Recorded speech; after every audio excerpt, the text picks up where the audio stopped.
Biodiversity and Sustainable Development, iBIOSD.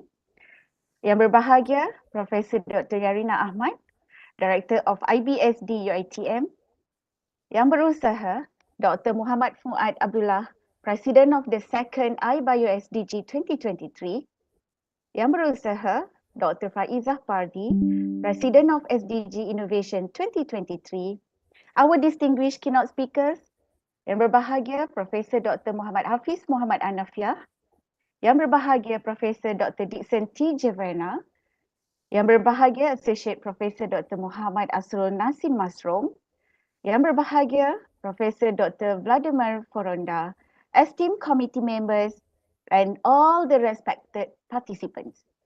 Assalamualaikum and very good morning, ladies and gentlemen. Welcome to the second International Conference on Biodiversity and Sustainable Development 2023, Forging a Collective and Resilient Path Towards Sustainable Development for All Life and SDG Innovation 2023. I am Hema Zulaika Hashim, honored to stand before you as your MC for this privileged event. Ladies and gentlemen, before we commence this session, let us stand united to pay tribute to our beloved nation. We will now honor Malaysia by raising for the singing of the national anthem, Negaraku.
Thank you very much. Before we explore into the discussions and that lie ahead, let us first open our hearts and minds in prayer. I would like to invite yang berusaha Ustaz Muhammad Nasrul Hakim Roslan to lead us in a supplication seeking the guidance and blessing of Allah for the success of this conference. Ustaz Muhammad Nasrul Hakim Roslan, the floor is yours. Bismillahirrahmanirrahim. Assalamualaikum warahmatullahi wabarakatuh. Al-Fatihah. Auzubillahi minasyaitonirrajim. Bismillahirrahmanirrahim. Alhamdulillahi rabbil alamin. Ar-Rahmanir-Rahim. Maliki yaumiddin. Iyyaka na'budu wa iyyaka nasta'in. Ihdinas siratal mustaqim. Siratal ladzina an'amta 'alaihim ghairil maghdubi 'alaihim waladdallin. Bismillahirrahmanirrahim. Alhamdulillahi rabbil alamin. Wassalatu wassalamu ala ashrafil anbiya'i wal mursalin wa ala alihi wa sahbihi ajma'in. Ya Allah, Ya Rahman, Ya Rahim. Praise be to God, the Lord of the world. Peace and blessing upon our Prophet Muhammad sallallahu alaihi wasallam and his companion, and for those who follow his example in the judgment day. Allahumma aftah alayna hikmataka wanshur alayna min khazaini rahmatika ya arhamar rahimin. Allahumma ya Allah, on the blessed morning in conjunction with the second iBIOSDG and SDG Innovation 2023, we seek your blessing for the flawless progress of this event from the beginning to the end. We seek your guidance to steer clear of events that will be detrimental to the progress of the event. ربنا عليك توكلنا وإليك أنبنا وإليك المصير. ربنا آتنا في الدنيا حسنة وفي الآخرة حسنة وقنا عذاب النار. وصلى الله على سيدنا محمد وعلى آله وصحبه وبارك وسلم والحمد لله رب العالمين. تقبل الله منكم. Amin, amin, ya Rabbal Alamin. Today, we gather here not just as individuals, but as a diverse and dynamic community united by the Second International Conference on Biodiversity and Sustainable Development and SDG Innovation 2023. This event organized by the Institute of Biodiversity and Sustainable Development, and this is one of the programs based on the seminars, lectures that will involve educational institution, public higher education, UITM, UTM, USM, UIA, and private higher education institution. It's from within and outside the country, as well as research and industry agencies that are directly involved in research work based on biodiversity and also sustainable development, whether in the field of natural science, architecture, or engineering and technology. iBIOSDG and SDG innovation is not just about the exchange of knowledge. It is a platform for forging new connection, sharing experiences, and exploring innovative ideas.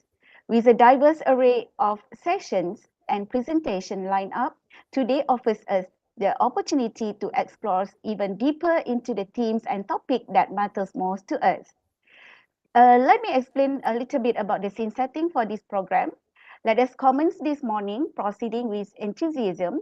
We begin with opening remarks from the conference luminary, followed by a montage presentation and address by our keynote speakers by Professor Dr. Muhammad Hafiz Muhammad Nanafia and Professor Dr. Disen T. Javana, and moderated by Dr. Muhammad Shafiq Azmi.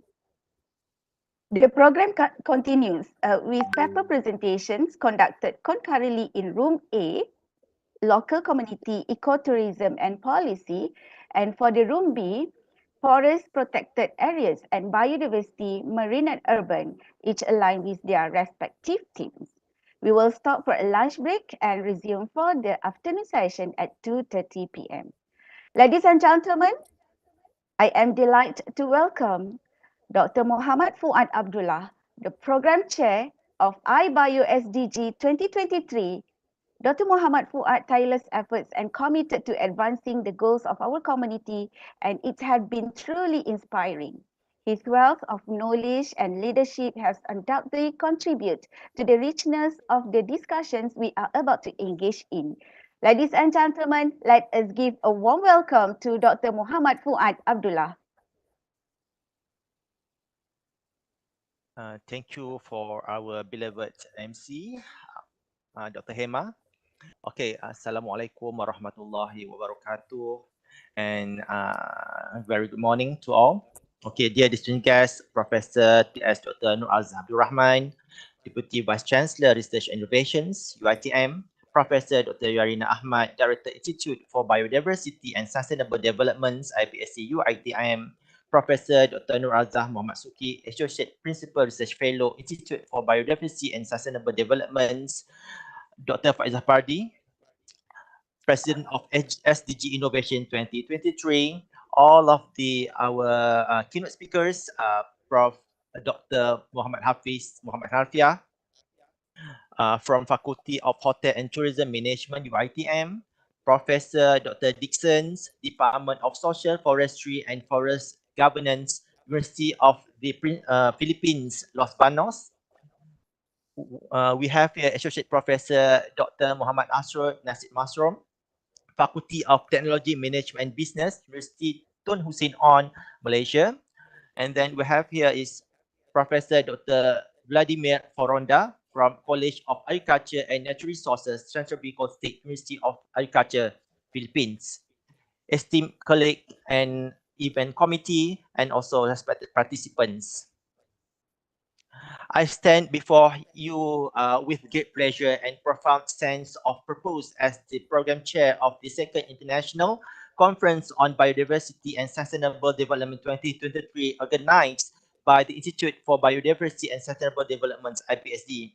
It is truly an honor to welcome each one of you to this gathering of minds dedicated to exploring the theme, forging a collective and resilient path towards sustainable development for all life.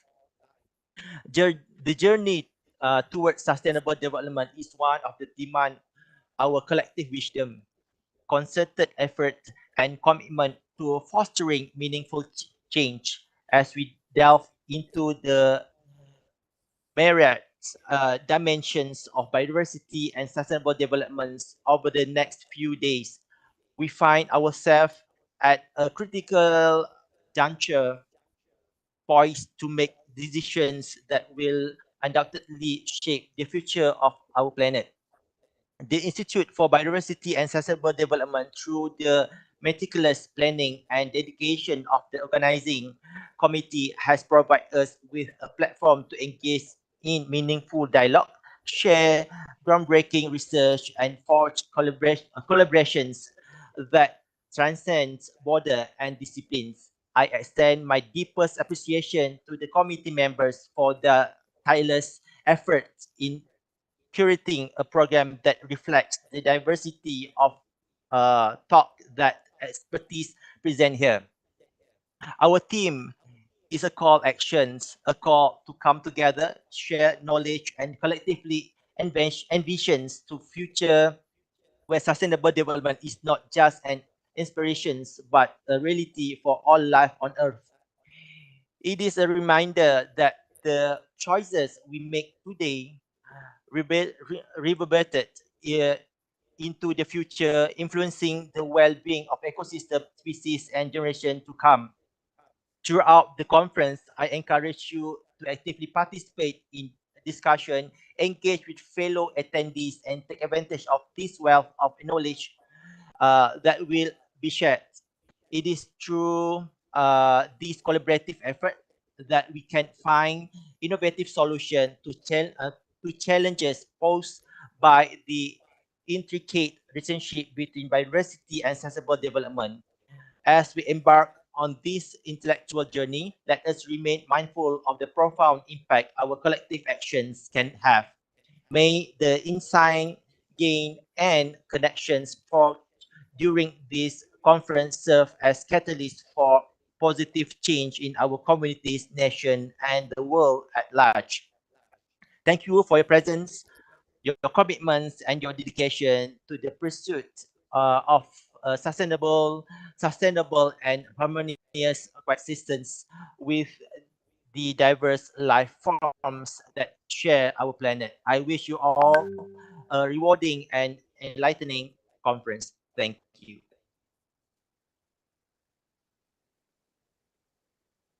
Thank you for your unwavering dedication and for gracing us with your presence.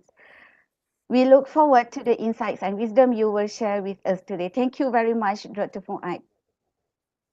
Next, I am delighted to welcome Dr. Faiza Fardi, the Program Chair of SDG Innovation 2023. Dr. Faiza's passion for sustainable development and innovation has been a driving force behind the success of this conference. Her dedication to the principles of the Sustainable Development Goals serve as an inspiration to us all. Ladies and gentlemen, please join me in giving a warm welcome to Dr. Faiza Fardi. Assalamualaikum to everyone, and thank you, Dr. Hema, MC of the day today. Okay, so dear distinguished guests, Professor T.S. Dr. Nuraza Abdul Rahman, Deputy Vice-Chancellor, Research and Innovation, Professor Dr. Yarina Ahmad, our Director, Institute for Biodiversity and Sustainable Development, Professor Dr. Nuraza Muhammad Suki, Associate Principal Research Fellow, Institute for Biodiversity and Sustainable Development, dear Dr. Muhammad Fuad Abdullah, Chairperson of 2nd iBIOSDG 2023, and we also have here all of the keynote speaker. I believe we have Professor Dr. Muhammad Hafiz Muhammad Hanafiah from Faculty of Hotel and Tourism Management, Professor Dr. Dixon from University of the Philippines, Los Banos. We have here also Associate Professor Dr. Mat Asrul Nasib Masrum. Hello, hi, Prof. From Universiti Tun Hussein on Malaysia. Professor Dr. Vladimir Foronda from Central Bicol State University of Agriculture, CBSUA, Philippines. Esteemed colleagues, event committee, and all the respected participants. I want to extend a very warm welcome on behalf of iBIOSDG to all the guests, colleagues, and friends who are joining us online today for the second International Conference on Biodiversity and Sustainable Development and SDG Innovation 2023. And as the chairperson of SDG Innovation 2023, I'm thrilled to witness the extraordinary turnout of participants that has far exceeded our initial expectation. With more than 100 passionate participants have submitted their innovation. Your presence here today representing diverse sectors and perspectives underscore the collective commitment toward shaping a sustainable future. So the theme of this SDG Innovation 2023, Building a Resilient Nation, couldn't be more pertinent given the challenges that we face globally, and it underscores our dedication to foster innovation that not only address current adversities, but also fortifies our societies for the challenges that lie ahead. So I hope that the synergy that we create today in this event reverberates far beyond this gathering, and also may the seeds of innovation planted here blossom into practical solutions that can be implemented, driving progress and positively impacting communities worldwide. Let us strive for an ongoing commitment to the Sustainable Development Goals, ensuring that our innovations are inclusive, sustainable, and leave no one behind. And may the connections made and the ideas exchanged here today serve as a catalyst for ongoing innovation beyond this conference. Let us pledge to continue our pursuit of innovative solutions, working hand in hand to create lasting positive impact. Thank you everyone for joining this important moment. Let's start together on this path of new ideas and strength, and wishing everyone success at this conference innovation event. Thank you for your invaluable contribution and speech, Dr. Faiza, and we are eager to benefit from your insights and expertise in the discussion that lie ahead, inshallah. Esteemed guests, respected colleagues, and distinguished participants, with great honor and anticipation, we stand on the threshold of a momentous occasion. Today, we are privileged to have a distinguished figure among us, someone whose presence is significant to this gathering. It is now my privilege to invite Yang Berbahagia Profesor T.S. Dr. Nur Azah Abdul Rahman, Deputy Vice-Chancellor Research and Innovation, UITM, to grace us with their words of wisdom and officially inaugurate this event. Let us warmly welcome Yang Berbahagia Profesor T.S. Dr. Nur Azah Abdul Rahman to the stage and witness the official inauguration of iBIOSDG and SDG Innovation 2023. Bismillahirrahmanirrahim. Assalamualaikum warahmatullahi ta'ala wabarakatuh, and greetings. Dear distinguished guests, Professor Dr. Yarina Ahmad, Director Institute for Biodiversity and Sustainable Development, iBIOSDG, Professor Dr. Nurazah Muhammad Suki, Associate Principal Research Fellow, Institute for Biodiversity and Sustainable Development, Dr. Muhammad Fuad Abdullah, President 2nd iBIOSDG 2023, Dr. Faizah Pardi, President of SDG Innovation 2023, all of the keynote speakers, Prof. Dr. Muhammad Hafiz Muhammad Hanafia, Faculty of Hotel and Tourism Management, UITM, Professor Dr. Dixon T. Giovanna, Department of Social, Forestry and Forest Governance, University of the Philippines, Los Banos, Associate Professor Dr. Mat Asrul Nasib Masrum, Faculty of Teknologi Management and Business, Universiti Tun Hussein on Malaysia, Professor Dr. Vladimir Foronda, College of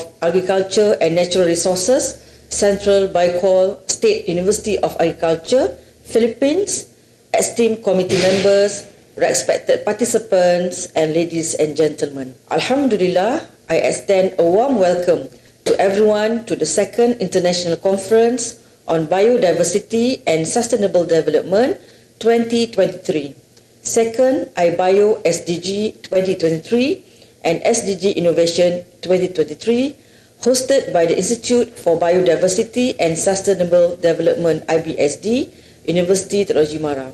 As the Deputy Vice-Chancellor responsible for research and innovation, it is a distinct honor to witness the gathering of distinguished experts from around the world to deliberate on a theme of paramount importance. In the pursuit of knowledge and progress, we recognize the indispensable role that biodiversity plays in sustaining life on our planet. The delicate equilibrium between human development and environmental preservation demands our unwavering attention and collaborative efforts. This conference stands as a pivotal platform for the exchange of ideas, research findings, and innovative solutions by experts in the field. Distinguished guests, ladies and gentlemen, Universiti Teknologi Mara is committed to advancing research and fostering innovation that contributes to the betterment of society and the environment. Our collective presence today reflects a shared commitment to charting a course towards a sustainable and harmonious coexistence with nature. Allow me to briefly introduce myself as the Deputy Vice-Chancellor responsible for research and innovation, underscoring our dedication to driving positive change through academic excellence. I extend my sincere appreciation to the Institute for Biodiversity and Sustainable Development (iBIOSD) for orchestrating this pivotal event and for selecting a theme that resonates deeply with the global challenges we face. My gratitude extends to the participants and speakers who play a vital role in contributing to the success of this conference. As we engage in discussions over the next few days, let us leverage this opportunity to build bridges between academia, industry, and policy-making bodies. It is through such collaborations that we can translate knowledge into actionable initiatives that positively impact our planet and its inhabitants. I encourage each participant to actively contribute to the discourse, share insights, and establish connections that extend beyond the confines of this conference. Consider ways in which your collaborative efforts can persist beyond this event, fostering ongoing dialogue and meaningful partnerships. In closing, I wish you all a productive and enriching conference experience. May the ideas exchanged here inspire innovative solutions, and may our collective efforts contribute significantly to the creation of a more sustainable and resilient future for all life. In the name of Allah, most gracious, most merciful, it now gives me great pleasure to officiate the second iBIOSDG and SDG Innovation 2023. May all of you experience the most wonderful time in these programs. Thank you. And wabillahi taufiq wal hidayah. Wassalamualaikum warahmatullahi ta'ala wabarakatuh. Thank you, Prof. May your insights continue to inspire us as we move forward from this moment, inshallah. Once again, thank you, Prof, for gracing us with your presence and making this event truly memorable. Ladies and gentlemen, in the spirit of scholarly reflection and to encapsulate the essence of this intellectual gathering, we invite you to partake in iBIOSDG and SDG Innovation 2023 montage presentation. Please take this opportunity to immerse yourself in a comprehensive retrospective of our academic discourse and shared knowledge.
Thank you very much. Ladies and gentlemen, as we endeavor to capture the intellectual discourse and scholarly camaraderie that define this conference, we would like to invite all participants to join us for a formal academic photography session. We kindly request your participation as we create a visual legacy of this academic gathering. Please join us as we initiate the countdown. Get ready. 3, 2, 1, window 1, the photography sessions begin. Smile. Okay, we move to the window 2. 3, 2, 1, smile. Keep smiling. Okay, window 3. 3, 2, 1, smile. Okay, we move to window 4. 3, 2, 1. Okay, smiling. And I think this is the last window. Okay, 3, 2, 1. Thank you very much for the cooperation. Ladies and gentlemen, before we dive into the rich content and discussion that await us, let's take a moment to appreciate the energy and enthusiasm in this room. Look around, we have minds from different corners of the globe, each contributing to the mosaic of ideas and perspectives that will shape the conversation over for today. In the spirit of collaboration, learning and connecting, we are here to explore, to challenge and to be inspired. Our journey together begins now, and I am confident that by the end of iBIOSDG and SDG Innovation 2023, we will leave not only with a wealth of knowledge, but with a new connection and renewed sense of purpose. Throughout the day, we encourage you to actively participate, engage with fellow attendees, and make the most of this opportunity to expand your horizons. Feel free to share your thoughts on social media using our official hashtag, hashtag iBIOSDG 2023, hashtag SDG Innovation 2023. And let's create a digital dialogue that mirrors the vibrant discussion happening in this room. Inshallah, for today's event is also being broadcasted online on YouTube live streaming at www.youtube.com/TNCPI as collectively disseminate this knowledge forum to our colleagues and networks. Once again, welcome to iBIOSDG and SDG Innovation 2023. Let's the journey begin. Ladies and gentlemen, this morning, we kickstart the day with an inspiring speakers from the session that offers fresh insights and perspective on forging a collective and resilient path towards sustainable development for all lives. As we embark of this enlightening journey at iBIOSDG and SDG Innovation, it is my pleasure to introduce the individual who will conduct us through the rich tapestry of discussion and insights that await us today. Let's welcome our esteemed moderator for this morning, Dr. Muhammad Shafiq Azmi. Just give me a little bit time for elaborate who is our moderator for this morning. Dr. Muhammad Shafiq Azmi is affiliate with the School of Biology, Faculty of Applied Science at Universiti Teknologi Muara Shah Alam, Selangor. He earned his Doctor of Philosophy in Metagenomics from the Faculty of Pharmacy at UITM in 2017. Prior to that, he obtained a Master of Health Sciences by Research from the Faculty of Health Sciences at UITM in 2012 and Bachelor of Medical Laboratory Technologies Honours Second Class Upper in 2009 from the same faculty. Dr. Shafiq's research interest encompasses the microbiome in both health and environment. Without further ado, I hand over the proceeding to the ST moderator for the next session with the keynote speaker. Enjoy the conference. Please, Dr. Muhammad Shafiq. Thank you very much. Thank you, Dr. Hema, for the very kind introduction. Once again, I would like to introduce myself. My name is Shafiq. So I would like to thank you to the presidents of this conference, Dr. Muhammad Fuad and Dr. Faisal Padi, for the opportunity. Dear distinguished guests, the keynote speakers, and then esteemed committee members, and also all the respected participants. I believe that we are here have a very multidisciplined background, like me, myself, from the health and social sciences. But nevertheless, when we talk about the SDG, there are 17 SDG goals that we need to actually celebrate and to actually harness. And one of it is actually partnership for the goal, SDG 17. And with this, I'm sure that the session is a good session because we are lucky to have two established speakers. There's a Professor Dr. Muhammad Hafiz Muhammad Hanafia and also Professor Dr. Dixon T. Javana, which both of them are very prolific in their respective field, yet actually there is some concept or actually fundamentals that are connected to each other to support the SDG as a whole. And without further ado, let's listen to our first keynote speaker, Professor Dr. Muhammad Hafiz Muhammad Hanafia. But first, allow me to introduce Professor Dr. Muhammad Hafiz. Professor Dr. Muhammad Hafiz is actually a Deputy Dean, Research and also Industry Linkages at our Faculty of Hotel and Tourism Management, UiTM. He is also a professor in tourism economics. He had more than 15 years of teaching experience, specializing in tourism economics, destination competitiveness, and tourist behavior. He obtained his master's degree in economics from Universiti Malaya way back in 2007 and PhD in hotel and tourism management from UiTM in 2016. He is a certified hotel industry analyst, and currently he sits on the board of a trustee for Islamic Tourist Center, ITC of Malaysia. And he been actively involved in research activities, and one of the Profilic Awards that he won is actually won the UiTM Promising Researcher Award in 2020. And he also currently holds a position as Executive Editor for the Journal of Tourism, Hospitality and Culinary Arts, and also Hospital Tourism Management Journal, and also Asia Pacific Journal of Innovation in Hospitality and Tourism. Prof. Muhammad Hafiz will present his keynote presentation with the title Forging Sustainable Community-Based Tourism, Embracing Pentahelic Collaboration and Local Wisdom. Very interesting topic, Prof. So without further ado, I'd like to invite Prof to start your sharing session, and the screen is yours, Prof. Thank you very much. So I'll be waiting for the technical team to present my slides.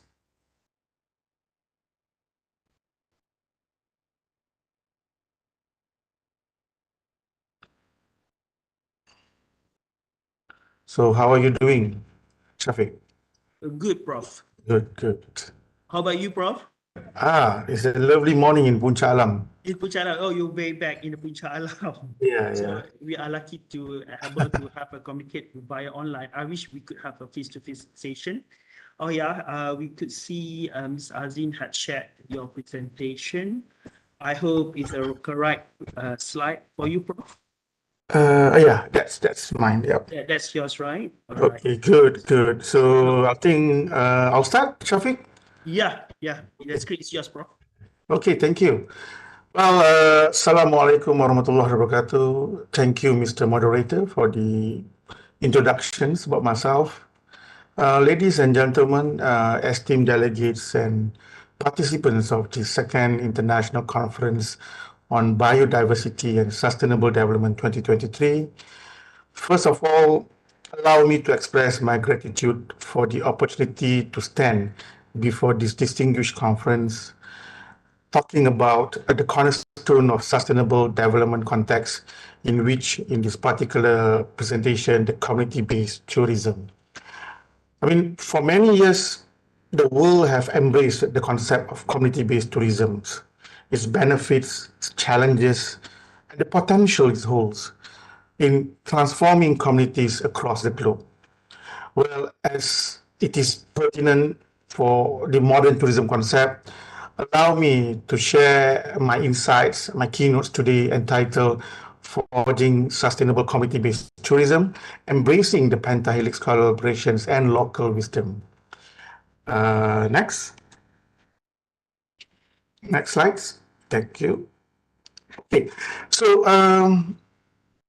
well, the fusion of community-based tourism has actually emerged as a beacon for tourism development. It's a one in a kind that bridge the or connects us with the many cultural legacy around the world and support the main objective of tourism development. Perhaps the focus is on enhancing the quality of life of the local people. As its core, CBT actually champions the integration of local communities into the fabric of the tourism development, and this has been practiced around the world. Well, as such, I think CBT stands as a powerful vehicle to foster a deeper understanding of the community's roots and culture. And that's the reason why a lot of first world countries, tourists travel or visit rural areas where they want to immerse with the community stories, traditions, and the essence as a rural community. Next slides. Well, esteemed delegates, however, as of today, CBT stands at the crossroads of traditions and progress, where the delicate balance between community involvement and sustainable development actually dictates its success. Perhaps if you look beyond this context, this symbiotic relationship actually present numerous challenges and opportunities. Perhaps I can say that notably educational gaps, financial constraints, and power disparities in this community-based tourism development cast shadows on what we hope from an active community participation. And actually, these barriers hinder the realization of the core tenets of CBT, which is actually what been planned by the government, which is empowerment, equitable benefit distribution, and also active local involvement. Looking on the academic sides, there were numerous cautionary voices echoed by notable researchers.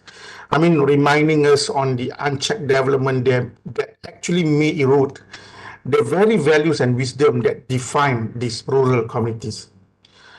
As a researcher, frankly, I believe that with that issues, if it is left unaddressed, it will affect the transformative potential of community-based tourism to specifically to Malaysia and other nations. Next.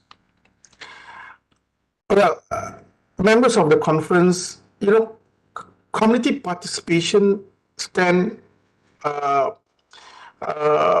community participation actually stands as the cornerstones of the effective community-based tourism concept. Most of the time, we assume that community-based tourism should be developed through bottom-up planning. And the engagement of the multiple stakeholder participation within the community and how we nurture the local resources are pivotal for its success. But then again, there's a lot of problem actually facing this concept. First, the lack of community involvement has shown a problem. Perhaps it creates a lot of problem. As an example, without community involvement, an active one, there is high possibility that the profits generated by this tourism product, can be easily siphoned away from the community. If we're focusing on the context of people outside of the community taking the benefits, and perhaps it will create a cycle of economic disempowerment. And sadly, this detachment would threaten the community's connection to their heritage identity, creating the sense of disconnection. Next slide.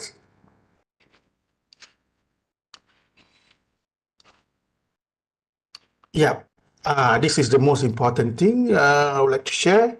These slides actually depicts the ladder of citizen participation.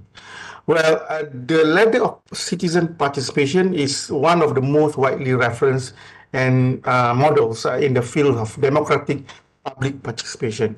And if you are doing something on community participation, you need to actually read what Einstein's are trying to say.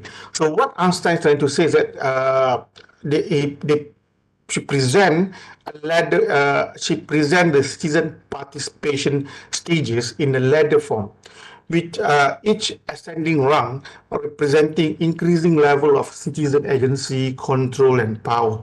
It depicts the different level of participatory power that move citizen participation from non-participation, which without no power at all, to degree of tokenism, which they might see they have some power, but it's a counterfeit power, very limited power, to what we assume should be the target, which is the degree of citizen participation, where the citizens have actual power.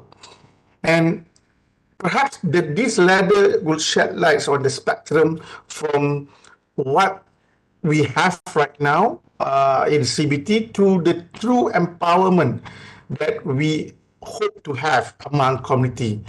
And we have seen this different type of citizen power happening in CBT context.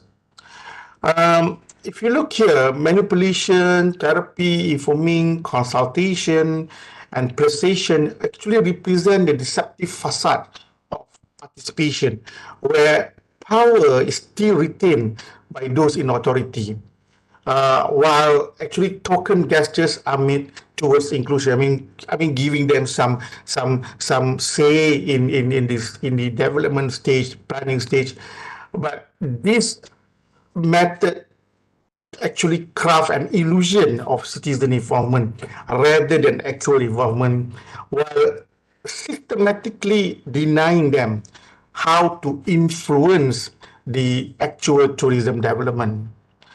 But then again, in Einstein's ladder of citizen participation, if you look at the higher rungs, you can see that of partnership, delegated power, and citizen control. This is where the dynamic shift. This is where actually we want this community to be. The true empowerment can emerge actually when citizens hold the negotiation abilities. Ability to negotiate and talks about what's the wants, the demands, and then having some power to make decision. And last but not least, in order for them to be able to manage or control certain aspect of these tourism activities. Next. Okay, this is 6 slides. Ladies and gentlemen, participants of the conference, as I have talked a lot of the issues, the hurdles, there are still beacon of hope. How we can embrace, how we can actually assist sustainable community-based tourism development through community local wisdom. Well, this is the focal point of my presentation today, the aspect of local wisdom. Local wisdom is a repository of indigenous knowledge of cultural heritage that are transmitted through generation, which actually allow the essence of sustainable growth that are already deeply rooted in community values. Perhaps this local wisdom can actually become a guiding compass. safeguarding the community cultural legacies, but at the same time ensuring the authenticity of the community-driven tourism development, which is actually aspired by many governments around the world. And through local wisdom, if you refer back to the previous slides, the ladder of citizen participation, you can see that we are trying to move forward from tokenism to true empowerment, rather than limited numbers of what we say control. But now we're talking about true empowerment that allow the potentials of genuine collaboration in fostering community-based tourism sustainable development. Well, as a researcher, I have to say that based on my experience visiting quite numbers of community-based tourism destination. Well, in Malaysia, we have a lot of homestay, or we call it Malaysian Homestay Experience Program, that are participated by numerous. We have nearly more than 2,000 operators, active operators around Malaysia. Well, I have to say that local wisdom is crucial, because at the end of the day, the community have their own structure, and this structure have been established by many years, and the generations of this community exist because of this the wisdom that were created by this local community. It actually bridged the gap between the top-down planning that usually been practiced by many governments around the world, and how it could inculcate the grassroots participation. And as a researcher, I hope that through local wisdom, the community become the architects, the real architects in shaping how they want any development activities being formulated, and in accordance with the community wants and needs. Next slide. And ladies and gentlemen, looking on the nexus between tourism and local wisdom, the context of CBT actually lies in the comprehensive planning that involve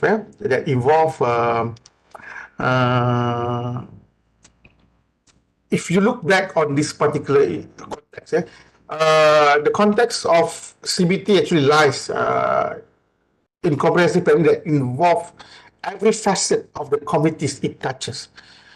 This must come, this behavior, this attitude must come from collaborative efforts that actually require harmonious, operation of tourism development, which include the fabric of local environment, biodiversity, societies, and cultural wisdom.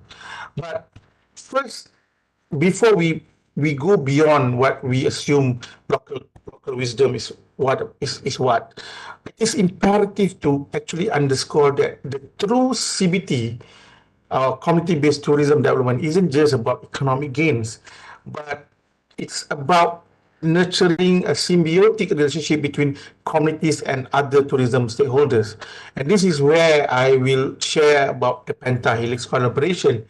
If you look here, based on past studies, what have been done on tourism impact among tourism impact researchers, many has actually proposed the need for CBT to be rooted in local wisdom. But then again, we need to understand that different country, different community have different ways of doing things, but still yet, there's no one size fits all concept. And again, through local wisdom, the CBT development could actually serve as a, I think, as a spark or conduit to preserve their local heritage while fostering sustainable relationship among the tourism stakeholders. And this only can happen through the bottom-up development concept. So this is totally contrary with the usual top-down planning concept, where the idea, the concept, the way the development should be done actually must come from a bottom-up development strategy. Next slide. So we have, I think, for these slides, yeah, I mean, we talk about the pentahelix model, and the pentahelix models actually is actually a similar model that had been utilized by many countries, but the pentahelix term has been, I mean, utilized by the Indonesian government as an absolute sustainable tourism development concept. And the pentahelix models actually refer to the how to synergize the actors of tourism or the agencies of tourism to optimize tourism development goals. And if you look here, we have multiple actors, which includes the government, the community, the media, the academic, and the business. So this is somehow quite new, yeah. Perhaps the term is quite new in Malaysia, but actually this is the immediate tourism stakeholder. The only thing which is different with the context of many other countries in the context of sustainable development and local wisdom, they did not actually recognize the role of media in this context. Media has always been left out, but then again, we need to understand that these are the only stakeholders that are the experts in promoting tourism products. And as such, this is why the government of Indonesia has been actually includes media as one of their partners. Next. Well, ladies and gentlemen, I mean, looking at the slides, I mean, we are talking about the reality. We have to base what we assume and presume based on the reality. As usual, what have been planned does not actually work out. You know, as one says, we can drag the horse to the lake, but we can't force them to drink the water. And the fundamental tenets of CBT suggest that there is a need to have a symbiotic relationship between tourism and communities. We are talking about empowerment. We are talking about equitable benefit distribution. We are talking about local involvement to serve as the keystones in CBT execution. But then again, the current CBT landscape is rife with challenges. It is actually problematic. I have to say that. I mean, you can see that issues such as educational disparity, the community are not aware about what to expect in regards to CBT. How would their life change with CBT, and how would they participate directly and indirectly in the context of offering CBT products? And then we haven't yet talked about the financial concern. Most of the time, the biggest issue with the top-down planning is that the government will provide with some sort like a funding, where this funding most of the time is one-off. Yeah, and as such, the community face problem in order to sustain, in order to rejuvenate their CBT products when the time comes. And there's also issues with power imbalance, which actually impede the community participation. You know, I believe that most of the participants are ASEAN, from ASEAN countries, and we have this culture where, you know, community always argue among themselves, they always fight with each other, and somehow create conflicts, and this actually would affect an active community participation, and this actually, at the end of the day, will cause discontent, and it will impede the progress of CBT. Well, that is the reality today. Next slides. So one might ask, why CBT is problematic? Well, perhaps the biggest issue right now is an essential component that often been overlooked by CBT what we say the government, in Indonesia we call it pemerintah, is the adoption of local wisdom from the community, where they did not actually respect, consider or utilize the local wisdom, where we are talking about the intrinsic knowledge and cultural insights that actually owned by the residents. And this is actually a knowledge that is critical. I mean, if you want to develop tourism, you need to develop it in accordance to the way of life of the local community, rather than just push one size fits all policies or strategy in all CBT destinations. And besides that, unfortunately, the usual top approach to tourism development is not right. I mean, it tends to sideline the local wisdom resources.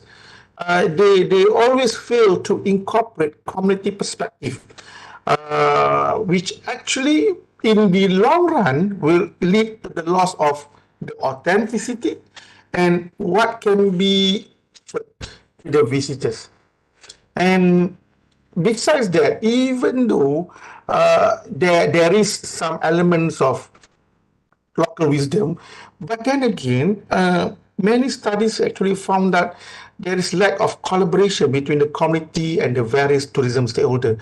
This is what we call the pentahelix actors, which the government, the academia, the industries, the media, the civil society. It creates a gap that actually stifles this sustainable growth for that particular community in CBT sector. Next slides. This will be my last slides. Well, as this is my last slide, allow me to conclude my keynote speech. I know it's been very, I keep on talking about issues, problem, but then again, there's always a light at the end of the tunnels, First and foremost, I believe that we need to develop, or we need to close the gap between the top-down planning and the grassroots participation. And we need to make sure that the local communities must transcend mere recipient, but they must assume the active role as architects in shaping the CBT. Yep, and this is how we can actually foster authentic collaboration among the stakeholders. Secondly, the way forward for CBT depends actually on the embracement of community local wisdom. This is very important. Local wisdom will safeguard their cultural legacies. They will safeguard what actually they want to be developed in their community. And this is actually important, where besides generating economic impact, it's also a way to nurture sustainable growth in their community values. Well, at the end of the day, a community must be proud of their values, their way of life. And this is how tourism development can actually assist in making sure that while you are improving their quality of life, but they are still practicing what they believe and they are proud of what they are embracing. And lastly, I think the part towards sustainable community-based tourism does not only consist of hurdles. I mean, that is the issues, but then there are a lot of opportunities for us, the new generation, to redefine how to empower communities and how local wisdom can play the bigger role in any development, not only in tourism, but other economic development, what we say, strategies. Well, to conclude, I think the importance of tourism, the tourism stakeholders should engage actively, where the main focus, going back to the objective of tourism development, to improve the local community quality of life. We need to make sure that the communities thrive with harmony, with biodiversity, with their nature way of life, and also the sustainable tourism development concept. With that, I would like to thank my dear participant for lending your ears, and thanks again to the organizer for the invitation. And I hope that the conference will be productive and rewarding to all attendees. With that, Assalamualaikum warahmatullahi wabarakatuh. Thank you, Prof. Hafiz, for the very interesting presentation. I learned a lot from you just now, about the community-based tourisms, how actually, about the fundamental of pentahelix and how it can be used to actually enhance the local wisdom for the community-based tourism. So, Prof, I hope that Prof could still stay with us until the end of the session, because we're going to have a Q&A session right after Prof. Dixon's presentation. Right, thank you once again, Prof. So I'm sure all the participants have a few questions and thoughts, to ask to you and to share with all of us later. So, okay, now I would like to, let's move to our second session, intellectual discourse with the Prof. Dixon. So Prof. Dixon is a professor from Department of Social Forestry and Forest Governance, College of Forestry and Natural Resources, University of the Philippines, Los Banos. Prof. Dixon is actually a director of the Forestry Development Center, FDCCF. It's a policy research center that provide advice for the sustainable management of forest resources in the Philippines. His first degree is in forestry, and he had Masters of Science in Community Development from University of the Philippines, Los Banos. And he had a PhD in the Forest Environmental Science from Seoul National University, Korea. Now he works mainly on the mangrove, blue carbon, and coastal forest governance studies for almost 2 decades now. And he's been collaborating with various researchers in many countries around Asia, such as Japan, China, Singapore, India, Malaysia, and Myanmar. So today we are very happy and grateful to have you, Prof. And Prof will share and speak about the future-proofing nature-based solution, a closer look at the mangrove forest. So, Prof, the screen is yours. Yeah, thank you very much, Dr. Azmi, for a kind introduction. How's my audio, by the way? It's all good? Yeah. Yeah, good. Okay, and blessed morning again, and then thanks as well to Dr. Faiza, and to the rest of our secretariat, Dr. Fuad too, and this has been like a continuous collaboration between UITM and UPLB, because last year we had our MOU, Memorandum of Understanding signing, and I'm happy to be invited, to give a keynote talk, on the topic that is very close to my heart, which is about mangroves and future-proofing the nature-based solution. So a closer look at the mangrove forest. So over the next few minutes, I would like to answer these questions. First is that, what is the picture of a good and well-managed mangrove? And then, does a good mangrove cover means good carbon stock? So these are all related to nature-based solutions goals, And how do we see mangroves over the next few decades? Zeroing in our lens, our eyes on mangroves will always tell us like it is the same or similar challenge when we do restoration upstream or on the terrestrial areas like the upland forest. So basically, they share the same drivers of loss, or problem. So that's why it's very important for us on that third question is to have a vision, of the future of our nature, particularly on mangroves. So what should be done to make that vision happen? That's a good vision, by as well as making sure that it's future proof. That's the common terms being used today: resilience, future proof, climate proof, no? And I will be looking at or talking about the governance aspect. All right. So is this the kind of nature or natural ecosystem or mangroves that we want to have in the future? Nobody will say no, because this is a very nice natural mangrove forest, which I took a photo way back, 2021, no, in one of the remote islands here in the Philippines, no.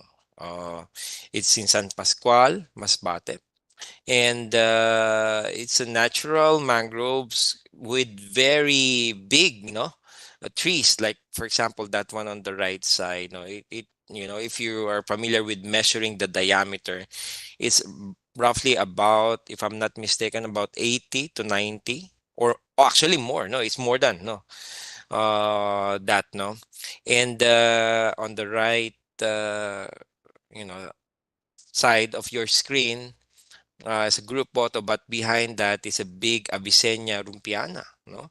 So this is the kind of trees, century-old trees, that we want to see decades from now, no?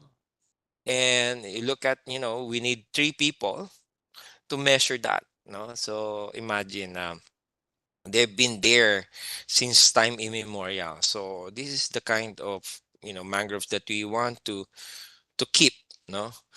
And the interest on mangroves are basically driven by, our need to pursue solutions to address climate change. Hence, mangrove ecosystem, the conservation of mangroves, what fall under this term, which is popularly known as the blue carbon. Carbon doesn't have color at all, no. But scientists put colors. Green carbon is for the upland forest, for the terrestrial. Teal carbon is for the peats and marsh, no. And yeah, blue carbon is what reflects the ocean. No, it includes the salt marsh, seagrass meadows, and mangroves.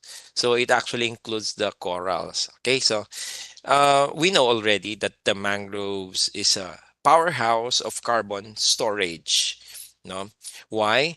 It basically, looking at, just to remember our elementary science, no, we learn about photosynthesis. So trees absorb carbon dioxide and store it in its biomass, no, or its stem, in its leaves, no, and big part as well through litter fall, no, those falling branches and leaves are trapped in the sediments or soil. And mangroves is way more than that simple elementary science, because mangroves, with its you know intimate and dense root system, they trap those organic materials coming from other places, no, in their roots, in their sediments. Hence, it caused them to store and trap more carbon than other ecosystems like tropical uplands. So I'm sure you're familiar with the big dipterocarp forest. No, Malaysia has a lot of those as well. So imagine those big old forests. They are no match to mangroves in terms of carbon stock, because mangroves store 3 to 4 times. No, and the biggest or the largest share of that carbon stock are actually in the soil. So that's why it's also logical to say that if we continue cutting mangroves, those carbon stock that are stored in the sediments or soil will also be washed away, because it is the vegetation that holds the carbon stock, no, on the soil. And basically, we are seeing about like 1,000 tons or megagram carbon per hectare. So usually the dipterocarp forest, based on our measurements, all dipterocarp forests would probably just around 300 to 400 tons carbon per hectare. So imagine, mangroves can store 1,000. So really, it's 3 to 4 times. But I also mentioned a while ago, if we continue, letting this happen, the mangrove deforestation, no management at all, that cause a voluminous carbon emission. And the statistics is really alarming until at present, because we are still trying to curve down this rate, no, of losing 21,000 hectares per year. That's a global mangrove deforestation rate. And what most interesting and alarming is most of this deforestation are happening in our region in Southeast Asia, no, where 50% of the world mangroves are located. And some photos in the Philippines is not only, what caused mangrove cover to decline has shifted from just logging and land use conversion to fish pond. Those were the major causes of mangrove decline during the 1960s up to the 1990s. But 2000 onwards, I have seen the shift of those drivers to include this one, illegal black sand mining. No, and what's the problem with black sand mining? They keep on pumping the black sand. By the way, the black sand are being used, no, for industrial purposes, for making, tiles, no, and other, concrete product, no, and with that continuous pumping of sands in our shores, along our shores, it caused coastal erosion. And I visited this place. A community asked me if how can they effectively plant mangroves to solve their coastal erosion problem. No, and when I asked what are the reason why, but they thought that it was actually they didn't know or imagine that it was actually the black sand mining was the cause. They was thinking it was actually sea level rise already. But sea level rise, we have to wait several decades from now to see the significant impacts. But here is black sand mining, and I really told them that no amount of mangrove planting will solve your coastal erosion problem, because it was actually the continuous black sand mining that should be stopped. Okay. And in other parts of Southeast Asia, like a conversion of this mangrove areas to oil palm plantations. They constructed the road. By constructing that road, it becomes like a block or impediment for the natural flow of sediments to the coastal. So that's the usual process. It will rain in the mountain, and some of the sediments will go to the river, and those sediments will be transported to the coast. And that is called sediment transport and coastal sediment recharge. You know, our coastlines are very vulnerable, no, if they cannot receive the right amount of sediments from the upstream.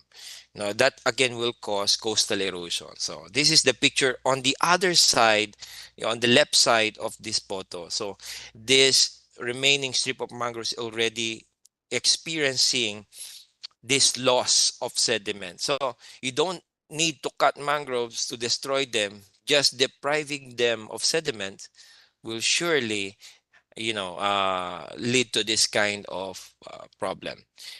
Some are overreaction when it comes to putting up infrastructures, very high infrastructures like seawall. And that's the usual response of many of the governments against storm surge, against tsunami, for example. No, but the problem with too much gray or too much infrastructure, it will cause ecosystems like mangroves to die as well. Like for example, on this picture, the water that should come inside, no, to from the sea to during high tide to the mangroves, and then during low tide will come out, was impeded or blocked, and the mangroves at the back died, because mangroves, they are not, they're not corals. They need that, the usual daily tidal exchange. In some times of the day they should be submerged, in other times they should breathe. Their roots should be exposed on the air so that they can process, those gas exchanges. So they will drown. On top of the floods that are coming from the mountains that are blocked by this seawall. So we have to think of our infrastructure designs to make it nature-based solutions, no, or to balance it. In a way, I would like to emphasize the balance of green, blue, and gray. No, infrastructure is very important. So seawall disrupted the hydrology, hence destroying the mangrove. Like this one as well, construction of roads, no, traversing mangroves. So imagine mangroves will no longer be receiving the salt water from the sea. And after a few years, you can imagine that this massive mangroves will die because of that big infrastructure. And mangrove forest fire, is it possible? Well, at first I don't believe that mangroves can be burned, no, naturally, no, because they are submerged during high tide, no, but it was possible, it became possible because of too much waste. And perfect day, dry months, low tide, those solid waste are dried, no, and then someone burned them, and then this happened. So there are so many things happening now. So it's no longer fish ponds and logging. Reclamation is a major threat now in many mangroves in Southeast Asia and other parts of South America as well, because of expansion of commercial areas of industries like this one, no, dredging of that's the left side. There's a machine there that pump the sediments and transport it on the right side of your screen. The right side of the screen is the area being reclaimed for possible construction of an airport, no, or an industry. So what happened on the coast of this remaining mangrove strip? Again, sediment is receding. So that's a big problem, no? So you cannot, if you don't have a law or a policy to prohibit or to penalize, um, you know, uh, that kind of practice that loses sediment, then it will become a problem. If you only have policies prohibiting the cutting or regulating the cutting, but not on the sediments, then we are seeing big, issues or concerns or problems when it comes to this kind of development. As well as this one, is a protected area. That's the right side. Those are mangrove. The left side of your screen is not part of the protected area, but a private land. And they converted that private land into a pasture land, no? So, pasture land, it's less vegetation, always trampled by cattle, and during rainy season, not much vegetations are there to hold the soil. So what happened? Too much erosion from the upstream to the coastal. And this is what is now happening in the mangroves. They are covered with much sediment from the upstream. Again, they are all interconnected. I mean, this conference is very, very timely on biodiversity and SDG, and we have to manage biodiversity, ecosystem, nature on an integrated manner. Look at what is happening in this particular site by looking at this photo. So many of the sediments went down from that hill to the mangroves, and those sediments have started to cover, in excess those roots. And if mangrove roots will be covered by too much sediment, they will be under stress. So this is one of the trees that I have observed. Look at the stem. Those are the lenticels very much exposed, meaning these trees are already under stress. And who knows, a year after this photo, they could have been gone. No, because again, they cannot breathe. No, they cannot breathe because of too much sediment that covered their roots. And what's about the future? Because we need to know what are the threats of the future. While we are coping up, we're catching up to solve this present problem. There are already future problems that we also need to understand and plan, no, and prepare for.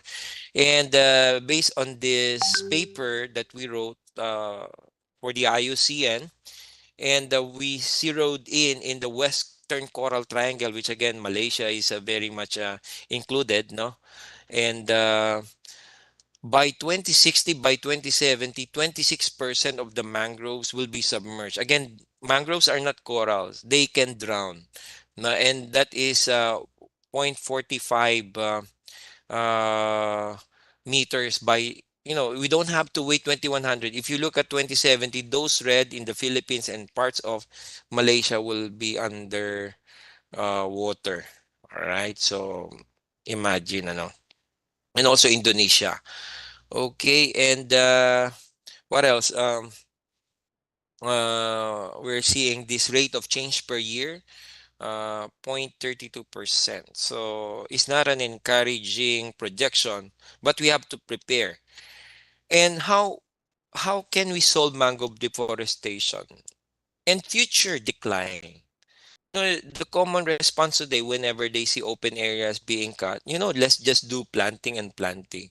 But is planting enough? Again, this is an appeal, a governance question for us, because we've been planting mangroves several, decades already, and we are still looking at a trend that is declining. So there must be a problem that planting alone will never be enough.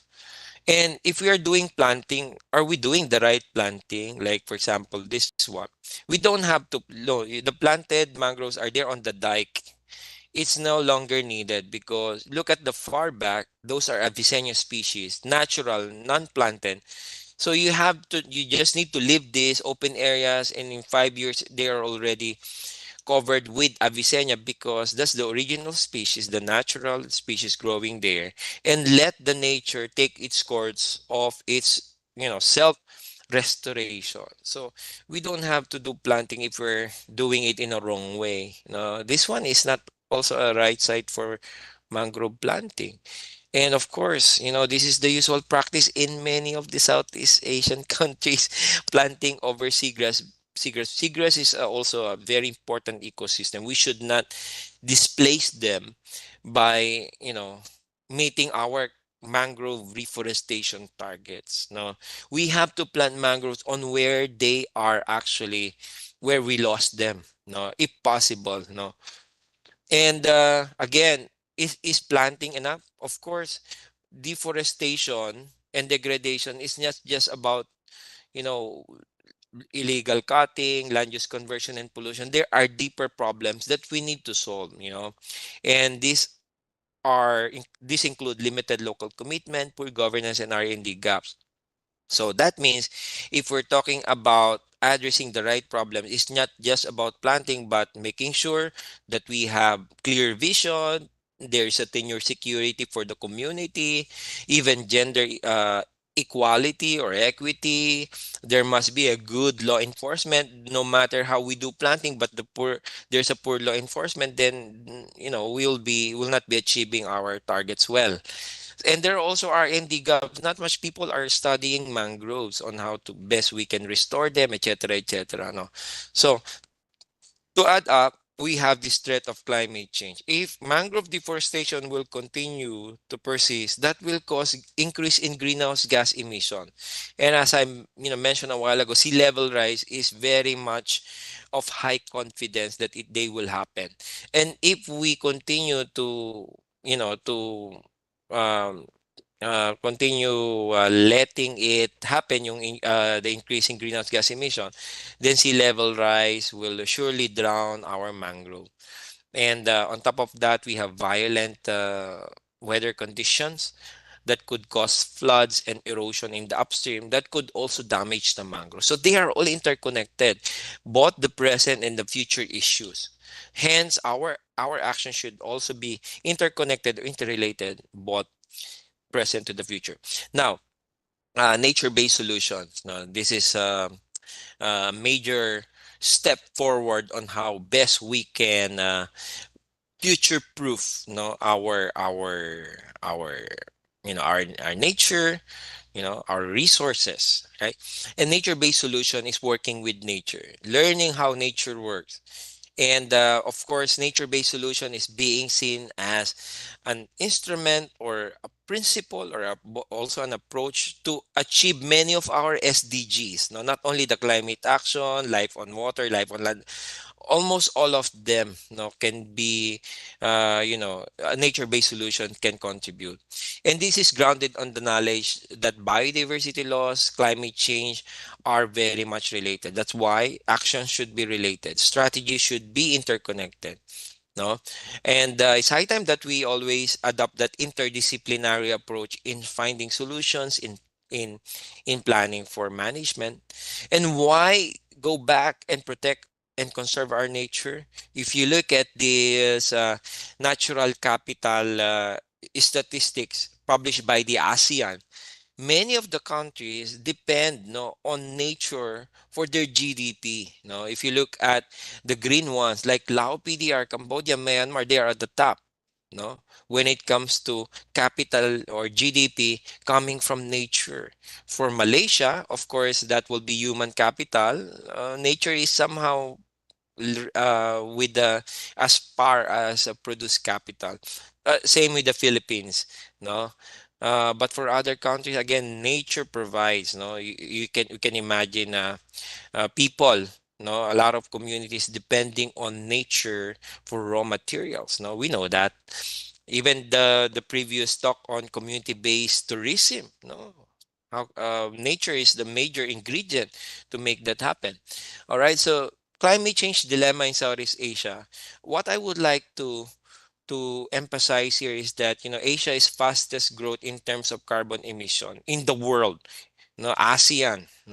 So that's why we need to do something. We have to be visible in pushing forward our commitments. And the root cause of CO2 emission number one is deforestation. It's all nature, land usage, and basically declining or declining nature, I mean, natural areas, natural ecosystems, and their integrity.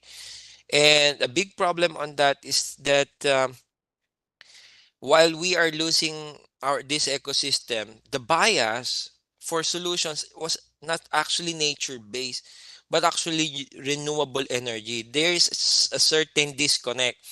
We have degrading environment and nature.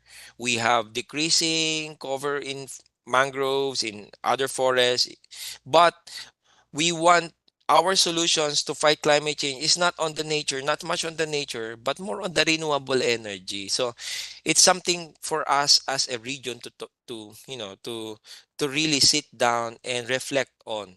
Uh, but the good thing about what is happening globally, nature investment is picking up with the race to 2030 and the UN Decade of Ecosystem Restoration. So I hope that governments of the ASEAN governments will be able to find a balance and commitment in pushing forward a nature-based solution versus or together with renewable energy, and not just only about renewable energy. All right. Just to give you some information, perhaps you are all familiar with this. The world needs more green. It wasn't, emphasized in COP26, no? Held, when was this? A couple of years ago, if I'm not mistaken. There's a big potential for forest carbon projects. You name it. Southeast Asia is a good place, a good place. We are, tropical country. We can grow a lot of trees, and there's a big potential for carbon projects. May it be the Red Plus, no? Reducing emission from deforestation, forest degradation. ARR means afforestation, reforestation, and restoration. So these are all happening, but policy should be there to be able to navigate towards this direction. There are several exploratory projects now, but we need a unified roadmap as an ASEAN. And the main challenge for this roadmap is countries should be able to identify its commitments for nature-based solutions. Very important. And we have to demonstrate feasibility, no? So that we can invite not only government money investment, but private sector investments as well, because reforestation, restoration, nature-based solutions is also equally expensive. They're not cheap, no, but they're the right thing to do. All right. And NBS also Are you promote okay? adaptation. Your idea, Yes. your audio is missing. Oh, sorry. How's my audio now? How's my audio now? Okay. Yeah. Should be okay. Should be okay. From my point of view, it should be okay. Okay. Thank you. Thanks a lot. So yeah, we are still there on that race to 2030, and this is, many are wait and see approach. Some are still emerging. We are not yet there on, seeing this NBS for adaptation really working on. No, Philippines is still pioneer. For other countries, still pioneers as well. So we are seeing a lot of areas where we can work on, particularly ASEAN Heritage Park, if you're familiar with that. No, so yeah, just to move forward, there are so many opportunities right ahead. We have now moved to this interdisciplinary approach, connecting climate change with biodiversity, with resilience, human well-being. We are already on that. Even this, if you're familiar with the Eco DRR, we are packaging our restoration programs as DRR, or disaster risk reduction, solution. So we are all on that. Planning. But again, the strong message is how we can integrate, how we can prioritize. And that won't happen if we don't have the right policy and we don't have the right roadmap. Roadmap to what? Roadmap not only from past to present, but roadmap to the future, because the restoration and the challenges of doing nature-based solutions today versus the future will be totally different. So we have to understand those, no? And I'll just skip this because these are just the major challenges of NBS. Of course, we have this policy, ecological, economic, and we have to deal with all of this. And most of these are driven by the needs of the present and the needs of the future. Okay? There is indeed more work ahead.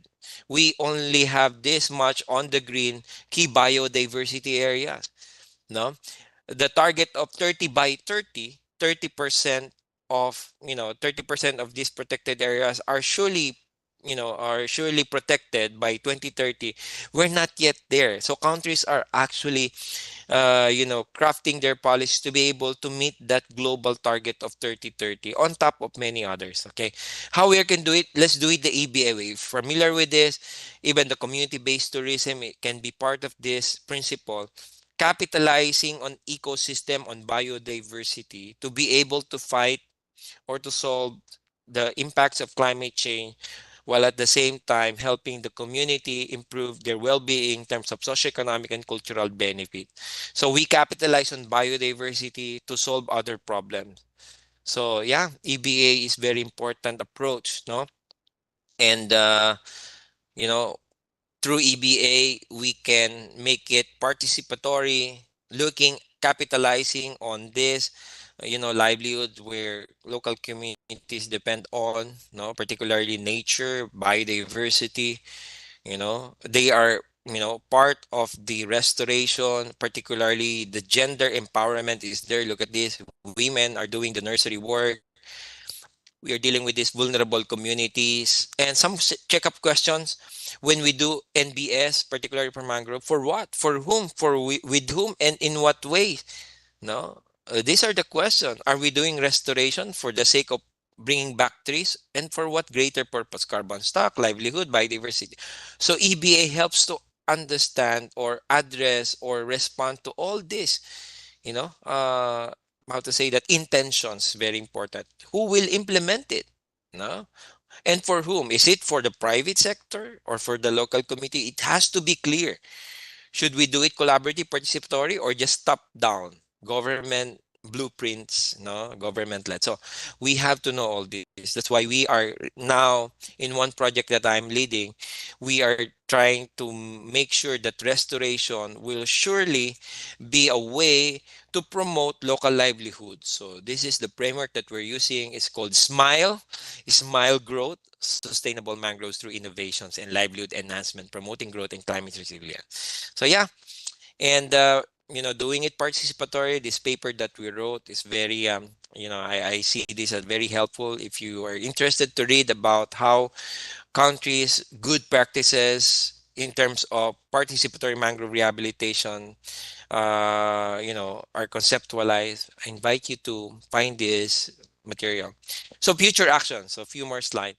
How we are going to future proof. Number one, is really policy should be there. Without the policy indicating the need for nature-based solutions or implying the need for nature-based solutions, it's very difficult for other stakeholders, may it be the local government, may it be the private sector, to really push for it. It should come from the national government that NBS is a need and a priority. Okay, in our NDC, the naturally determined contributions for climate change, if forestry is not mentioned, if nature is not mentioned, and if only renewable energy is mentioned, then we have a problem.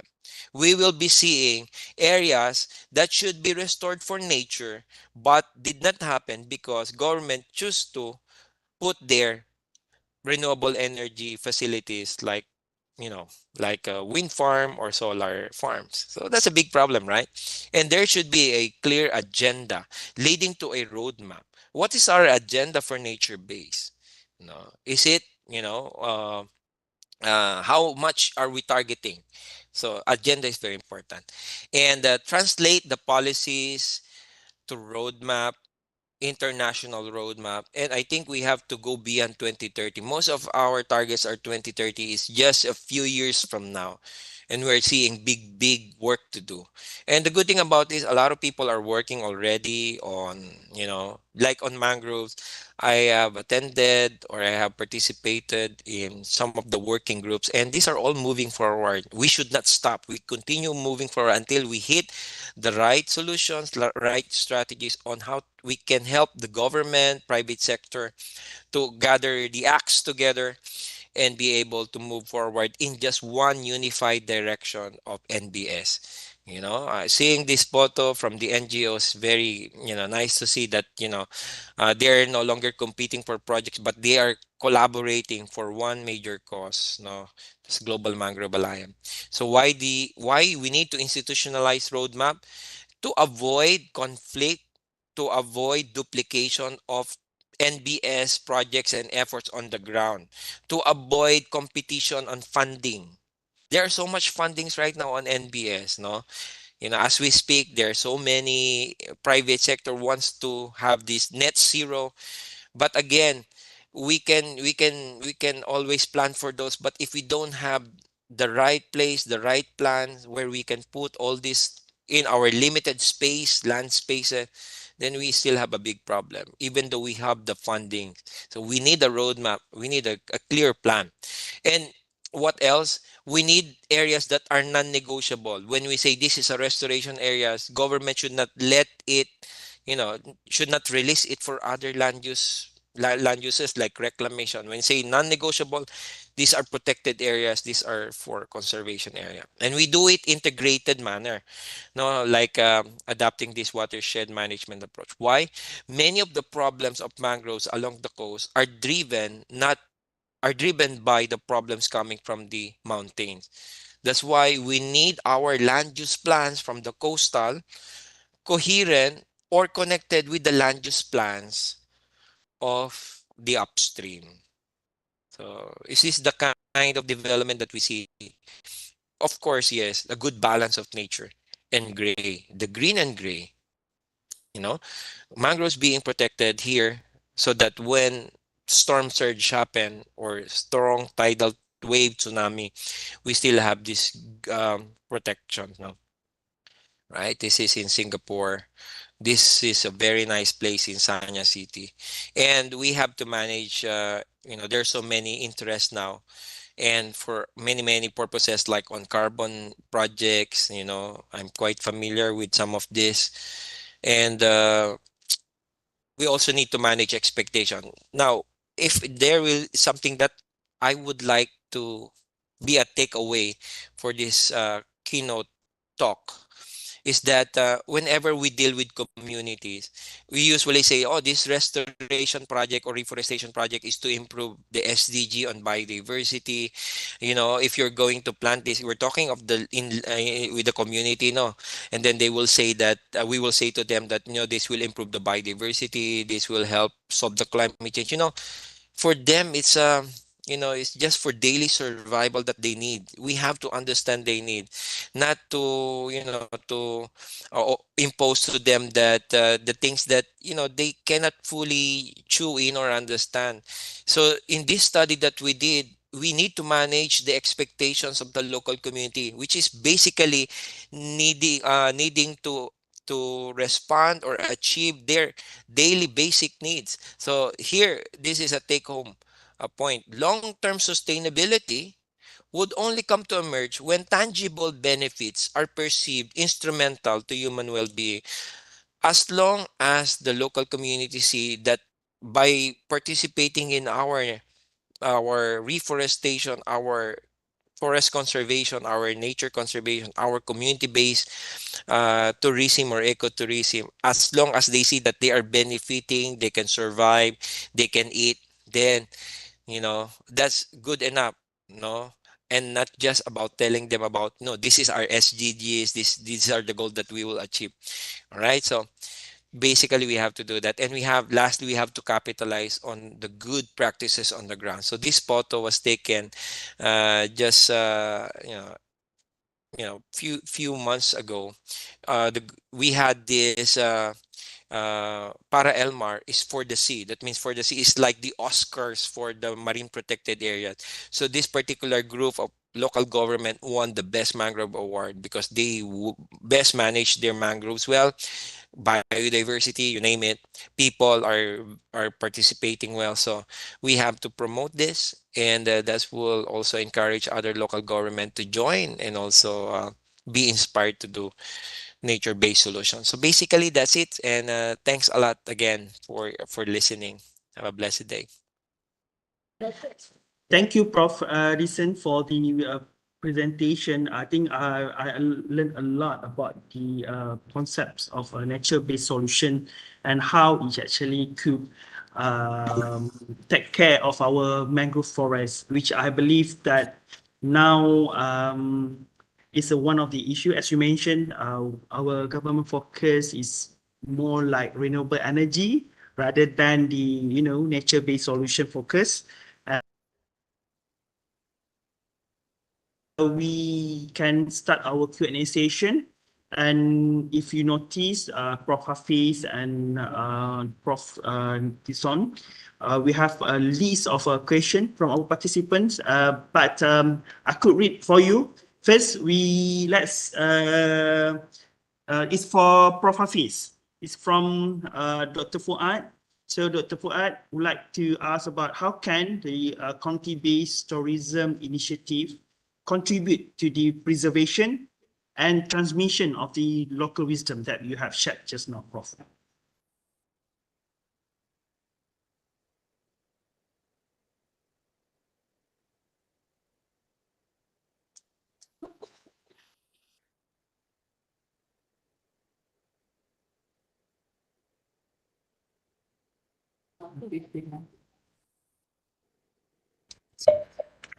Sorry, the question is for whom? For you, Prof. Yeah, come again. How the community-based tourism initiative contribute to the preservation and also transmission of the local wisdom? Well, yeah, thank you for the question, Dr. Fuad. Well, if you look back, talking about community-based tourism, community-based tourism is the umbrella of any localized activities that indirectly or directly exist because of to entertain tourists, at that particular community. And if you look on the context of community-based tourism, previously we have been using terms like rural tourism, and then there are also terms like pro-poor tourism that were Sorry, proposed Prof, by we many. lost you. Come again? Can you hear me? Yes. Can you hear me? Yeah, Prof. Yeah, Okay, we could good. hear you. So, as I told you earlier, that there are CBT is just a recent term that been proposed by many nations. Previously, we have rural tourism, we have pro-poor tourism. So, in terms of CBT initiative, there are many ways that actually it can preserve or transmit local wisdom. First is the way how in terms of cultural exchange, the interaction between the tourists and local communities, where it actually allowed the stories, the tradition and practices were shared to the tourists. I mean, this actually allowed the tourists to learn about local wisdom and perhaps getting or fostering a deeper understanding and appreciation of their tradition. Besides that, when you go for CBT, if you visit homestay, you travel to indigenous communities, tourism, most of the time we'll showcase the traditional craft, arts, cuisine, rituals. Besides preserving these practices, with tourism, the community have to keep on showcasing these craft, arts, and cuisine. So it actually helps them to preserve the practice, but also allow the community to transmit their skills and knowledge from one generation to another generation. So this is how actually it actually sustain the traditional practice.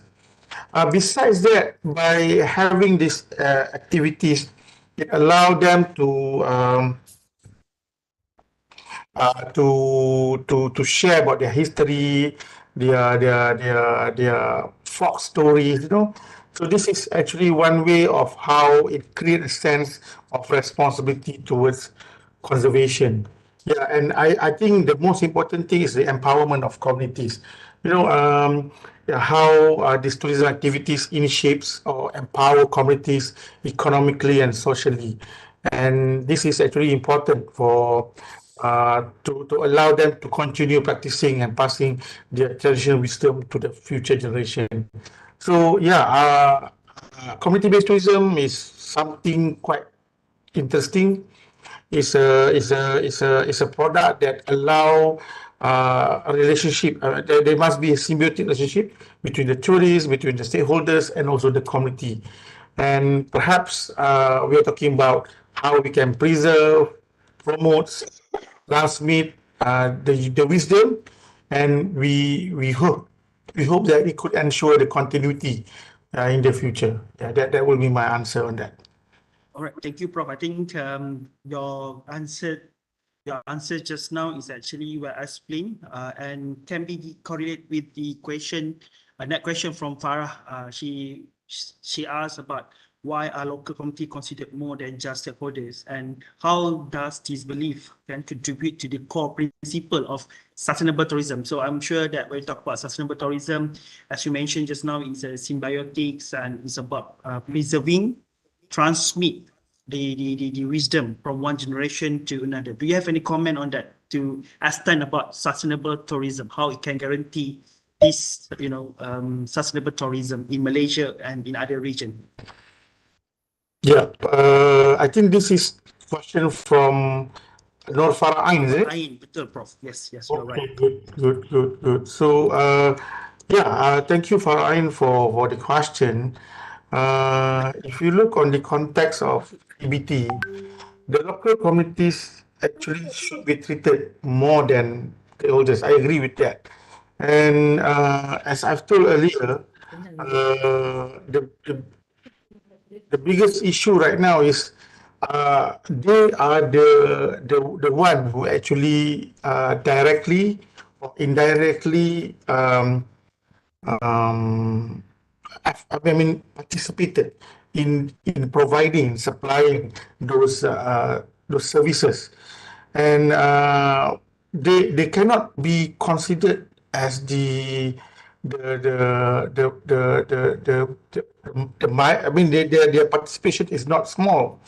And perhaps if you look on the core principle of sustainable tourism, uh, sustainable tourism is about making sure that the tourism development that been developed in that particular destination can sustain. And in order to make it sustain, it must have active participation by the local community, because they are the one who are actually selling, who are actually what we say producing those products.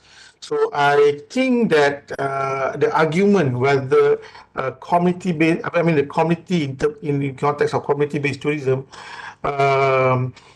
should not consider as a stakeholder is not right. But again, they are not merely stakeholders, but they are the active participants. Yeah, and when we talk about active participant, uh, we are talking about how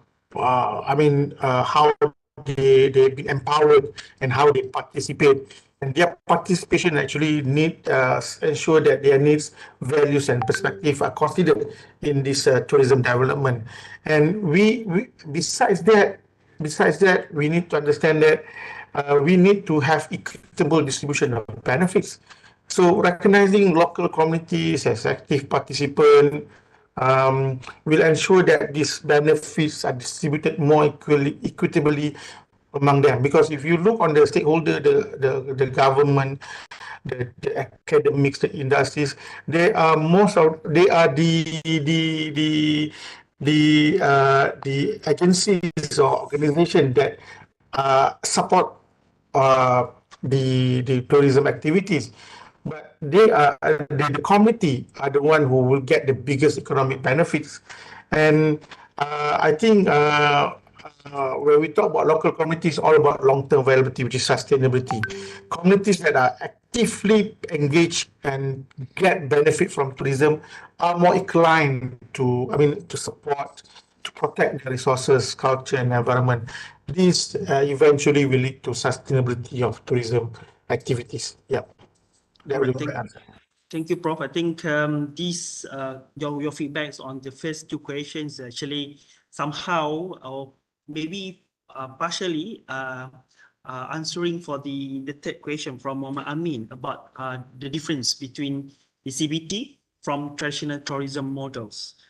Do you have any feedback on this? Do you agree that this kind of involvement of the community differentiate between the CBT from the traditional model of tourism?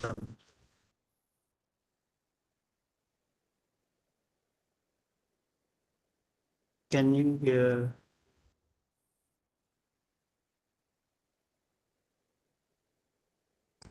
two input. First is in CBT, the local communities must take lead in initiating the tourism activities. They are the managers, they are the owners, they are the owners of homestay, they are the owners of the industries. So, which actually contrasts with the conventional, traditional model, where most of the time external entities often dictate. I mean, you can see. I mean, when Legoland opened their when they open Legoland in Johor, I mean, everything comes from the. They dictate the nature of the tourism activities and everything. And the second things that I would like to highlight is the social integration. When the community participate, the tourism revenues are usually reinvested back to the village. So this is where we want. We don't want any leakages happening. I mean, if we invite people outside from the community to invest, to run the project, the profit will get out from, will go out from the village, which actually defeat the purpose of the tourism development itself. So as they are making money, they are going to invest. Improving the infrastructures, and at the end of the day, what we want is that the community can exist by their own, can sustain by their own and can be a part of the players in developing the community by themselves rather than hoping for the government initiative. Yeah. All right, thank you, Prof. Before we move to Prof. Dixon, there are three more questions, but this is very interesting. This is related with the indigenous tourism. So the first question from Hakimi is about how does this indigenous tourism contribute to the economic empowerment of the indigenous community? And what measure this ensure that the benefit are equitable distributed? And whether this community model will work with the conservation organization to balance between tourism and also, of course, environmental protection, including nature-based solution that been talked about by Prof. Dixon, and how this local wisdom could be leveraged to adapt and innovate this community-based tourism among the indigenous. Okay. So I think when we talk about indigenous tourism, it's quite similar with CBT, but the context is totally different. When you talk about CBT, community-based tourism, at any modern village, I mean the mainstream community. I mean, this community actually are actually having their own way of life. They have their own economic activities that they're doing. Some of them are working with the government. Some of them are working by their own, handling, managing their kebun and everything. So when we talk about indigenous tourism in compared to the mainstream community, indigenous tourism, most of the indigenous community, most of the time their economic activities are for the sake of their to continuing in the continuance of their lifestyle. I mean, they just produce what they want to consume, and most of the time they only sell the extra productions to the local community, and they are not actually trying to make money. And the government found that they need to help the indigenous community, and that's the reason why they come up with this concept of indigenous tourism, where we want to make sure that the indigenous tourism can create opportunities for income generation. Because they have a lot of culture and they have a lot of tradition, arts and craft, and this is the products that actually been looked upon by most of the first world tourists. And we also want to create jobs. We are not trying to make them to modernize them, but they actually are able to be part of the to play their part in to contribute to the economic generation of a nation actually. And we also want to make sure that there will be preservation of traditional knowledge and practices. The reason being is because there is a trend that most of these or asli indigenous tourism, they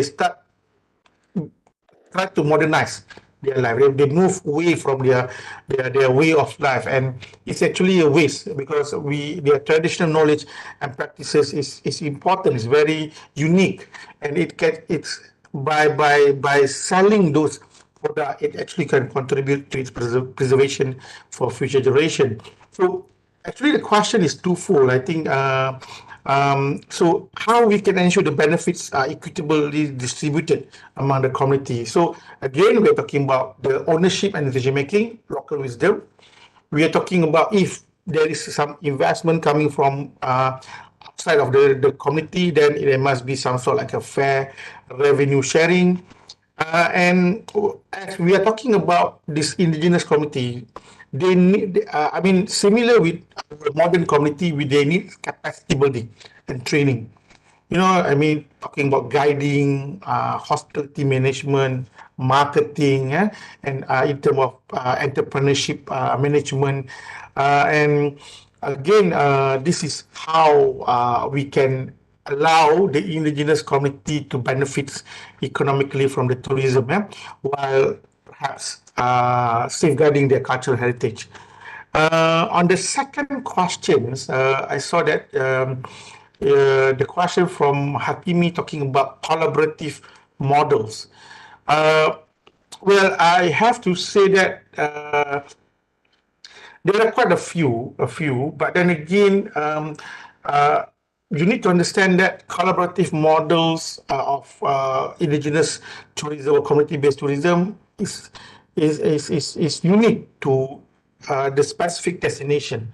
You know, some destination focus on community-based conservation. You know, where they actually the actor who actually decide how and why, how, when, and why why they select certain cultural values and traditional we say way of life to be showcased as a tourism product. On other part, if they are staying in protected nature parks, so there must be some sort of like a joint management where the indigenous community are involved in also managing the protected area. They play the role in supporting the government effort to ensure that the protected areas are protected. You know, and in Taman Negara, I mean, this is what been practiced, and some of them actually work with conservation organization. You know how they actually support and establish ecotourism initiative, and this is actually how this conservation organization start to sell the idea of responsible tourism practice, and I think this is actually what a different type of collaborative model that exists in Malaysia right now. Because at the end of the day, again, I would like to reiterate that the government, the policymakers have to treat these communities as unique individuals, unique organization, where each of them have different school of thought, you know, and they have to fit with the policies that they want to integrate by respecting the well-being of the indigenous community. And by doing this, we say, tailor-made collaborative model, it allowed them to achieve a balance of economic development, you know, cultural preservation, and perhaps getting the community support for environmental protection. Yep. And I'll try to answer the third question. The third question talks about how local wisdom can be leveraged, to innovate community-based tourism. As I've told earlier, there are many products that actually community-based tourism can utilize local wisdom. First is the cultural immersion. You know, one thing with Malaysia as compared to Indonesia, correct me if I'm wrong. You know, in Indonesia, you are proud with your Indonesian culture. You know, there's only one culture. But in Malaysia, we are multicultural. We're trying to showcase. I mean, we want to be fair to everyone. So we start to, you know, combine our culture, and perhaps you might have experienced seeing a dance performance that includes Malay, Chinese, Indian, you know, which actually fit with the commercialization of tourism, but it defeats the purpose of preserving the actual culture. So this is a big concern for tourism in the long term. But then for local wisdom, we actually we can see that local wisdom is important by actually giving their input, their insights on the ceremonies, the work, the craft, the culinary experience, the performance, the authentic performance, the authentic culture that actually showcase Malaysia's heritage. And besides that, we are talking about heritage preservation and storytelling. This is how local wisdom can actually support the initiative by turning their wisdom into education and engaging the tourists. You know, storytelling. You know, cultural event actually can help to convey this preservation effort to the visitors. Besides that, Malaysia memang terkenal. Malaysia is very popular with the cuisine. I mean, we're talking about there are a lot of demand on cooking classes, food tours, you know, dining experience, dining decorum, you know, the way how we eat using hands, you know, and this is how actually local wisdom can be utilized. I think the most important thing is local wisdom inclusion could actually create a memorable tourism experience to the tourists. At the same time, contribute to the preservation and celebration of their cultural heritage.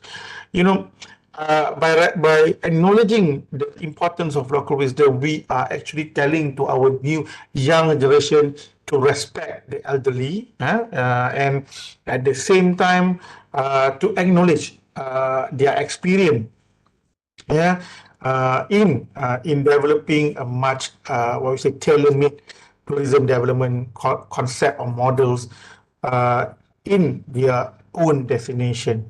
So this is something quite subjective. Yeah, it goes back to the government, the government ability and trust towards allowing the community to enrich themselves with the support by the actors or the stakeholders. So yeah, it's still way long. It's a long way to go, but then again, the concept is workable. But then again, we need to understand that the element of the uniqueness of community could actually affect the way how this initiative been developed into multiple tourism destinations. Yeah, I think that's conclude all the question. Thank you very much for the question, and I hope I answered it adequately. Yeah. Yeah, sure, Prof. You have answered all the questions adequately, actually more, and I'm sure that a lot more can be done, to ensure that this community-based tourism could be established in Malaysia and in cooperation of the Pentahalik, which actually are good topics to discuss further. And I welcome any participant. If you do have any other questions or you wish to collaborate with Prof. Hafiz about the subject matter, you may contact him later on. Thank you once again, Prof. And Prof. Deason, thank you so much for your patience, waiting. And if you notice in the chat box, there are quite numbers of questions. And let's start with that from Normai Surah. So she asked about, is there any example of successful climate change adaptation strategy involving mangrove? I'm sure that you have shared with us a few examples back in the Philippines and also in Asia region. Maybe you can summarize it once again. And maybe if you have any collaboration projects in Malaysia and all that could entice us to actually participate, Prof. Yeah, thanks a lot for that question. Yeah, of course, I would not call it successful, but these are just good practice. When we're saying it's successful, that is really, at the peak of the, success. But good practices, I have posted one link there in our chat group. If you're interested to look at one of the case studies that we did on climate resilience. But of course, I believe that in terms of climate change adaptation, there has been many studies right now, or increasing number of studies, looking at how mangroves help boost up adaptation or resilience. Yeah, many of, perhaps just to answer it briefly, we can only say this is a good practice adaptation, good practice mangrove conservation leading to adaptation. If we have understood fully, the first step is what are the hazards we are dealing. What are the climate hazards now? So it's a given that many of the climate hazards along the coast are storm surge, tsunami, and storms, no, floods, no. So having said that, learning how people appreciate that keeping their mangroves intact help them save them from floods, from storm surge, from tsunami. Basically points out that this is now becoming a good practice, no, and the east the in the how's that, the horrendous Indian Ocean tsunami. There are many studies in Vietnam, in Thailand, also in Indonesia and Malaysia that construed, no, that with mangroves people are protected from these impacts. Yeah, thanks for that question. Okay.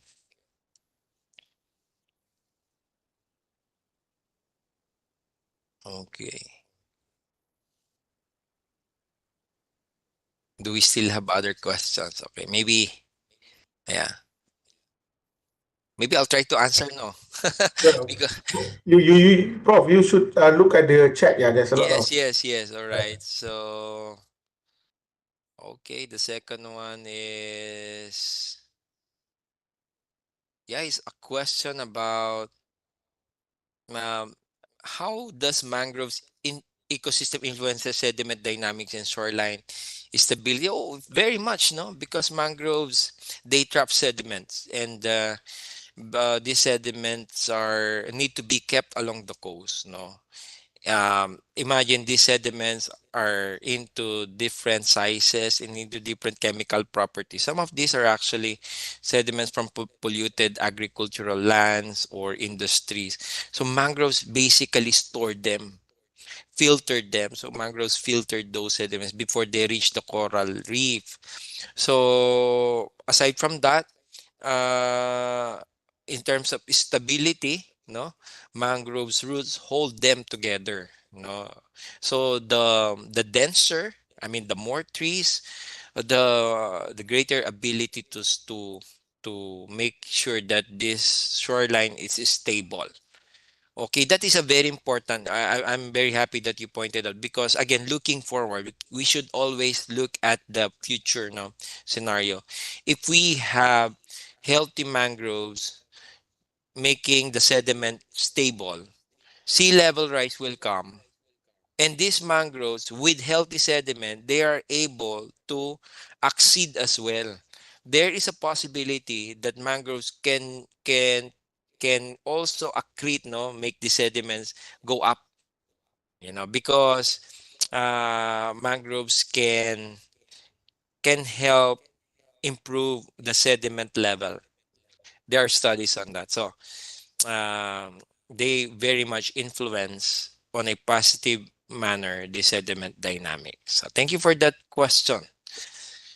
All Right, right. thank you, Prof. Prof, sorry for the technical glitch I had just now. So, Okay, Prof, it's for okay. the next question from Dr. Faiza, Oh yeah. his question is that related to the coastal erosion. Okay, Yes. and she mentioned that these mangrove restoration studies with the ecological and social attribute has been started in Asian around early 90s. Mm-hmm. Based on your experience in many studies, can you share any initiative or best practices to Yeah. combat coastal erosion in mangrove area?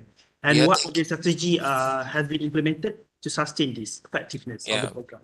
Thanks Yep. a lot, Dr. Faiza. No, this is a question that I would say that there is no exact answer because the problem is evolving on coastal erosion. Though before, again, our response used to be like planting and planting and planting, but doesn't guarantee much growth in our mangroves because the coast is receding. And many of these are basically due to many other external problems. Like, I mentioned about black sand mining, I mentioned about conversion of coastline, reconfiguring it to boulders, like what when you do reclamation. No? So perhaps on that note, like on the last part of your question, like are there any good practices to combat coastal erosion? Of course, number one, again, the theme of my talk will be always on nature based. Let's continue to protect what we have right now. And some governments are really good at this. I mean, at the local government, protected areas need to be protected. So mangroves there should be protected. And on other areas that are already experiencing sediment loss, erosion, now I would like to shift. No, like that doesn't mean that we only do green solution. There are instances because it's too much work to do. It's all already impossible to just focus on just planting. We have to mix it with gray solution. So, temporary rock wall, some perhaps in other areas, some dredging if you have too much sediment should be done. But the thing is, number one, study should be done first. Let's do it science based. It's not just, you're just going right away and then think of, this could work, this would work. Science should be there. No, and I have seen, I visited some places in your country doing those pillow technique. I'm happy to see those. But again, those are the experiments. We need to continue doing that, making, we have to understand how this works all together. And what are the strategies? I have to balance that is biophysical, what I'm talking about just a while ago. The other one is more on the policy and governance. And our policies, government, institutions, to some extent politics now, or to big extent politics, uh, we have to make sure that the language of our leaders, our decision makers, are balanced as well. No, they need they should also have that not only interest but a strong support to push this nature-based solution, to regulate this, dredging of our coastline, to regulate reclamation, not to always to say yes to industrial development along the coast, or else no amount of protection will be no amount of conservation will work if our local policies, local leaders, decision makers are not into it. So good practices should be influencing the decision makers to have nature-based solution as their one of the languages that they should prioritize. Okay, thanks for that question, Dr. All right. Vanza. Very nice question. Yeah. Okay, thank you, Prof, for that. And okay, next question is very related to my field. It's from Dr. Azdayanti, and it's about the microbiome study where we talk about nature-based solutions, ecosystems, right? Microorganisms obviously play some role in it. And have you ever considered about the diversity of the soil microbiome as part of the strategy or alternative strategy to actually enhance, the sediments or salts in the mangrove? And if you have any experience or collaboration effort, maybe you can share with us one or two. Yeah, very very good question too. I have some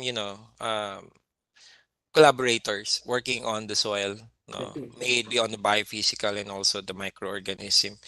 And what they are seeing is that there's one working in UM. They discovered this particular bacteria with quite harmful, being trapped in mangroves, and that bacteria is harmful to human health. It's like E. coli. I forgot the name, but that cannot be treated by the commercial antibiotics we have now. Okay, so that's a problem. The good thing there is mangroves to and contain them and not reaching our food. So that's the good news. Mangroves contain this bacteria. Other bacteria, microorganisms within mangroves help filter, digest pollutants before they go to the sea. No, we are seeing perhaps many species of this microorganism. We're talking of the microbiomes now, and these are very important. How to say that component? No, making sure that it's all balanced. No, filter and also digester. No, any imbalance on this will always cause some problems on the macros. I mean the bigger picture of the mangrove. So this I would say is a less studied in the framework I have mentioned in the R&D research and development. We are still have a lot of gap. There are only few people working on the microbial. Myself, I'm working on the governance and carbon. Some are working on taxonomy. Some are working on other things. But on the micro, it's very seldom that I meet them in a conference. That's why students who are attending here, if you are looking for, a place where you can study that is a major big gap, particularly in mangrove, that's one. Soil microbiome. Yeah. Yeah. Thanks for that question. Let's collaborate. I Sure. could see some opportunities there. And it's part of the One Health concept basically. That's Recently right. that's That's been right. introduced in lectures and everything. Mhm. And that's lead to the second another question from Afimi. So he would like to know how can we ensure that the nature-based solution for mangrove conservations are equitable and inclusive, and they do Wow. not disproportionately benefit certain groups or community over the others. Well, we could talk about SDG, Wow. partnership goals and all that. Do you have any input on this, Prof? Right, right. Of course, this is the kind of nature-based solutions that we want. Very equitable, inclusive. I would say if there a certain bias on doing NBS, it should be bias on the poor households or poor communities that they earn more in the process in terms of income livelihood. So making it equitable, we have, of course, those SOPs, we have safeguards. Like, for example, if you're really into pursuing carbon projects you know, with certification for crediting, you have to pass through the different standards that you need to comply. And one of those, of course, would be the process of prior informed consent. We need a black and white documents of agreements with the right stakeholders, right beneficiaries, and how these beneficiaries should be able to get those, may it be monetary or non-monetary, and how those who are very much marginalized, like the indigenous people, will be able to secure their rights along the process. So there are so many ways right now. I mean, policies, institution. It's just a matter of really making sure that they're all happen on the ground. How? That's a question. So how? Who will make sure? We cannot only count on the government. We should also do our part as a university to both inform the government and the local community about their rights, about their needs. No, again, at the end of the day, I would like to emphasize it's not only about getting rights and benefits. It's also about equitable sharing of rights, benefits, and responsibilities. And people should not only be like getting the benefits, but they don't know that there is a exchange of responsibility. They need to contribute something on the process. Another principle would be accountability. Now, if this equitability and inclusivity did not happen, who is accountable?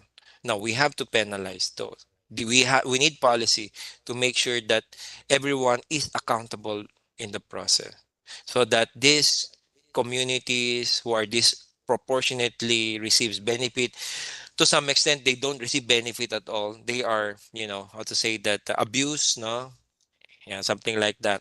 We need to make sure that we have the right safeguards for them. Thanks a lot for that. Yeah, very nice question. Thank you, Prof. So I think there is no other question from the participant. But once again, I would like to emphasize that all the participants could contact Prof. Hafiz or Prof.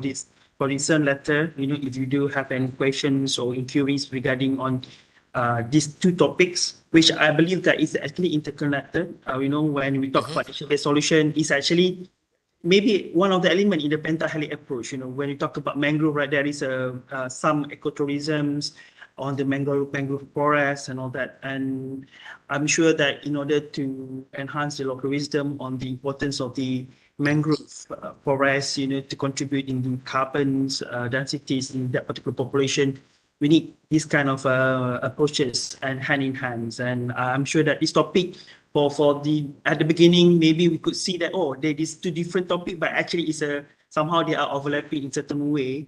And we as academic and the scientists, we should be the middle person, to leverage and moderate all the stakeholder in the pentahelix that have been mentioned by Prof. Hafiz and for the mangrove forest. So once again, we would like to thank to both of you, Prof. Hafiz and Prof. Dizan, for the for your wisdom, by sharing your wisdom. And I'm sure that you have contributed a lot in this respective field.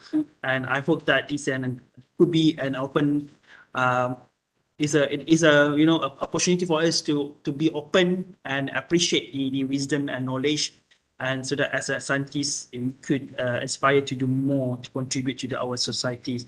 And with this, we end our first session with the keynote speakers. So Dr. Hema, I Roger to you back. All right, thank you very much. Alhamdulillah, we already finished for our first session. Dr. Muhammad Shafiq, thank you for lending your expertise and facilitating and enriching dialogue. Alhamdulillah. As we conclude this insightful session, again, I want to take a moment to extend our sincere gratitude to our moderator, Dr. Shafiq, and of course for our esteemed speakers, Prof. Hafiz, thank you very much. And also Prof. Dixon, grateful. Thank you, and a lot of information and new insight that we gained from this session. And of course, the presentation were nothing short of captivating, and all the speakers' insight have broadened our perspective, and the willingness to share both knowledge is genuinely appreciated. Each of you has contributed to making this session a highlight of iBIOSDG and SDG Innovation 2023. Thank you for dedicating your time and expertise to our conference, and your contribution have made a lasting impact on all of us. All right, so to move forward with the rest of the conference, let's carry the momentum and inspiration from this session. Once again, let's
daripada 65 projek yang kita cuba hasilkan ataupun kita cuba laksanakan pada SDG Scientific kedua ini akan memberi ruang yang lebih berkesan dari segi pendidikan di kalangan pendidik UiTM.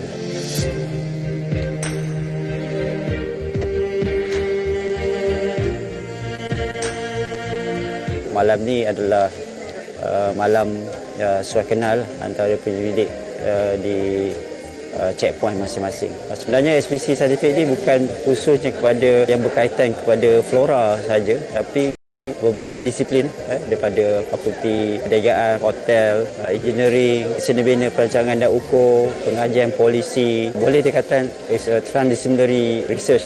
Ianya merangkumi semua kawasan di sekitar Taman Negara Pahang.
Alhamdulillah hari ini 4 bulan September 2020 ada hari pertama ekspedisi saintifik kedua di sesi pendidikan UiTM Pendidikan di Kuala Kenyam. Pergerakan hari ini adalah kumpulan yang pertama berjalan daripada 4 hari bulan 9 hingga 8 bulan 9. Pada pagi ini pergerakan pendidik daripada UiTM adalah selama lebih kurang 47 orang yang menaiki bas.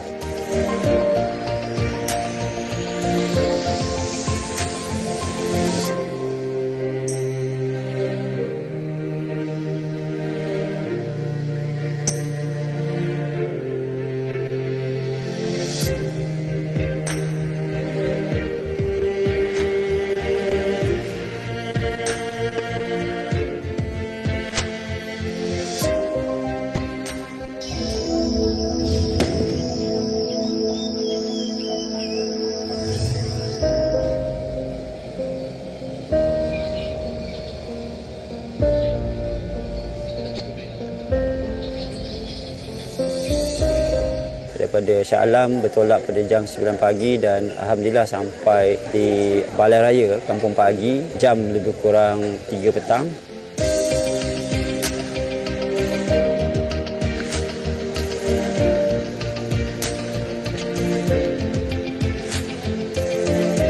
Di sana pendaftaran dijalankan oleh pihak Urusia Jawatankuasa Pendidikan Saintifik yang kedua ini.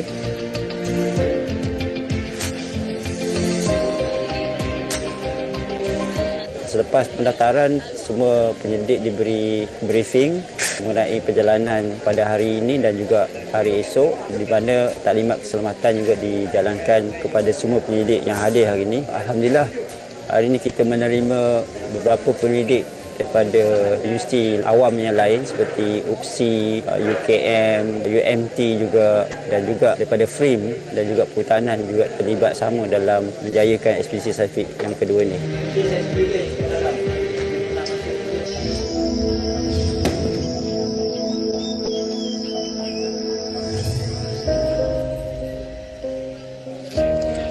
Selesai daripada briefing, semua pendidik bergerak kepada checkpoint masing-masing, iaitu di Kuala Tahan, di Kampung Pagi dan juga di Kuala Keniam.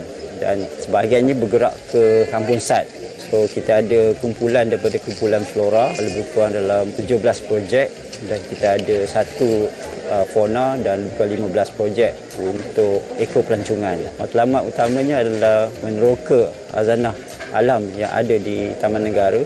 Harapan kami adalah penemuan-penemuan baru akan dihasilkan, di samping hasilan itu didokumentasikan dalam bentuk jurnal yang berimpak, buku-buku dan juga dokumentari yang kita akan hasilkan pada penghujung ekspedisi nanti. Dan juga kita akan bentangkan hasilan ini dalam bentuk persidangan. Kita harapkan daripada 65 projek yang kita cuba hasilkan ataupun kita cuba laksanakan pada ekspedisi saintifik kedua ini akan memberi ruang yang lebih berkesan dari segi pendidikan di kalangan pendidik UiTM.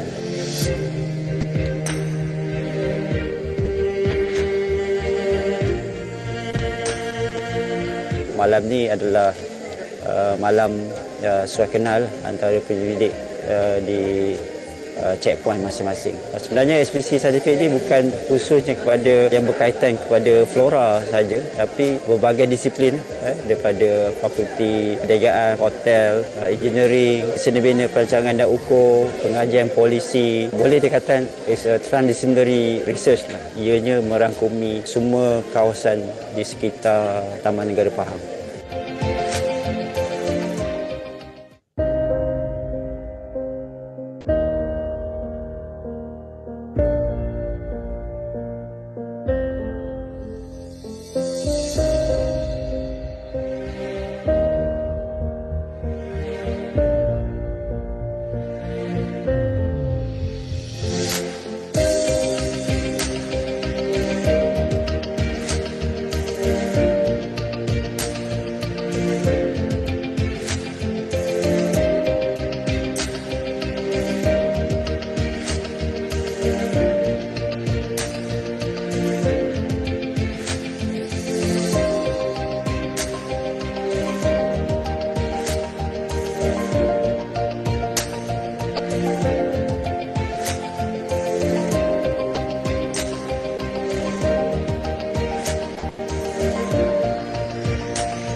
Alhamdulillah hari ini 4 bulan September 2020 ada hari pertama ekspedisi saintifik kedua di sesi pendidikan UiTM Pendidikan di Kuala Keniam. Pergerakan hari ini adalah kumpulan yang pertama berjalan daripada 4 hari bulan 9 hingga 8 hari bulan 9. Pada pagi ini pergerakan penyelidik daripada UiTM adalah seramai lebih kurang 47 orang yang menaiki bas.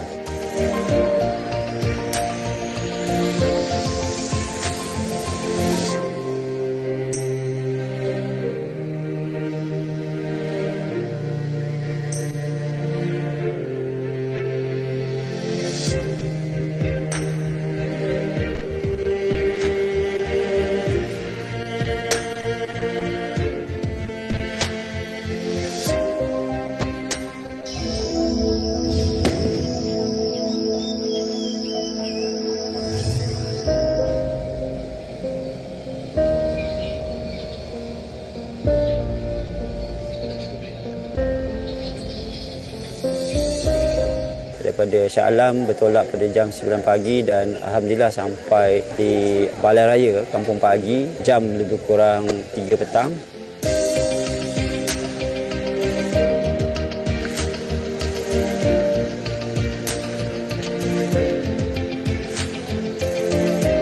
Di sana pendaftaran dijalankan oleh pihak urusia jawatankuasa edisi sertifik yang kedua ini.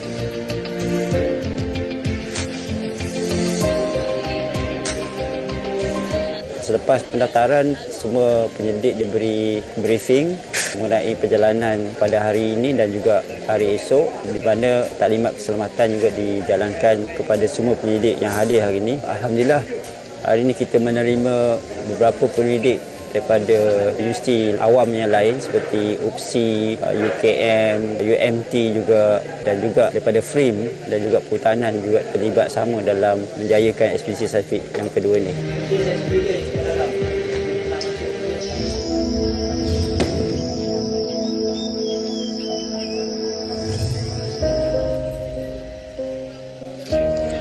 Selesai daripada briefing, semua pendidik bergerak kepada checkpoint masing-masing iaitu di Kuala Tahan, di Kampung Pagi dan juga di Kuala Keniam. Dan sebahagiannya bergerak ke Kampung Sat. So kita ada kumpulan daripada kumpulan flora lebih kurang dalam 17 projek dan kita ada satu fauna dan 15 projek untuk ekopelancongan. Matlamat utamanya adalah meneroka hazanah alam yang ada di Taman Negara. Harapan kami adalah penemuan-penemuan baru akan dihasilkan. Di samping hasilan itu didokumentasikan dalam bentuk jurnal yang berimpak, buku-buku dan juga dokumentari yang kita akan hasilkan pada penghujung ekspedisi nanti. Dan juga kita akan bentangkan hasilan ini dalam bentuk persidangan. Kita harapkan daripada 65 projek yang kita cuba hasilkan ataupun kita cuba laksanakan pada ekspedisi saintifik kedua ini akan memberi ruang yang lebih berkesan dari segi pendidikan di kalangan pendidik UiTM.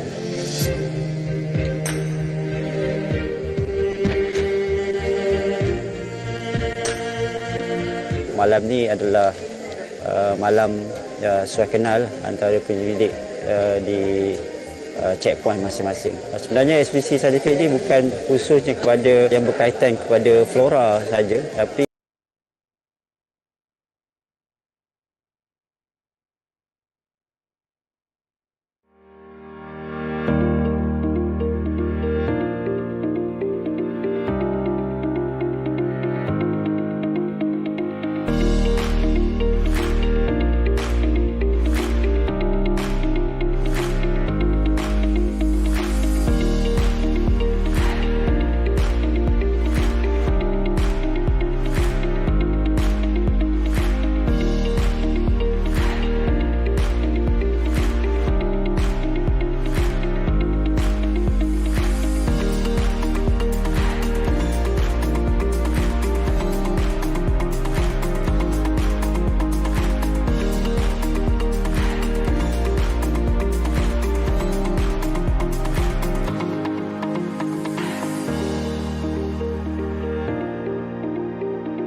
proceed to the afternoon session. Welcome for the afternoon session. Assalamualaikum and good afternoon.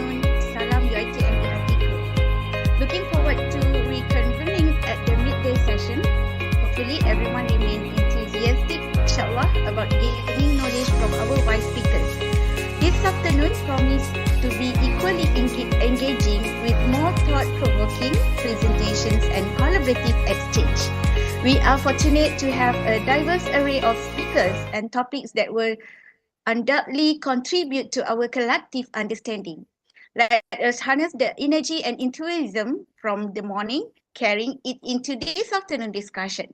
I encourage you to actively participate, share your perspectives, and make the most of this opportunity to connect with fellow academics and professionals. Just a little bit scene setting for this program, for this afternoon program. The event will commence with a keynote speech by Yang Berbahagia Associate Professor Dr. Muhammad Asrul Nasib Masrum. Yeah, Dr. Asrul with us. Okay. And Yang Berbahagia Prof. Dr. Vladimir Foronda.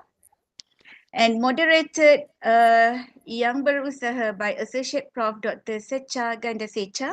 Yeah, okay. So providing an academic perspective, inshallah, there is a 30-minute session for Q&A and discussion will be followed. Subsequently, the event will proceed with parallel session and we look forward to reconvening at 5 p.m. for the closing session. Ladies and gentlemen, let's welcome our esteemed moderator, Associate Professor Dr. Secha Gandasecha.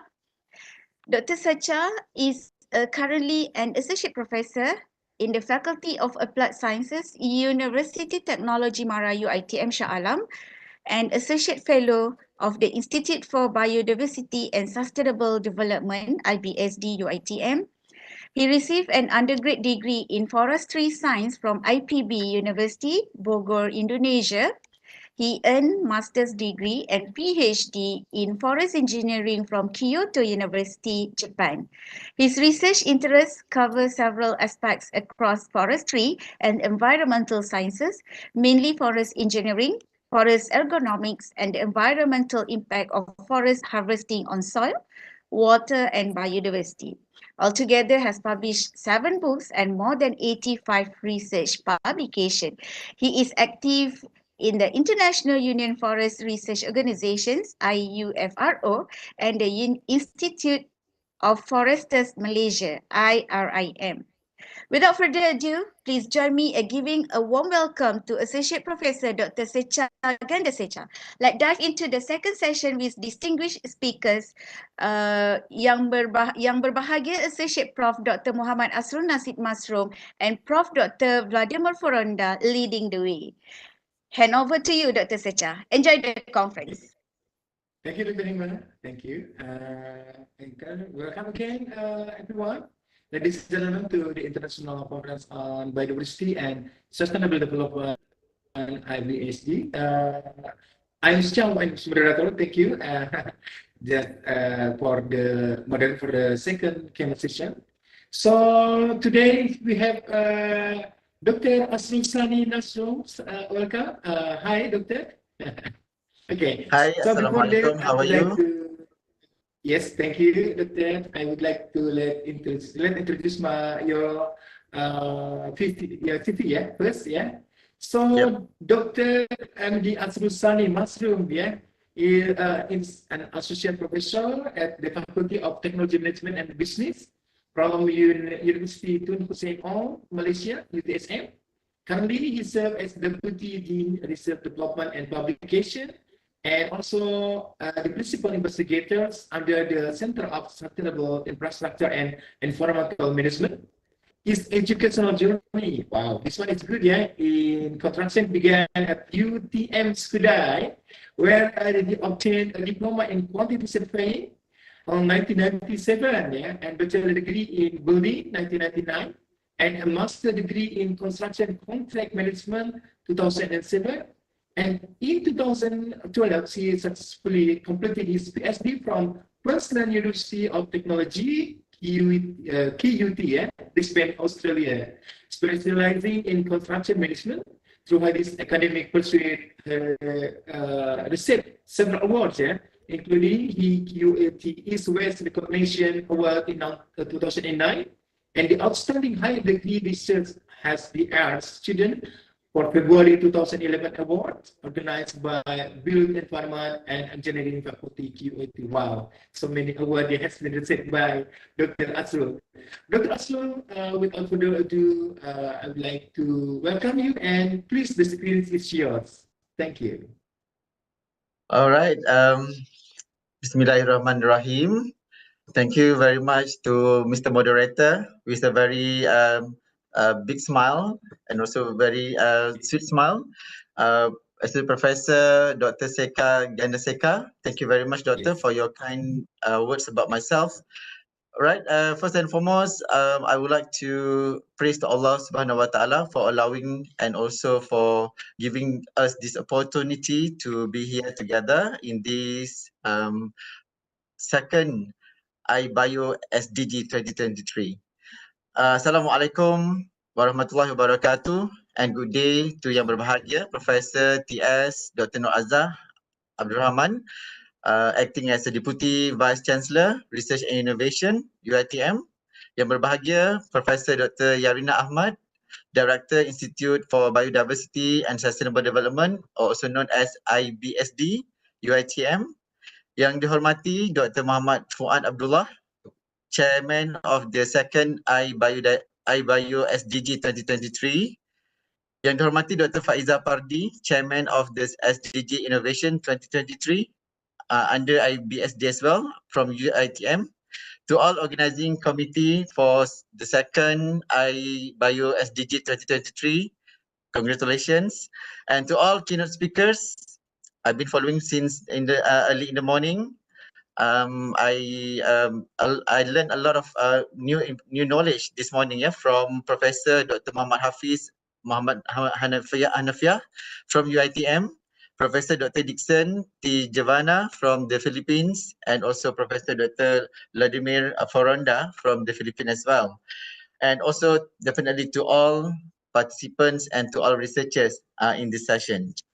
All right, welcome. And thank you very much once again for being with me and for being with us in the session. All right, so before I go further to share my keynote speech, the third keynote speaker of the day, please allow me to share my slides. Can everyone see my slides clearly? Okay, Doctor? All right, good. All right, can everyone hear my voice clearly? If you can hear my voice clearly, maybe you can show a double thumbs up. All right, cool. Okay, before I go further, I just want to express my highest gratitude to the committee of the second iBIOSDG 2023 for giving me this golden opportunity to be as a keynote speaker of this session. And I feel a very great honor to be here today to share my little knowledge and also my humble experience with everyone in this session. And I do hope that my research and what I'm going to share with you this afternoon will be useful and will be fruitful. Maybe for the students, it will be as an eye-opener for you to investigate further about what I'm going to share with you today. Okay, before I go further, thank you very much, Dr. Seka. You already introduced myself. And once again, my name is Mat Asrul Nasib Masrum. You can call me Dr. Asrul. I'm at the moment acting as a Deputy Dean for Research, Development and Publication. So I always welcome to all of you. If you would like to get together with us here, if you would like to work collaborative with here, you are most welcome. Yeah. I give you very big open arms to accept you to work hand in hand. All right, and at the same time, I'm also taking care of postgraduate students at our faculty. So at the moment, we do have 400, if I'm not mistaken, that we do have 430 somethings. Yeah, and tomorrow is our hooding ceremony. So I'm so excited to witness the students. And the big graduation day will be held on the 2nd of December until 7th December. So being as Deputy Dean for Research and Publication, definitely my schedule is very quite tight. And also at the moment, I have to find out and fine tune for my research. So that's why at the moment I'm also acting as an active principal investigator under Center of Sustainable Infrastructure and Environmental Management. So I do hope by sitting in this center that would be suitable for this conference and also for the team of this conference. Yeah. All right. So today I'm going to share with you basically about the guidelines for helping or for promoting to the stakeholders in order for them to know their roles, in order to engage and also to involve community in their project development basically. So considering that my background is construction management, I always taking care and also investigate something related to construction industry perspective. All right, so about my presentation today, this is my outline. I'm going to start with a little bit very brief introduction, and I'm going to highlight a few issues in regards to our current practices, particularly in community engagement. And I would like to highlight a few things about innovative community engagement, particularly in green infrastructure development. What are the consideration? What are the attributes that we need to concern in order to make sure that the development not going to harm environment, social, and also economics? And on top of that, I will explain a little bit about stakeholders' roles in community engagement, particularly in infrastructure development. Who is the stakeholders and what are their roles and what is their responsibility in order to make sure that the development can be delivered successfully by considering environment, social, as well as economics. And I can say as a findings, or also can say that as a preliminary findings of my research, I'm going to share with you about guiding principle leading to effective community engagement. And also there are several recommendations. And the interesting about my presentation today, I'm going to share with you about lesson learned that I gathered throughout my postdoctoral research when I was there in 2019 until 2020. I learned a lot of, their practices in regards to community engagement. So I'm going to share with you after this. All right. As a community, definitely everyone looking for a good infrastructure. You are actually looking for a positive project development in Malaysia, right? So basically, my research is taking care and also concerning on how actually project development can be done according to time, cost, and quality. But at the same time, we also would like to know how actually the stakeholders actually they really concern and also include this community in their development. According to previous studies, it shows that green social infrastructure is actually refers to creation of sustainable and inclusive public spaces that enhance the quality of life while minimizing the environmental impact. And as a Malaysian, we can see that there are so many development, and based on Construction Industry Development Board report, it shows that there are so many project ongoing, and also there are several big project or mega project upcoming in the year of 2024. But as I said earlier, as a citizen, as a community, we are really looking forward to have a project development. At the same time, it's not going to harm environmental issues, and also it's not going to impact badly to the community. Okay, we need development definitely, and this is actually a paramount to addressing pressing environmental challenges, enhancing the well-being of its citizens, and also promoting a sustainable and inclusive community. So there are several research also highlight that in order to make sure that the project can be delivered within time, cost, and quality, and also to concern about community needs, we need to make sure that the stakeholders they play their roles effectively. So there are several research already highlighted that stakeholders definitely they need to embed community needs and also their local knowledge expertise, social cohesion, and also project acceptance and legitimacy. All right. But there are several questions, according to previous studies highlighted that although there are several projects ongoing, we can see and also we can witness there are so many project infrastructure ongoing. So do this project actually suits to our community needs? That's the question. Yeah. Basically, but what we are actually expecting that the project needs to be based on community needs and also requirements in order to align their specific needs, aspiration of the community. However, according to previous studies and according to several reports, it shows that although there are so many development, particular infrastructure, and also there are several green infrastructure that concern about environment, however, the development still based on expert driven and still lacking in terms of engaging this community in order to during the development stage. And this has resulted the lack of adequate information to make critical decision in accessibility of the project site and also backlash. This is based on previous studies.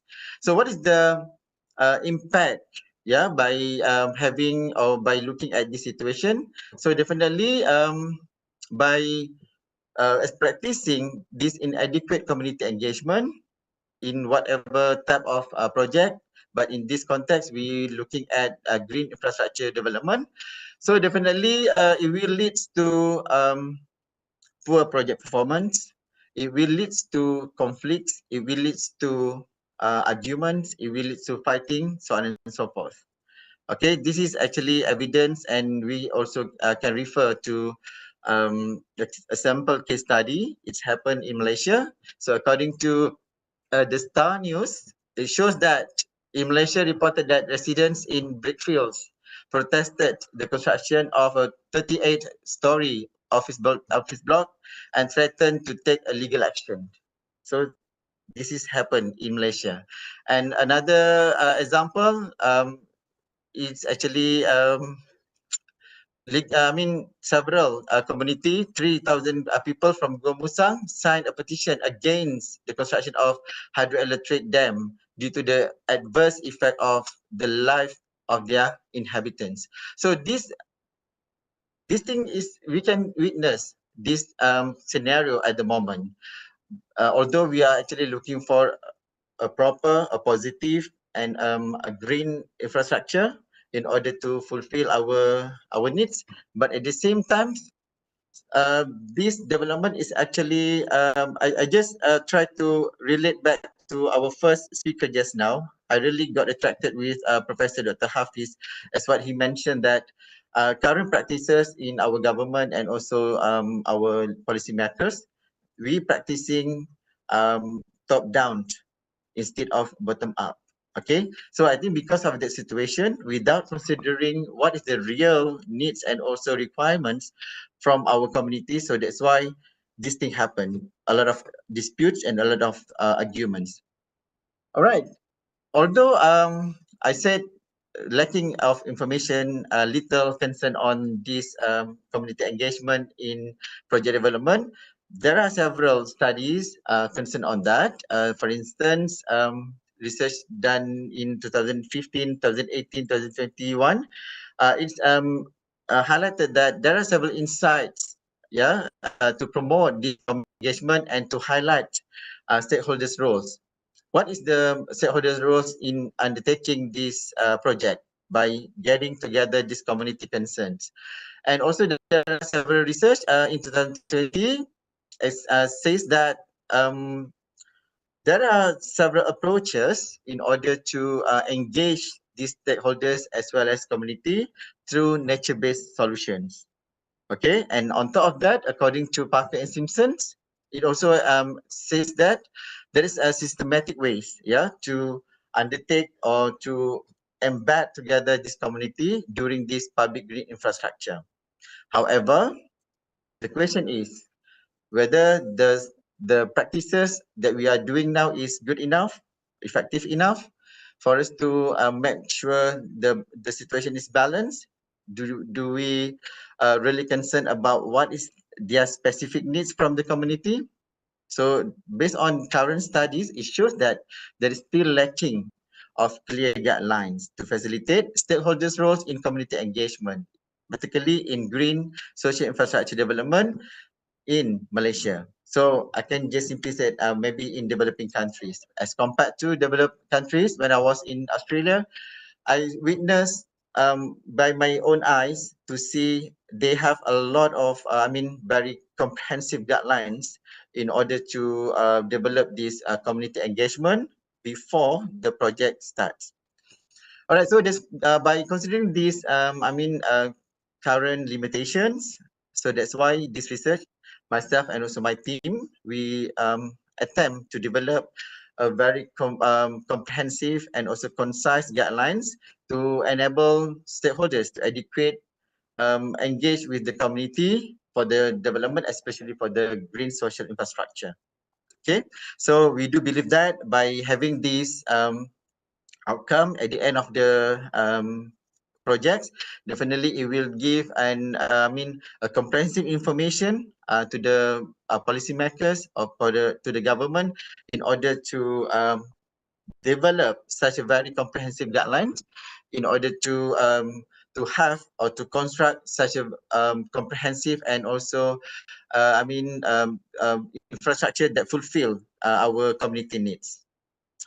So please allow me to give a very brief explanation about our current practice, especially in community engagement. So as I mentioned, there are so many development, particularly in regards to infrastructure, but in order to include, to concern community at the early stage, still not there yet.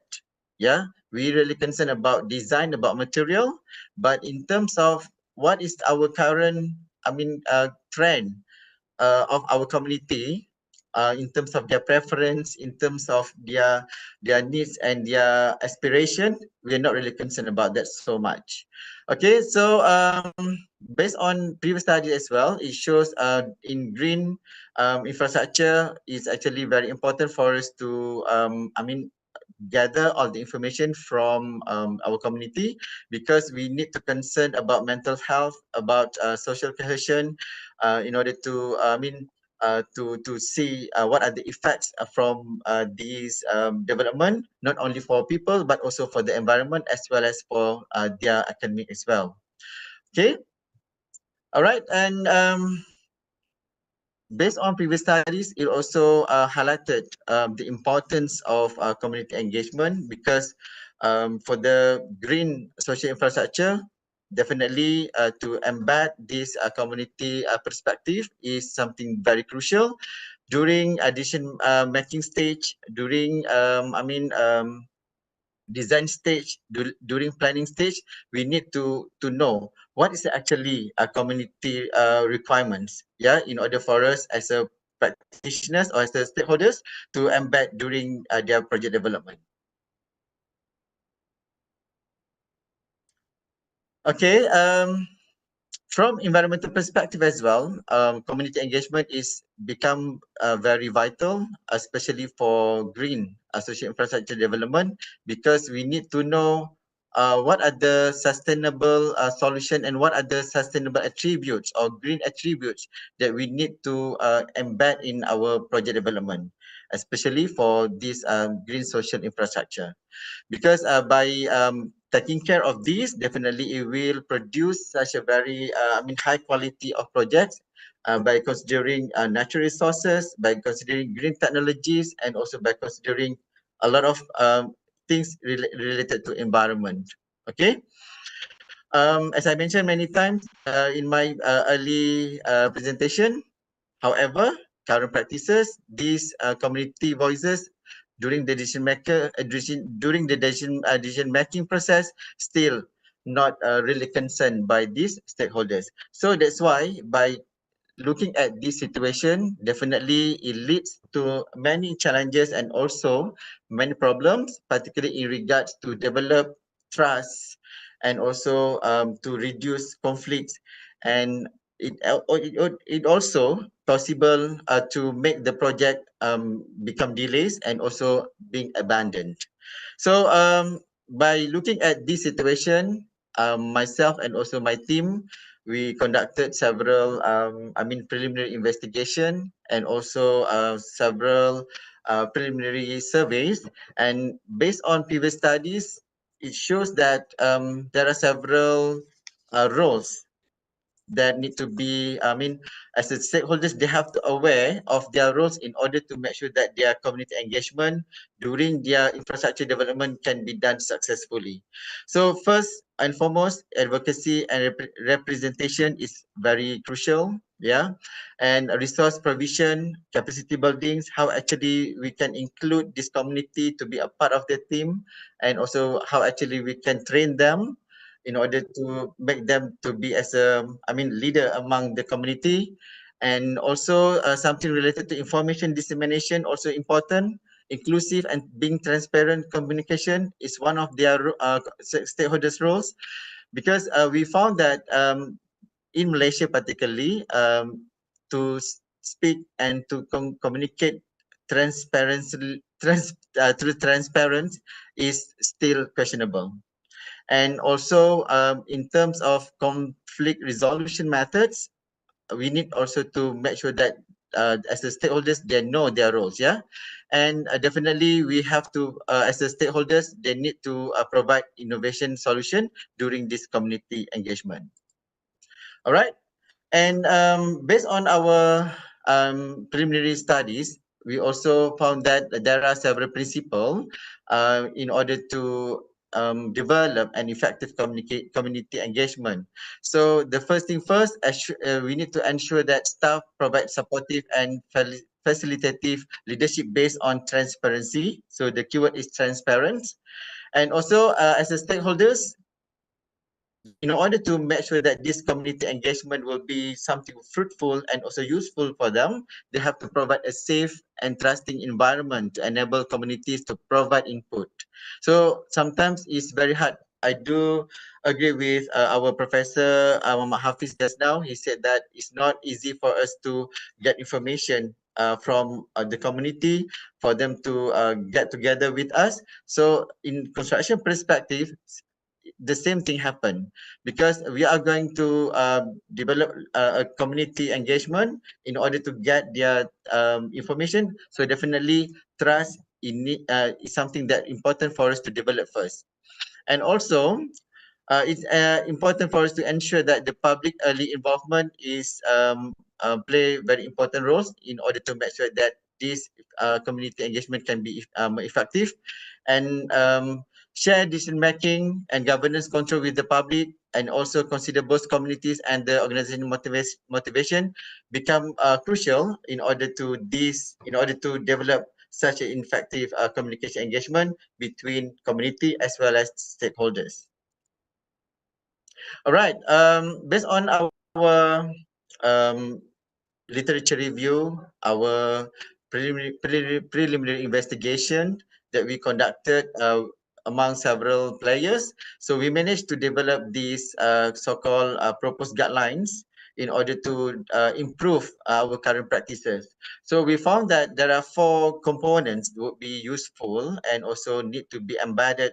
So for instance, if there are local authority or there are government bodies already develop a proper guidelines, so maybe they can compare between what has been done and also the thing that we are proposed now.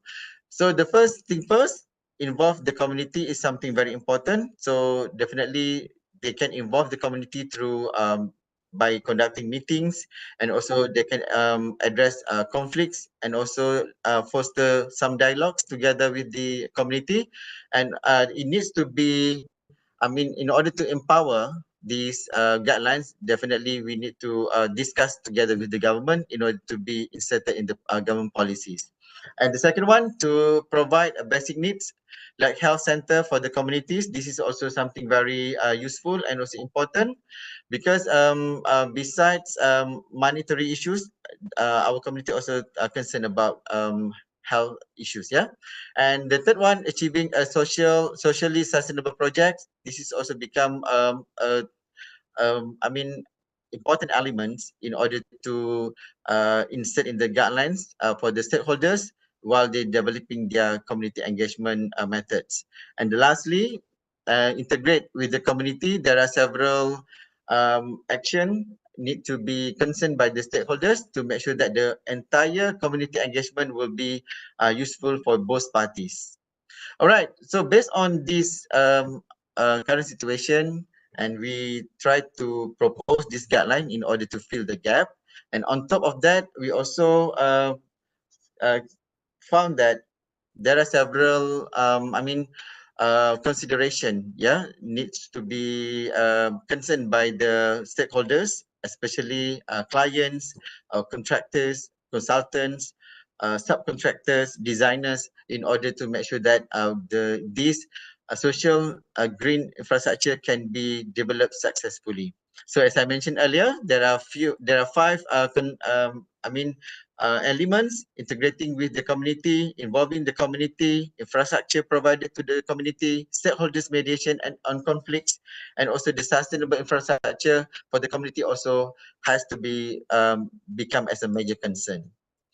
And based on our studies, we also come up with this recommendation to help our stakeholders to make sure that the community engagement during the session can be more transparent, useful, and also can be more comprehensive, and not only talking about money, but also during the session it needs to be concerned about social economy as well. And definitely during the session, we also advise the stakeholders to engage through effective communication by concerning about environmental as well as socio-economic advantages. All right. This is actually our, for your information, yeah, everyone who in this session, we actually in the middle of developing a proper framework based on what we have done so far. So this is only what I can share here is this is a part of the framework. So be concerned about principle of community engagement, which is consists of 5 elements. It's inclusiveness, transparency, interactiveness, and communication, continuity, integrity, participatory, and also collaboration also become as a key principle during the community engagement. And also we another element that we think really important for our framework is about what are the approaches has been used or what to be used. So the first is early stakeholders engagement, bottom up participatory strategies, exhibitions, public forum, focus meeting, community workshop, emerging technologies by considering current trend, everyone using TikTok, using SOCMED through Facebook, IG, so on and so forth. I think it's something very important for us to embed together in community engagement, and definitely collaborative is very very crucial. All right, guys, as I promised and as I highlighted in my early presentation, that I'm going to share with you about information about lesson learned that I gained throughout my postdoctoral research when I was in Melbourne.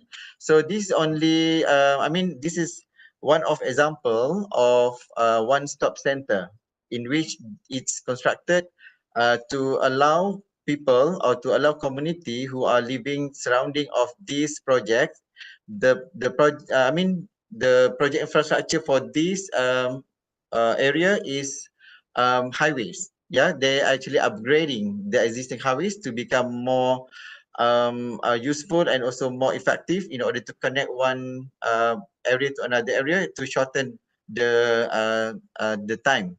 So you can see that in the community hub is very comprehensive and very useful, in which you can just simply go there and ask the officer to get information. They are very helpful, and then you can ask any question in regards to your safety, privacy, anything related to the development. They can simply give you the information, and very transparent. Yeah, so this is very, I can say that rarely you can see in Malaysia? Because I asked several organizations about this community engagement. Do we have something like this in Malaysia during the development? Definitely quite hard for us to see it. And another experience that I get during my postdoc when I was there is about metro tunnel projects. This project is located in the middle of the city, and then this a community hub is actually constructed very close to the project, and then you can simply go there and ask the officer about the project. If you have a lot of doubt about the project, you can simply ask in terms of how much you spend for this project, for instance, and who are the participants and how long this the duration of the projects, and in terms of benefits and also pro and cons of the project, you can simply ask them. They're going to give you a lot of information. Yeah. On top of that, you are not only can get through this information physically, but definitely they will give you a lot of information through online or websites. So you can just simply access the information. Yeah, this is something very important as well. Yeah. All right. Another lesson learned or experience that I think would be useful. I attended one community engagement in Geelong. The project was related to prison development. So I simply can smile, even though most of the community there, they're not happy with the development, because they thought that to develop prison just next to the corner of their house is something not happy for them. But considering that I'm not the local people, I can simply gain a lot of information. That's my aim.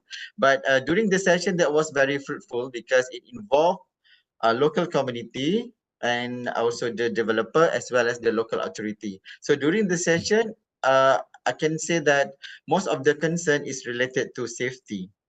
You just imagine if there is prison to be constructed just next to your house, how do you feel? Do you feel safe or not safe? So is there any platform for you to say something about it in Malaysia? I'm not very sure. Okay. All right, and last lesson learned that I can share with everyone. This is another community engagement that I managed to attend during my visit there.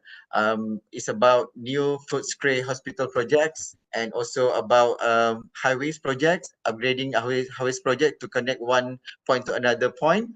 So they simply deliver the message, simply share the message transparent, very transparent and very clear, and it's actually simply develop trust among the community. I think this is a very good practice that I think still lacking in our country. But so by sharing this, I really hope that everyone in this session could get a lot of benefits and could open our eyes together, and we can work together in order to develop such a very good guidelines in order to promote this community engagement, particularly for project development in Malaysia. And we can work together with the government in order to improve our current policies or current plan in order to make sure that the project can be delivered within time, cost, quality, and also can nurture more harmonious working environment, and also we can mitigate conflicts throughout the projects. All right. So with that, my last word, if you want to go fast, we can go alone. And if you want to go far, we can work together. So I'm here. So as I mentioned earlier, I'm here to open our any other opportunity or future opportunity to work together with anyone here who actually listening to my sharing, and hopefully my 30-minute sharing will be useful and fruitful to everyone. With that, thank you very much. I pass back to our moderator. Thank you. Thank you very much, Dr. Azrul. It's very interesting, yeah. That's maybe I think still new in Malaysia, yeah, because this one is a case study in Melbourne, yeah. So what the government has maybe any stakeholders has a concern about the community. Sometimes something like here maybe like top down, yeah, everyone like or not every development the community yeah must accept. But maybe they want some protest and some sort, but maybe I don't know here or not. But in my way, like this one, I'm very good. Yeah, it's good because there's some concern and they think about the environment and the community. So here maybe we also have the like any development that need like the IA environment impact assessment. True. But True. for community impact assessment, I don't know still that one that still we are really hope that you can make a guideline for our government to make a good impact into environment and community. Yeah, but maybe even there's so many questions, but need to take please just write on the chat box, and then at the end of the session we'll open for Q&A for everybody. But thank you. But I will continue for the next what we call keynote speech. So I would like to invite Professor Dr. Vladimir Foronda. So, Dr. Vladimir Foronda, I hear that there's something blackout in Philippines. So, mean that Dr. Vladimir Foronda from College of Agriculture, Natural Resources, so Central Bicol State University of Agriculture, CBSUA, Philippines. So, hopefully that you are not here, but I heard that the community has received the video conference, yeah, video. So can the committee present the video of him? Because actually he would like to present, but he said very sorry that he cannot attend because the blackout until 6 o'clock in the afternoon. So with that, please welcome Professor Vladimir to a video conference. Welcome. Thank you. Okay, okay, I remember. Okay, before I okay, just a moment. I would like to just read his brief CV of Professor Dr. Vladimir Foronda. So before open the video. So Professor Vladimir is the director of the University Extension Service Division and director of Digital Agriculture Innovation Center, Central Bicol State of University of Agriculture, CBSUA, Philippines, and received the Bachelor of Science in Agriculture at Commaneris South State Agricultural College, and his graduate of Master of Science in Agriculture, Biodiversity and Technology at the University of Tsukuba, Japan, 2007, through a scholarship program at the Japan International Cooperation Agency. He finished his doctorate degree in plant science at CBUSA, Philippines. And in 1989, he worked with a non-government development organization, NGO Philippines Rural Reconstruction the Movement for almost 2 decades in implementing various rural development programs and served as head of the technical assistance unit that covers sustainable agriculture, sustainable livelihood economic development program. He left the as a branch manager in 2005 and entered the academy. Since then, he has involved in research projects on agriculture, biodiversity, information, communication, and technology, sustainable agriculture, disaster risk reduction in agriculture, and socio-ecological and livelihood assessment. His scientific involvement resulted in several publications and citations. That's the brief CV of Professor Vladimir. Without further ado, I'd like to please welcome the video conference of him.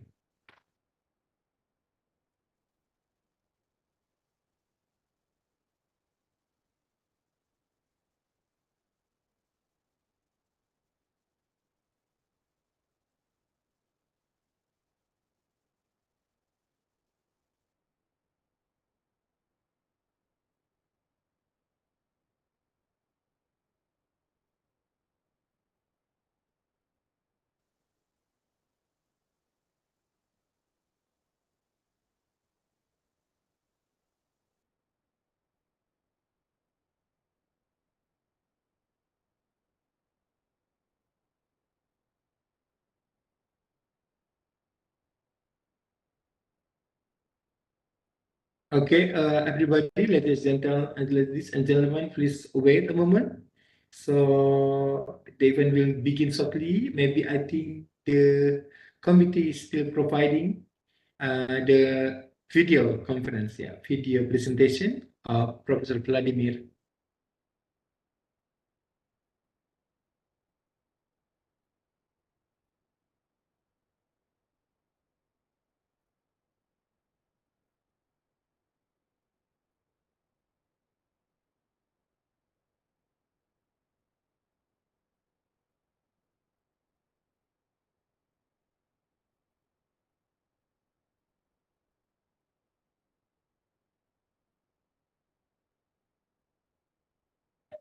I'm sorry, we can hear the sound, yeah? The video has been done, but there's no sound. Maybe the committee. Biodiversity and Sustainable Development 2023. Good afternoon to everyone, especially to those witnessing the conference via online and joining the second International Conference on Biodiversity and Sustainable Development 2023. With the theme, Forging a Collective and Resilient Paths Towards Sustainable Development for All Life. For this reason, my deep congratulations to the organizer, the Institute of Biodiversity and Sustainable Development of the Universiti Teknologi Malaysia. Congratulations also to all institutions who actively involved and cooperated in this event, from preparations to its implementation. May I also share special thanks to Professor Madja Dr. Siti Iqbal Sali for instituting an international collaboration with Central Bicol State University of Agriculture through a strategic research center. Likewise, for inviting me to this conference to present my views on the topic, strengthening collaboration and community actions towards regenerating agriculture biodiversity for sustaining development. Thank you for having me in this full virtual conference. Thanks also to her for the complimentary copy of the book entitled 2022, The Global Goals, produced by Universiti Teknologi. I do hope that each of the universities will also have the opportunity and resources to document their sustainable development goals experiences in a book, just like what UITM did. This conference is a concrete example of forging collaboration for sustainable development. This international conference indeed will provide the participating researchers with broad exposure in line with biodiversity and sustainable development. And also they will be exposed to innovation initiatives, especially in the fields of natural science, architecture, engineering, and technology. I strongly believe that this event is one of the few significant international conferences this year that is directed, relevant, to emphasize the importance of biodiversity and sustainable development goals for the long-term survival of humanity and all life forms on this earth. Again, I'm Vladimir Foronda, a faculty member of the College of Agriculture and Natural Resources of Central Bicol State University of Agriculture. I also work as a director of Extension Service Division of the same university. As I mentioned, CBSUA currently have a strategic partnership with UITM on research around biodiversity, resource management in lakes and in mountain areas. I am here in the Philippines, a country naturally gifted with a vast existence of biological resources. It is considered a host country of one of the greatest concentration of wildlife species in the world, at least 20,000 of which cannot be found anywhere else. Also, according to one group, Conservation International, the Philippines is recognized as one of the hottest biodiversity hotspots, and together with other mega-diverse countries, is the home to over 2/3 of the Earth's plant and animal species. To all viewers, my presentation this afternoon will cover only two major topics. First is about agriculture biodiversity and the challenges it's facing. This is about a short discussion on some challenges faced by the community that influence their efforts towards development. The second group of topics is about institutional collaboration and community actions. My discussion in this part will emphasize why is there a need to work together or tighten the collaboration effort with the various development actors in order to put forward biodiversity conservation and sustained development in the community. I will be highlighting a few examples of the many strategies in the Philippines that aim to enhance community action towards agriculture biodiversity and towards attainment of SDG. Most of these approaches that I will be sharing are coming from the experiences of institutions and villages in the area where I came from, which is located in the southern part of the mainland Philippines, called Luzon, which I strongly believe is almost similar to the communities that you are currently working with. What is biodiversity? Okay, and why do we need to regenerate it? The literature from Food and Agriculture Organization of the United Nations shows that humanity in all forms of living greatly relies upon the diverse and rich resource of the world, not only forest, ocean, but also in agriculture. UNFAO defines agriculture biodiversity as broadly covering all components of biological diversity that are relevant and essential to food security and agriculture. These are primarily maintained, and you all know this is influenced by various human activities and management practices. These needs that we get from this area includes food, shelter, fiber for clothing, energy, and many more. These resources I mentioned provides us with an assurance of survival on this earth. In short, farming and food production are the significant and primary link of the community with agricultural biodiversity. Agricultural biodiversity, therefore, ensures the production of food, fiber for our clothing, fuel, and fodder for our animals. It maintains other ecosystem services as well, which includes water, air, soils, temperature. It provides sustainability livelihood of farming households. Also, it allows adaptation to changing conditions, including climate change, and many, many more. However, this agro-bioresources is facing some threats and challenges as we live in this landscape of agriculture. And these are some of the major challenges. First is the loss of agricultural biodiversity, resulting in food unavailability, nutritional deficiency, and malnutrition. In 2019, UNFAO highlighted in their report that there is a growing erosion of diversity of plants, animals, and microorganisms that sustain food production systems. Once lost, biodiversity for food and agriculture cannot be recovered. Consequently, global diets are becoming increasingly homogeneous that risk undermining diverse and nutrient-rich diets that are essential for human health. According to one foundation, WHH, worldwide farmer selection variety and land research are disappearing at an unprecedented pattern. The statistics are alarming. Out of the 6,000 different plant species used as food, only 9 contribute to 60% of the total crop production. This includes, of course, the number one, rice, maize, sugarcane, of course, potatoes, sugar beets, cassava, oil palm, and soybean. In the case of livestock production, it is more concentrated mainly on 8 species, accounting the 97% of global meat production. And this includes pig, cattle, chicken, goat, sheep, turkey, ducks, and buffalo. Another challenge is the producing more products from the agro ecosystems to cope with increasing demand and to meet the needs of the community. It is a fact that population is booming and demand to meet its need is increasing. So the management of ecosystem was drastically changed in order to produce the required food and other materials needed by humanity. The third factor is soil erosion. Soil erosion as a result of intensive farming and farm expansion to uplands. Intensive farming was initiated to ensure the supply production works in tempo with what is required over time. Large part of the natural landscape were also explored and exploited, resulting to soil erosion and creating other negative conditions for environment in general. Next challenges is the overuse of agricultural supplies that poisons and degrades the agricultural ecosystems. The pressure for growth continues, and food production further contributes to the fast degradation of the overall agricultural ecosystem. As humanity overuses the application of materials such as the dangerous pesticide and chemical fertilizers in order to produce what they need, even to a certain point, sacrificing the condition of the ecosystem. Last has a greater impact in a long term. This is climate change. At the tail of the story, the small farm activities become part of the global concern. It contributed to the global warming. The activities in that farms also shared part of the climate change. Agriculture is very, very sensitive to weather and climate.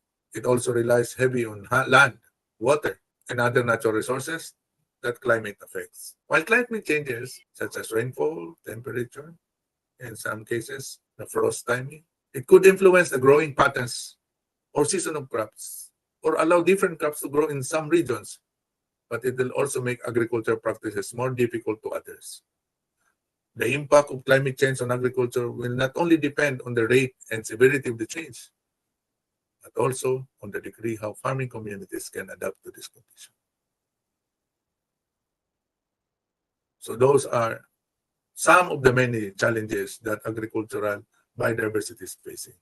So through a comprehensive review of the existing literature and looking at experiences on community-led actions aimed at promoting agrobiodiversity, I prefer to highlight in this discussion and outside the community. Of course, in helping regenerate agrobiodiversity as a primary mechanism for sustaining development.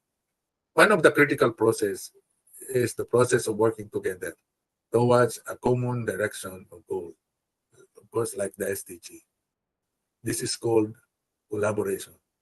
So the element of collaboration is important. It involves individuals or groups sharing knowledge, skills, and resources to achieve a shared objective, aspiration, and vision, making the movement more powerful, more impactful. Development actors include, but are not limited to, community organizations. You can also collaborate with fisher folks associations, farmers organizations, dairy cooperatives, indigenous people, our youth organization, women groups, civil society institutions, non-government organizations, foundations, and other government line agencies are among the local players who can work effectively and efficiently with different community stakeholders to attain the shared vision of conserving and protecting and sustaining agricultural biodiversity. My dear friends, allow me to share some community actions initiated through various institutional cooperation arrangements for regenerating agricultural biodiversity and also in sustaining development. Most of this involves our university directly. I clustered the example of community action into 5 major themes. 1, sustainable farming practices, maybe in the context of farm level or maybe household level. Number 2, integrated resource management. This is for both watershed and coastal. Number 3 is for me one of the most important is the empowering the community through grassroots mechanisms and local development participation. Number 4 is about climate resilience and agrobiodiversity supportive livelihood. And lastly, the development, cooperation, and partnership or community initiative and advocacy. So I clustered the succeeding discussion based on these 5 major themes. Let me start. On sustainable farming practices, I can say about community seed banking and kitchen garden. Some global humanitarian organizations, the likes of other Philippines, Adventist Development and Relief Agency, are organizing community processes to implement practical food production activities through home-based or backyard or kitchen gardening. The use of organic farming is integral to this project. To sustain this gardening or this effort in food production, a complementary project called community-based seed banking will be installed to serve as support mechanism for the community to produce quality seeds of open-pollinated crop varieties, and of course, planting materials for fruit-bearing trees. This will be installed and operated in strategic villages that are highly accessible to neighboring areas to make it immediately available to farmers. This will be managed by the partner organizations in cooperation with the humanitarian organization, the local government units, or with the universities. The next sustainable farming practices is organic farming. CBSUA and various organizations and cooperatives at the local level are advocating the adoption of organic farming practices and the demonstration of organic fertilizer production. The adoption of organic farming approaches aim to produce safe food for the community. Utilization of solid agricultural waste materials from Crops and animals can be converted into organic fertilizer. Application of vermiculture and plant-based concoction as liquid organic fertilizer are example of this initiative. Some groups are into marketing of organic fertilizer already. They sell it to farmers and other home vegetable growers. They actively participate in various product shows locally. Another theme is about integrated resource management. This will cover, of course, watershed and coastal areas. One example is what happened in Baao, Camarines Sur.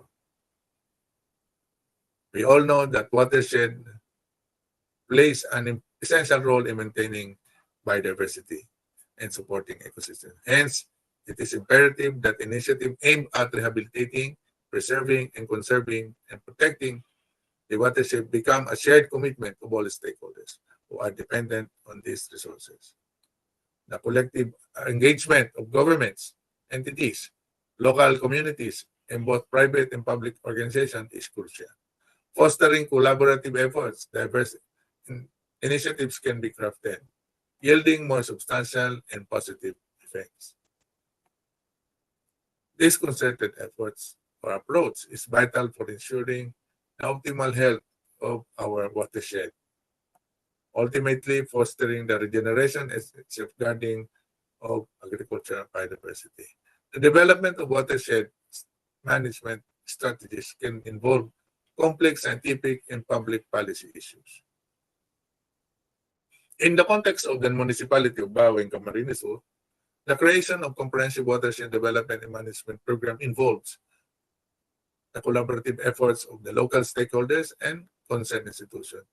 It generally aims to assist the local government unit of Baao in institutionalizing a sustainable, integrated, but comprehensive community government in this industry-based partnership for optimum production, utilization, protection, conservation, and preservation of natural resources of the entire Baao watershed for the satisfaction of existing and forthcoming generation. Also, these initiatives intend to address and contribute to the attainment of several SDGs utilizing the following strategies. Mobilization of stakeholders, such as our brother indigenous people, by actively involving them in decision-making process related to watershed management. Encourage their participation in planning, implementation, monitoring activities. Conduct multi-stakeholder representation.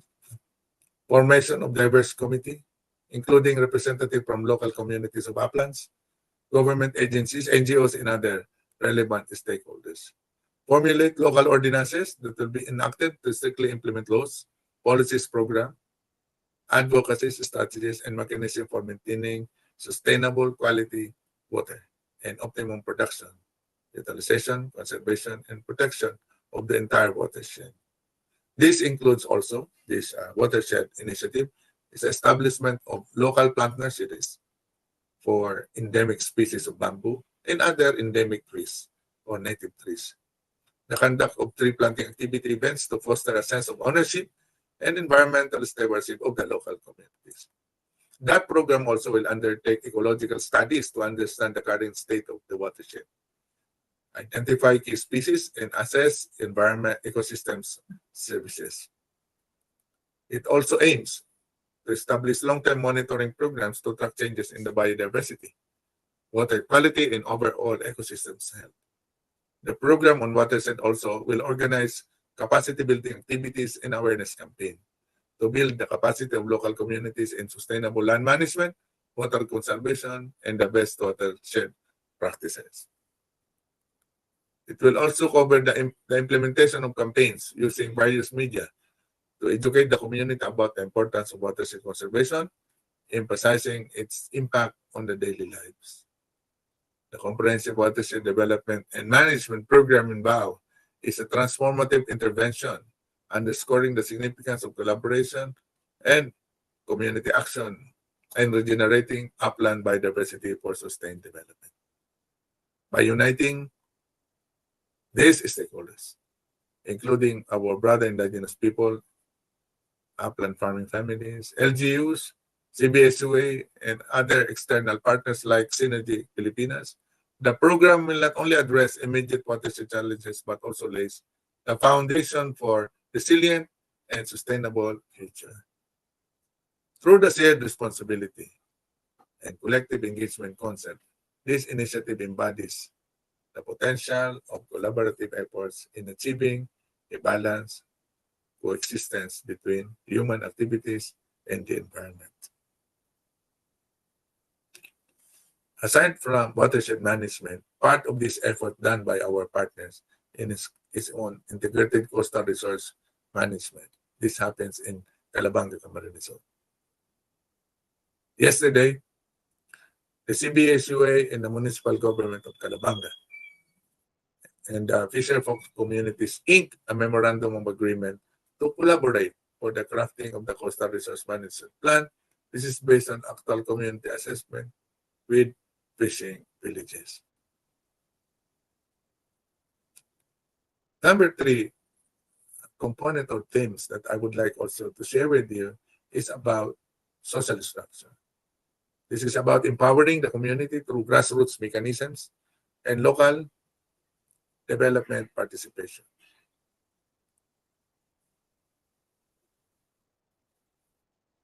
The barangay extension workers, or in short, BAIM, are barangay appointed technicians representing the barangay or the community in assisting the municipal and provincial government in implementing the various agricultural programs and services to the community. Camarines Norte is the only province in the Bicol region that adopted this scheme and has appointed BAIs in almost all barangays in the province. BAI in other regions are also considered volunteers on agriculture extension work. The formation of Barangay Agriculture Extension Worker, or BAI, is a concrete, innovative example on how grassroots farmer leaders are involved in the whole process of developing agriculture. In the Camarines Norte, about 1 to 2 BAI are officially recognized by the provincial government per barangay to lead the extension service delivery in their respective community. A very minimal monthly honorarium are given to BAI. And in some regions, traveling allowances are also provided. In some cases, additional honorarium also are shared by municipal and barangay LGU from their respective funds. BAIs plays critical role. They have a function. Number 1, facilitate the process of community development planning for agriculture. Next, initiate the pitching of appropriate agricultural technology and its demonstration, which includes projects in food security and agricultural biodiversity conservation. They are expected to lead the identification and mobilization of technology cooperating farmers. They are also expected to facilitate the planning and conduct of various local trainings and workshops. Also, the conduct of capacity building activities for farmers who are interested in adopting the technology. They can also assist in the information dissemination, survey, profiling, monitoring, and assessment of the agricultural projects, and ultimately in the preparation of regular reports. BAI are being trained on various skills to ensure effective delivery of technology and services to the community, to the people. This includes the transfer of technology skills on updated pest and nutrient management, using ICT-based tools on pest and nutrient, the importance of balanced fertilization and the responsible and ethical management of pesticides. This grassroots mechanism has been mainstreamed already, institutionalized to the provincial agriculture system since 2018 in Camarines Norte, as indicated by the integration of this strategy to their legislative agenda. Additional proof is the releases of related ordinances to support organization of BAI and the budget allocation for its operation. As an impact of this strategy, more farmers are capacitated in the adoption of agriculture-based technology brought about by BAI intervention. Another important initiative that you can see in the Philippines is about learning site for agriculture.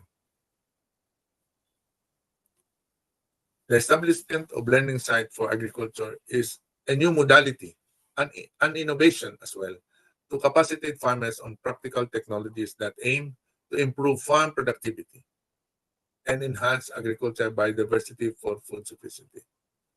It is a farm practicing and demonstrating appropriate agricultural technologies, agri-products and byproducts processing technologies, and employing doable farming strategies towards advancing sustainable farming practices, including the promotion of agrobiodiversity.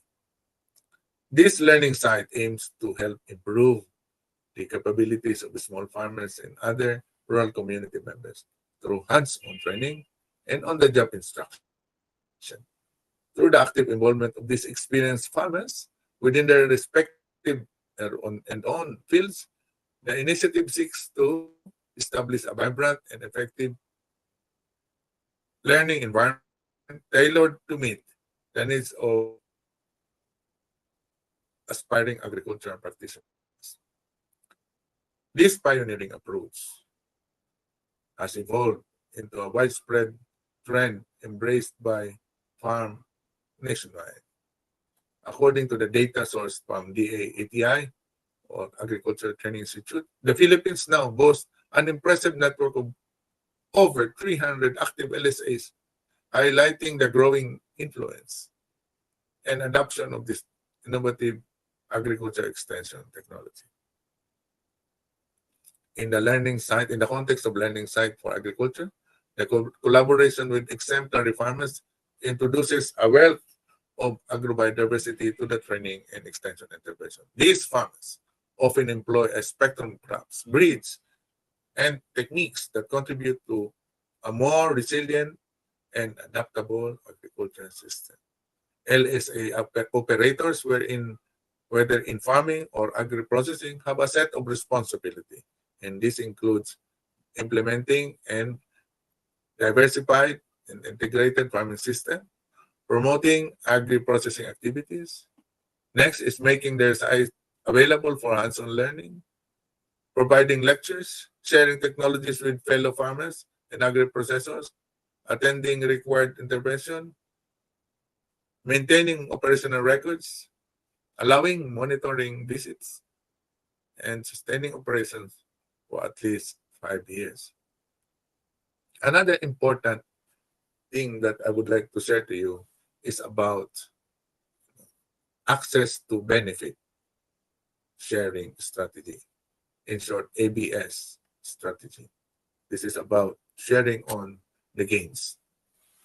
In this strategy and effort of servicing program, community involvement in piloting access benefit sharing strategy for genetic resource products of biodiversity, the case of pili tree, Canarian ubatong, and Canarian lusonicum, and the banana tree in the Philippines. This project aims to support the implementation of the Nagoya Protocol in the Philippines by strengthening the national access and benefit sharing framework, building national and local capacities, and developing critical experience in ABS agreements. At the end, it seeks to increase economic opportunity and biodiversity conservation for local communities and indigenous people in the Philippines, stemming from fair and equitable sharing of biodiversity benefits through its project components. With the aim of ensuring benefits are gained fairly and equitably from the producing community, like farmers in the indigenous product, benefits from products of genetic resources of biodiversity, CBSUA cooperated with the Biodiversity Management Bureau of the Philippines through this project supported by UNDP and GAF and DNR. This initiative is along the implementation of the National Framework on Access and Benefit Sharing of Genetic Resources and Associated Traditional Knowledge in the Philippines. Along with this, CBSUA committed to cooperate with this project, which is expected to initiate the following actions. First, strengthen the national framework for implementing ABS in accordance to the Nagoya Protocol. Second, improve the awareness raising effort and capacity building activities for the implementation of the ABS framework. And lastly, this is to demonstrate, maybe in some location in our region, demonstrate the benefit sharing agreements. And under this component, a key outcome to facilitate the negotiation of several ABS agreements with the local groups to ensure fair and equitable sharing of both monetary and non-monetary benefits for the use of genetic resources and its associated transitional data. Another important area of collaborative efforts, which I would like to say to you, is about climate resilient and agro-biodiversity supportive livelihood. The International Organization for Migration is partnering with various local institutions like the local government units, with higher education institutions like CBSUA, to implement the project CREATE. CREATE means climate resilience against trafficking and exploitation. This will be implemented in 2 villages in our province. Series of meetings and validation workshops have been initiated to identify livelihood opportunities. This will showcase the importance of community-centered resilience, adaptive strategies, and collaborative efforts to sustain the gains of development and likewise ensure biodiversity and sustainability in the area. Partnership with educational institutions and other government line agencies to mobilize experts in the conduct of capacity building activities is part of this effort. Climate resilient agri-based livelihood will be covered by this initiative, including support technologies to improve farm management, such as waste composting, biodigesters, use of flood-tolerant crops, varieties. Maybe small cottage industry or home-based livelihood like meat processing will be part of this initiative. Another unique efforts done on collaborations and collaborative activity in our area is the strengthening support mechanism for Indigenous Peoples Initiative. A regional center for Indigenous people was instituted by CBSUA in partnership with National Commission on Indigenous People last year. It aims to support our brother Indigenous Peoples Initiative for recognition, protection, and promotion of the rights to cultural integrity, respect for their culture, traditional practices, and economic well-being and quality of life. Several activities were launched in partnership with the LGUs and other civic society organizations, such as cultural shows, medical dental missions, and establishment of local museums to collect artifacts and native products produced by Indigenous people. Last group of efforts is about development cooperation and partnership for community initiatives.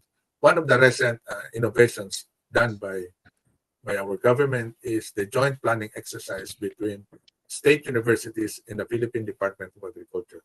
The joint planning exercise of DA with various higher education institutions provided an opportunity for the community program intervention to be participated effectively and efficiently by other members of the community.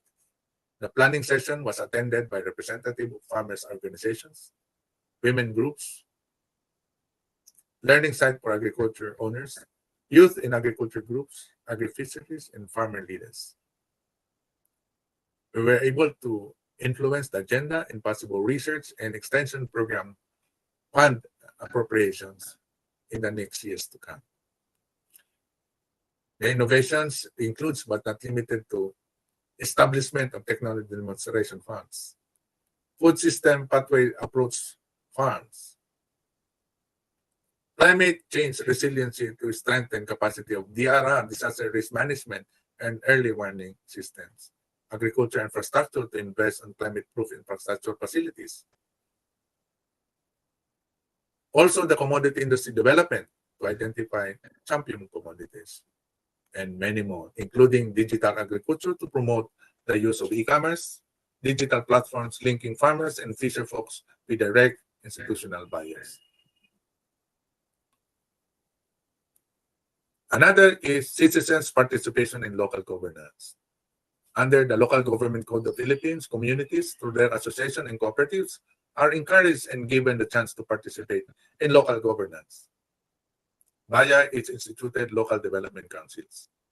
Through these councils, they can propose new projects, new ideas, new programs to the local government, participate in crafting development plans, including food security plans to ensure production on supply and improve its accessibility, affordability of nutritious food for their constituents. These local actions I enumerated are community efforts that simplify or rather exemplify the adoption of community-centered approaches that are more inclusive and reinforcing, cross-reinforcing. In summary, the idea of placing the community at the center of all our development efforts is not new. In fact, we have practiced and innovated it based on our experience. We created various models of configurations depending on the diverse situation of the villages in the degree of flexibility of our projects. Common to all these multi-layered development efforts that I mentioned are four things. First, community as a development partner. Community is not just a client or simply a recipient of the project. They are our partners for development who must take an active role in all phases of the project, from conceptualization to evaluation. Especially the youth sector of the community must be involved in the process for them to participate and appreciate their role in agriculture. Second, it must be ecosystems approach to agricultural biodiversity. According to the Convention on Biological Diversity, the ecosystem approach is a comprehensive strategy for integrated management of land, water, and living resources that promotes conservation and sustainable use in an equitable way. It is based on the application of appropriate scientific methodologies based on the levels of biological organization, which encompasses essential processes, functions, interactions among organisms and the environment. It recognizes that human, with their cultural diversity, are an integral component of ecosystem. The third one is about integratedness and cross-reinforcing program. The complexities of challenges calls for integratedness of development programs, from planning to implementation to assessment, from communities banking to area-based biodiversity to climate change, from local participation to policy formulation and implementation, and many, many more. Also, enabling policy environment is critically important. Creating an enabling policy environment is necessary element to be able to sustain community development, even beyond project line.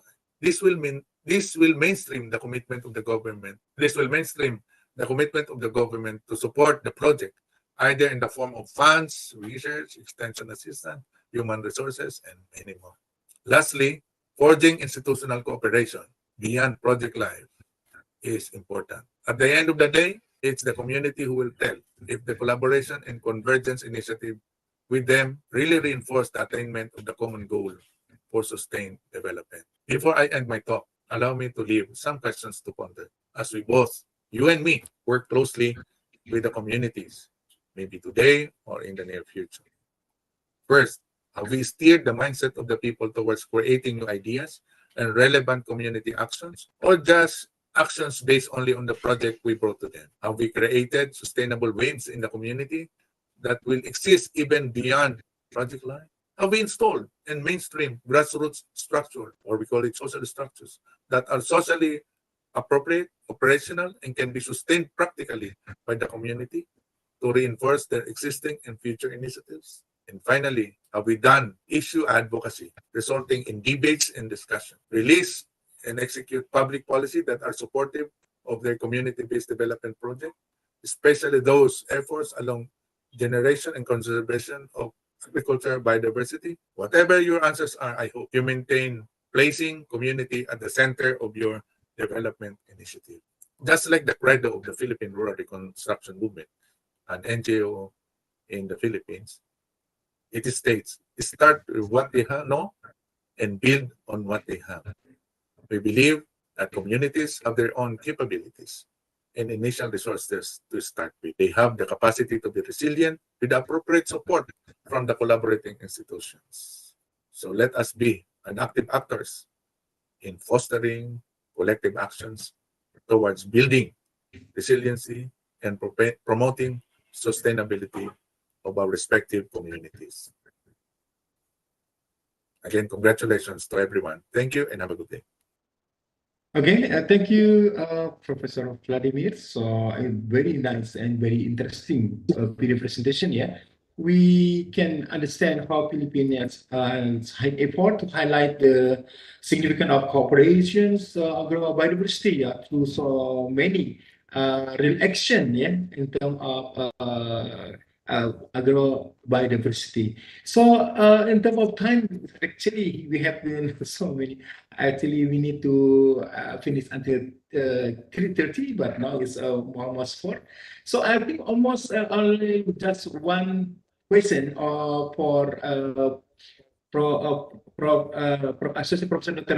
Asu. This one is for Dr. Chris. Yeah, Dr. Chris said sometimes achieving sustainability seems to be expensive.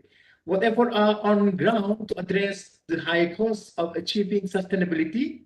For instance, in the building sectors, the upfront cost of developing a green building is high.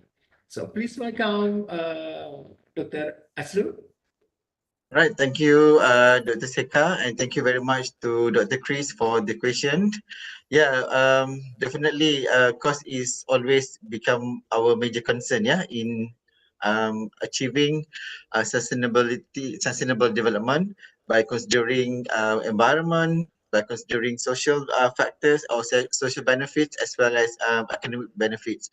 But I think by considering construction perspective, by looking at construction perspective, what we can propose or what we can do in order to make sure that this sustainable development can be done successfully, by considering cost as a major concern, I think we need to have that's why community engagement will become important role in order to ensure that the development or the infrastructure that we are going to develop is not mainly concerned on design itself, but also we need to ensure that it will fulfill and it will fit to the purpose and it will fit to the needs of our community.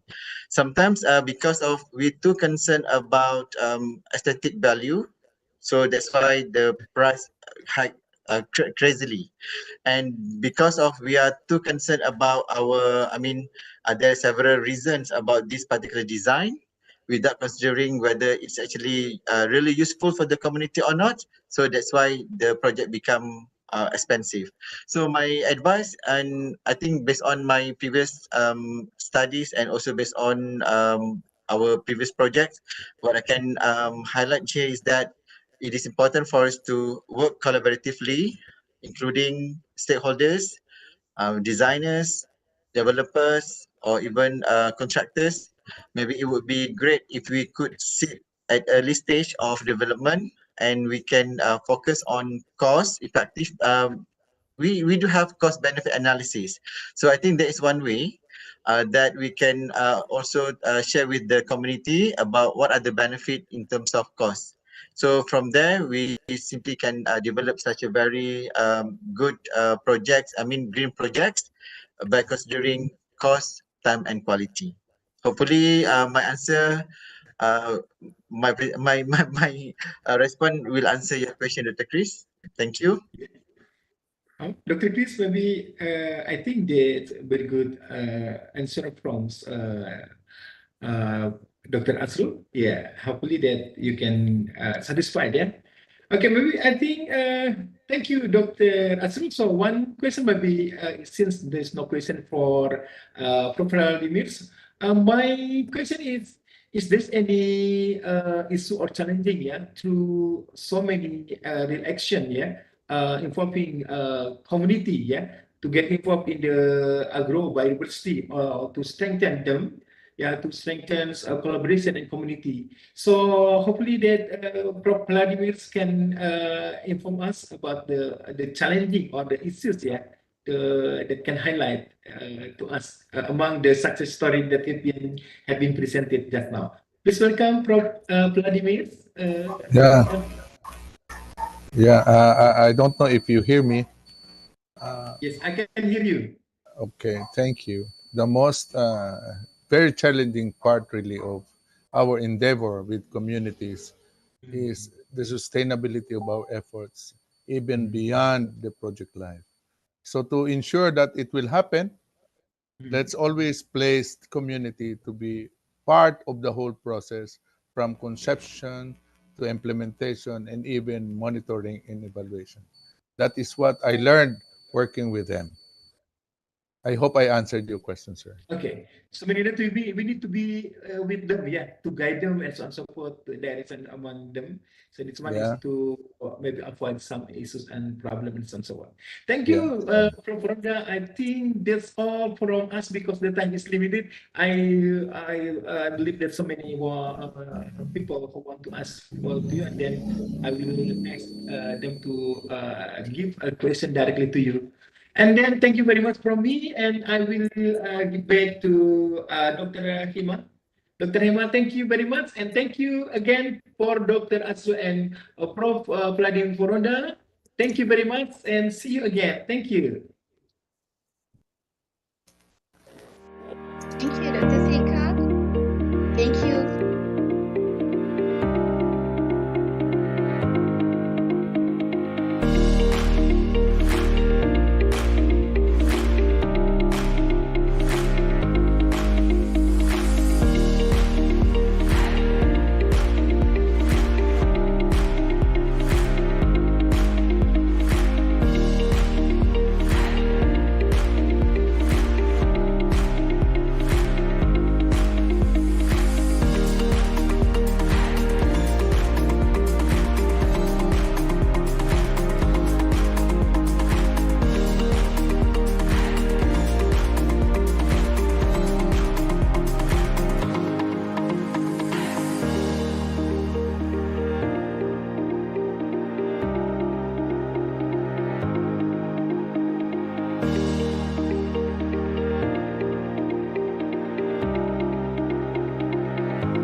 significance of our collective pursuit of knowledge. Ladies and gentlemen, as we approach the conclusion of iBIOSDG and SDG Innovation 2023, it is my distinct pleasure to welcome Yang Berbahagia Profesor Dr. Nur Azam Muhammad Suki, Associate Principal Research Fellow iBSD. Prof is one of the distinguished figures in our academic and research community. To share closing plenary, please welcome.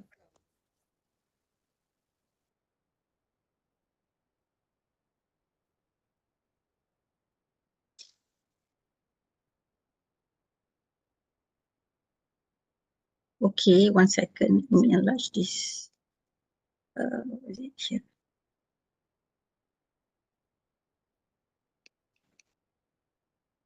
Hold on, yeah. Okay. You can see my slide? You can hear me? Yes, Prof. Okay, Alhamdulillah. Okay, let me stop for a while. Then I will share back. Okay. 1 second. All right.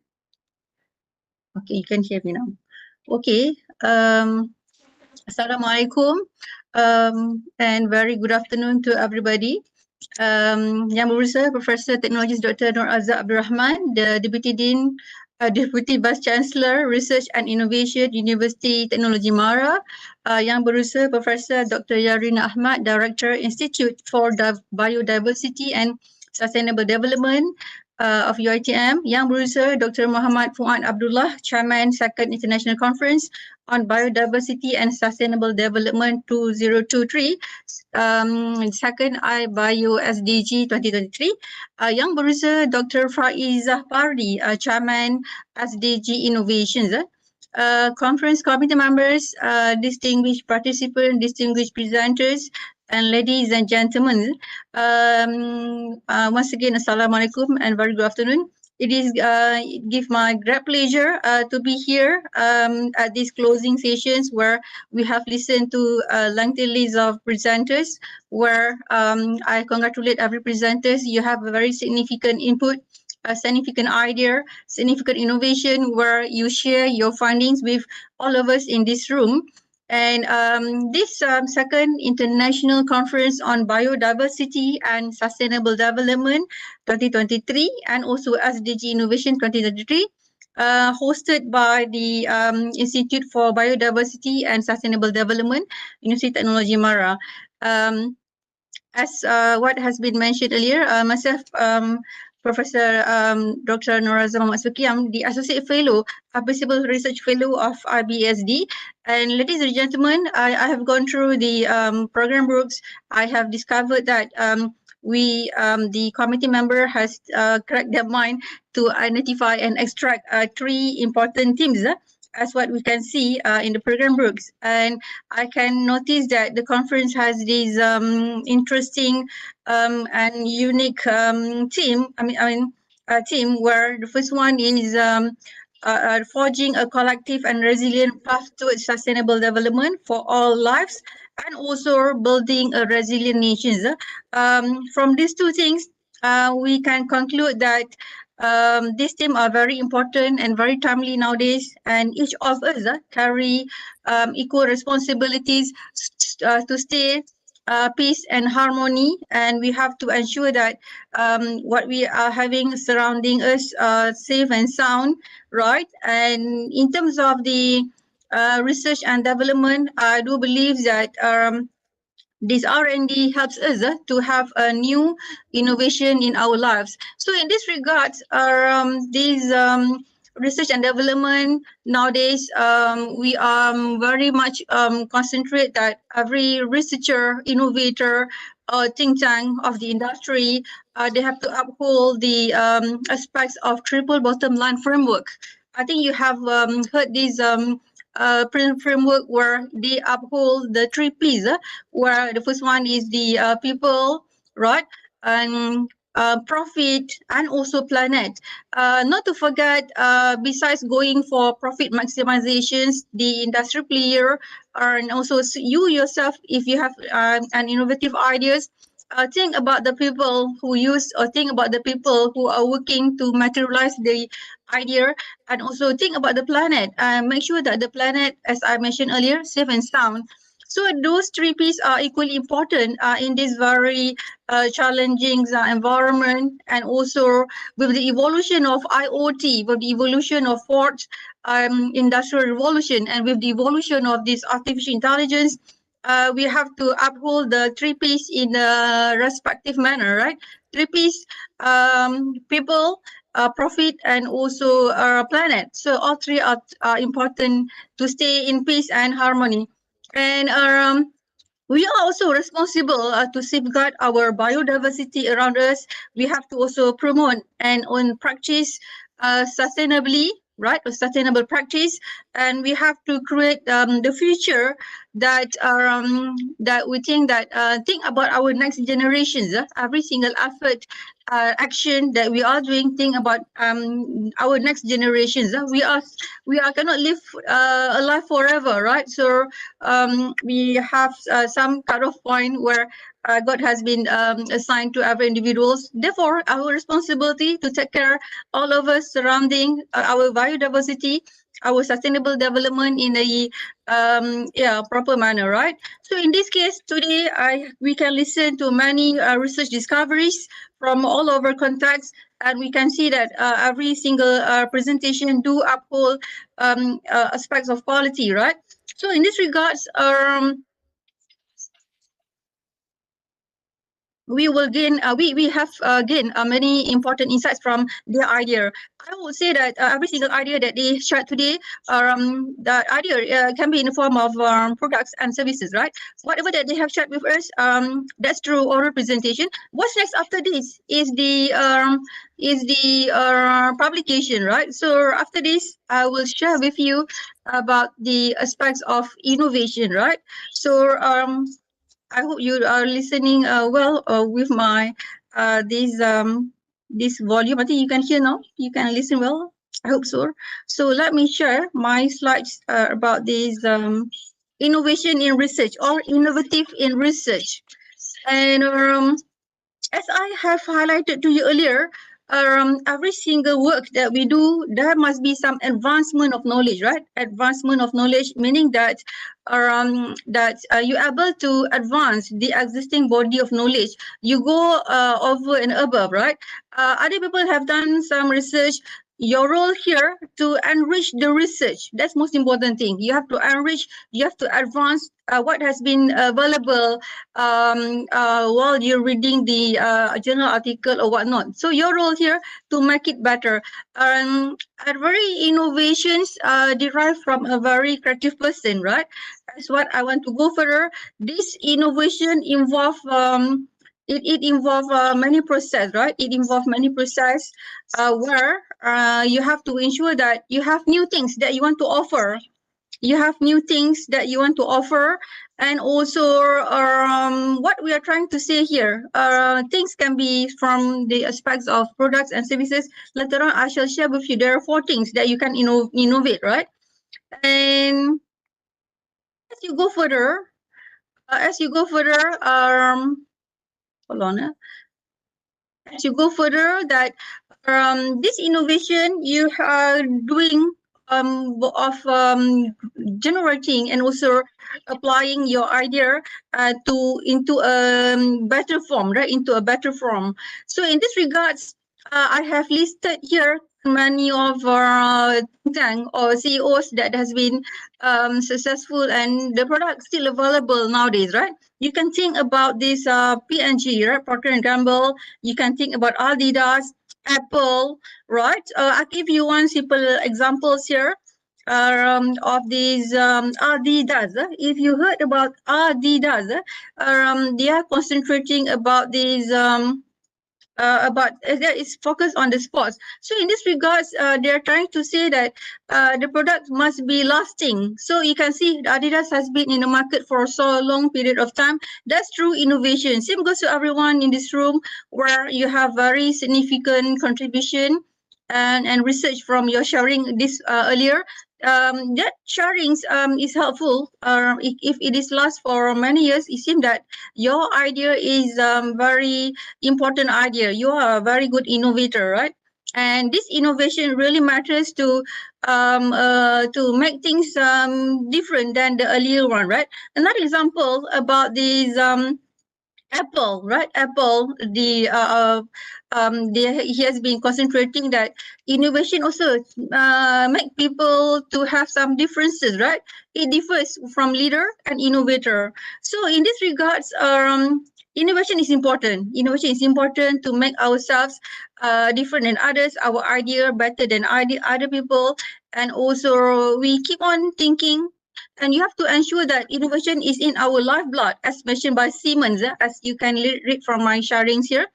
And if it is in your lifeblood, you will work for it because you want to survive and you want to have a deep breath in the field or industry. So you have to make sure that innovation is always in your lifeblood forever, right? Continuously, once you have discovered one, you think about next one. Once you have discovered another one, you think about another one, right? So keep on moving, keep on thinking, stay imaginative, but materialize what you have imagined, right? You start from thinking, then you make it, materialize it, make it happen, right? So in this regards, innovation is kind of like a never-ending process, right? You have to get it done and identify the differences, right? Identify the differences, and thereafter you can go better and better. This is the one that I mentioned to you. You can sense, you can do some market sensing, or you can sense that innovation applies from either you are doing product innovation, process innovation, position innovation, or paradigm innovation. You try to relate these four with what you have presented earlier, and you can notice that some of you, I would say that mostly concentrating at process innovation, right? You are changing, you are promoting, or you are proposing some changes to what they have been done. You put some technical terms, and then it getting more bigger, and the contribution will be significant to the user, right? Other than that, as for marketing person, you can see product innovation easily, right? You can see that if the products initially was different size and shapes, now it tends to be another size and shape. That has been shown a product innovation, right? Position innovation, you can see here that how the products are introduced, right? The position itself. You can see here that other than you concentrating at one, then you offering at another one, right? And you position yourself to on your area of expertise, right? And paradigm change, this is totally paradigm, right? So we expect this heavily than the rest of the innovation, but still after all, anything updates or changes that shows that you have successfully implement and adopt innovations. All right. That's coming back to my earlier definition. Now, I would like to go further, and I hope you can stay and listen that we have these interesting point where you can take note about transforming your products or your product innovation into a publication, right? And I would say that every single presenter today, you know what you are researching at, you know what is your contributions and what is the theoretical implication and also the practical implication, right? So in that manner, you go and share your findings, and through question and answer, that's the avenue where you can take note that that question and answer, meaning the researcher need more input from you, right? The researcher need more input from you, and therefore that will bring you new, new idea that you can go into future research, right? That's question and answer session. So take that one positively, then you will go better and better. All right. So I go further. I have outlined here several points. How best you can say that you can have innovative in your research. You have something new in your research, right? So in this regards, I would like to start first with the first point where you can take note. You can see my diagram on the left, my right hand side. You can see this picture, right? It requires a strong memory, right? It requires novelty, right? It requires novelty. I hope you can see my slides here very well. Yeah, you can see. Oh, okay, you can see very well. Okay, then what I'm trying to let you know that with this novelty, it is in our mind, right? It is in our mind. Every idea must be novel, and novelty comes in various form. In this context, my first point, I share with you novelty in the form of your data. In the form of data and interpretation. How best your products that you have just presented today and an idea that you shared just now, you can, after this, go further, moving forward, you aim for publication, right? And I can see that you have done a very complex analysis in your research. I believe that has shown some novelty in your work. So the first point, you are concentrating at having a very unique approach to your research. In this case, you analyze using a unique approach of data analysis. Not only you analyze very well, you also have to interpret very well. Interpret the findings is as good as possible up to the higher level, meaning that high impact journal publication require higher level of interpretation of findings, not only direct A to B directly, A to C directly, and B to C directly, not that simple triangle that way. They're expecting more complex interpretation and more comprehensive interpretation of findings. That's what is expected nowadays, right? In this case, your advancement of statistical ability that you have really matter, right? That will help you to analyze, to put into diagram, and to elaborate more, right? And to propose and some other thing, and to uncover new things, right? So that's how you can go about that. Okay, so my first point, I hope you can remember.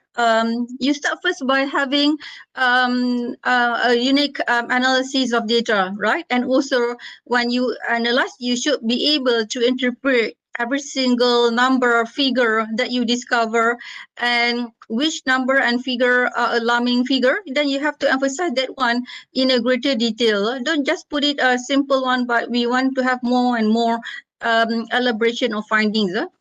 Okay, all right, so let me go further. Next one.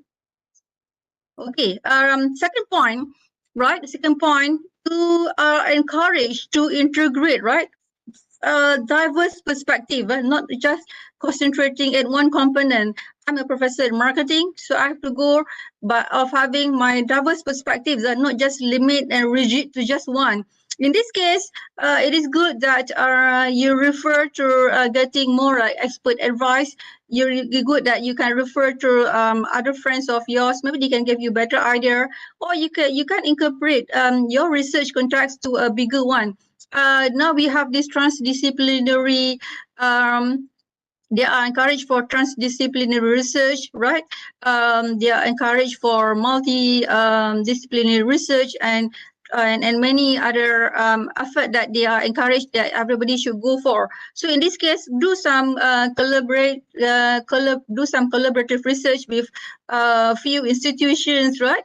Or for your researcher, not locally, internationally, right? So by having co-authorship from various institutions, industry, universities, countries, that will help you to receive and refer to some form of diverse perspective, very bigger one, right? And other than that, by having this diverse perspective from few things, you should be able to grasp the topics or the problems or the research that you want to explore in the bigger context, in the holistic context, then just zoom to just one context. So now publication very challenging, as you know that the journalists are expecting more and more from the scholars, right? So I hope by now you can capture that. I have start first with the data analysis, uniqueness of your data analysis, uniqueness of your or comprehensiveness of your interpretation of findings. Second point, I'm talking about having more context of integrating diverse perspectives. Let me go to the third one. Right, the third one.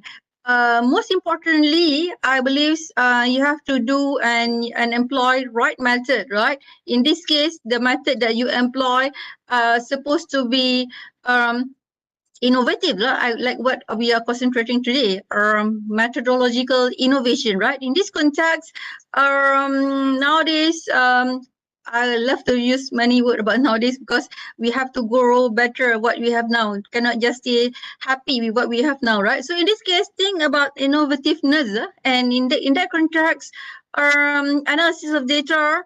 Not only that, you use what you have now. Good that you can do some innovativeness in terms of your data collection techniques. Initially was only maybe telephone interview, or maybe you go for a face-to-face interview, right? Or questionnaire, whatnot. Now there's a better way to collect data, or fastest way to collect data, and creative way as well. Not only that, the measurement that you go for it should be like latest and current measurement. Don't go for very old instruments. Go and get and use the recent instruments if it is possible, right? Most importantly, a good researcher, you will have a higher reading skill or greater reading skills, where you should be able to extract what's the gaps that you can sense, and how best you can fill up that gaps. We are concentrating now at methodological perspective. Maybe too much work on direct relationships. You have to go for now mediation, moderations. You can go for more than that, right? So this currentness of your innovative methodology that you employ would also contribute for you to go better and bigger from your innovative products or innovative idea. Now you put into publication, where you write well that you promise you have used very nice innovative methodology, right? Okay, so I hope by now you're able to digest what is element number 1, element number 2, element number 3, right? Did you see my diagram here? This big brain that you have to have, like novel ideas in your brain now. And I also congratulate you for standing still from morning until now, and later on you will be receiving results from what you have done so far before this, right? During this conference, right? Okay, there's number 4. We have this fourth element that you can check off for your innovative in research. How we can sense that the work is interesting or have some newness or not. We are checking at the advancement in terms of your conceptual framework and also theoretical. You should be able by now. I know that you have your idea already in place. You have shared and presented your idea just now. I believe before that you already have gone through this advancement of the existing conceptual framework. So in this case, you are able to grasp what has been is there any conceptual gaps? So, and also, is there any contradictions or consistency from past research until now? I believe at this juncture, everybody are very good at doing your systematic literature review, right? Then by having that table, it helps you to develop and formulate or illustrate a very nice conceptual framework. So in this case, your conceptual frameworks or your integrative framework is supposed to be as I said, novel, right? Something that others have yet to execute. Now this is your turn.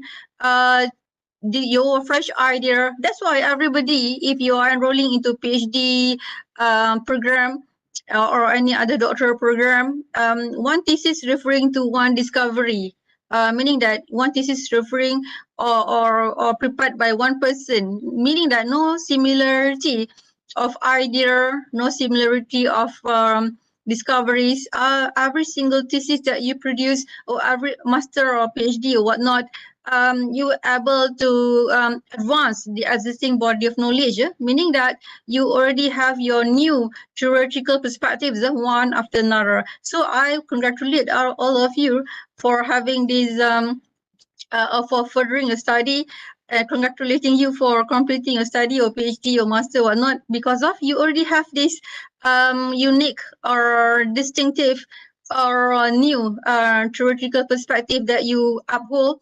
It is nothing wrong. You use existing theory and you apply that theory to the Malaysia context, or you apply that theory by incorporating one or two or three new variable, or you are integrating integrating three models, or you do some fine tuning here and there.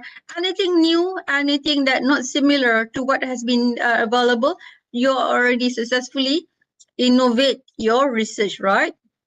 Okay, next, we go to the to another important aspect, which is my fifth element that I would like to share with you, whereby in this case, you and your research has to be how to say, you can sense, as I start my session today talking about sensing, you have to sense what's surrounding you, what's happening out there, and is there any demand for something and whatnot, what's the lacking, what's the gap, whatnot. So in this case, your role as a researcher, you have to address the emerging trends and challenges.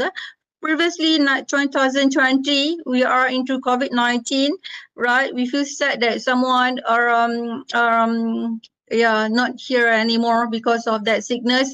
So that wouldn't be happen if we at early stage able to find remedies, but it's difficult, right? So an important, person that have very good researcher, if you can find remedies. I do understand that Innovaton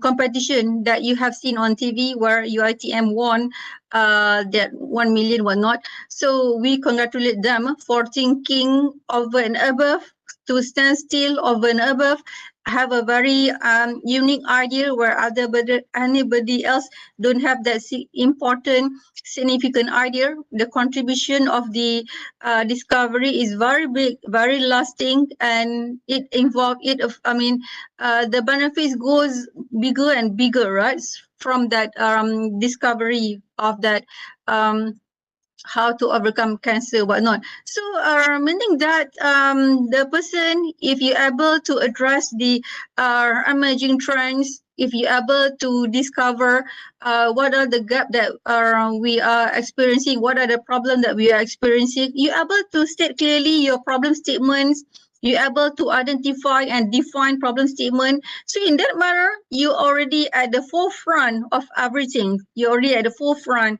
Easy to say in terms of implementation, not that easy. When we talk about this forefront, I like the positive word like forefront and extraordinary, moving forward, and how to say, stands out. That's positive term is very good, where that it prepares us to not staying still what we have now. We have to work further and better, right? So in this case, whatever that we do, whatever that we address, like you sharing your findings today, I noticed that you already have value there, right? You already one single works that you have shared today, I do believe you already have these valuable contributions. You already have these valuable contributions, and you're able to leverage your work to the to the other participants. I believe everybody are doing good after this. those who are new that listen to your presentation, maybe they have a better idea to further refine your work to a better work, right? Alhamdulillah, you already have pahala where you share your knowledge to everybody that you have this discovery, what other people can do. That's why recommendation is important. Recommendation and limitation also important to tell other people that, oh, I'm yet to explore this. Why not you go and explore further, right? Or I have only performed this context or this frame. You have to go bigger frame. So that's how you leverage the new idea. So addressing these emerging trends, like now we have these artificial intelligence, we have this ChatGPT, right? So if you do research, you can go about using that technology. It will help you to find a better idea, like what this diagram I have in front of you here, my big mindset of this novel idea, right? Next one, not only that, you can also gather or develop your idea by having aspects of replication and reproducibility. I have mentioned to you earlier, replication, right? Everything that has been done earlier, you can replicate in your context, in another context or in a new context. Or other than that, you can also confirm what other people have done in the 1990s. Now we are going to 2024. So you can compare, right? You can compare, replicate what has been done earlier. You bring it that to this new one, right? So any enhancement, any advancement, anything that you are going for, proposing a new idea, a new work or whatnot, you have to ensure that you uphold aspects of reliability and validity, right? So that's very important. Go and do this checking, reliability checking, validity checking. Like us in social sciences, we do this face validity, discriminant validity, convergent validity, so much work that we do prior explaining our final research, right? So in this case, whatever has done earlier, their generalizability helps you to zoom into a new work, right? A new findings. So in this case, you will uncover what other people yet to do. You make it better. You you develop and you look at the problem, look at what lacking. So you are trying to bridge the gaps. That's supposed to be your role here. Nothing wrong if you want to replicate. Nothing wrong, but just that I have mentioned to you, check your firm, check your contacts, then you will be better. Okay, then as I go further, it is also good if you can ask or receive feedback, right? Receive feedback. It helps you to check whether what I'm doing is right or not, what I have discovered is new or not. So in this case, good that you can getting some feedback, work collaboratively, like I have mentioned to you earlier. Interdisciplinary is possible, transdisciplinary is possible, right? So all these things are helpful. So I've outlined 7 points. I think now I have 7 minutes left. Okay, then overall, I want to take everybody attention that we ourselves just have to go and produce a quality research. That's all, right? Do a quality research. Whatever we do, quality is utmost important, right? Quality is utmost important, right? From our idea generation until our dissemination of findings. So those are important, right? And other than that, we have to go in a right process of doing quality research. I do believe everybody are doing fine. You already have gone through this very well, where you start first with identifying problem, you know your problem statement, right? You have your research objectives, research of questions, you have know your scope of research, you have gone for detailed literature review, systematic literature review, you have imposing a very innovative methodology in a detailed manner. WH question, you answer one after another, what, when, where, how, and why. You answer very well in terms of your methodology. Then you perform data analysis as per what you have promised in your research objectives. You run analysis, in a detailed manner, as I sharing with you earlier, that the analysis is supposed to be comprehensive interpretation of finding as well, and use unique data analysis skill if possible, right? Then you provide your conclusions.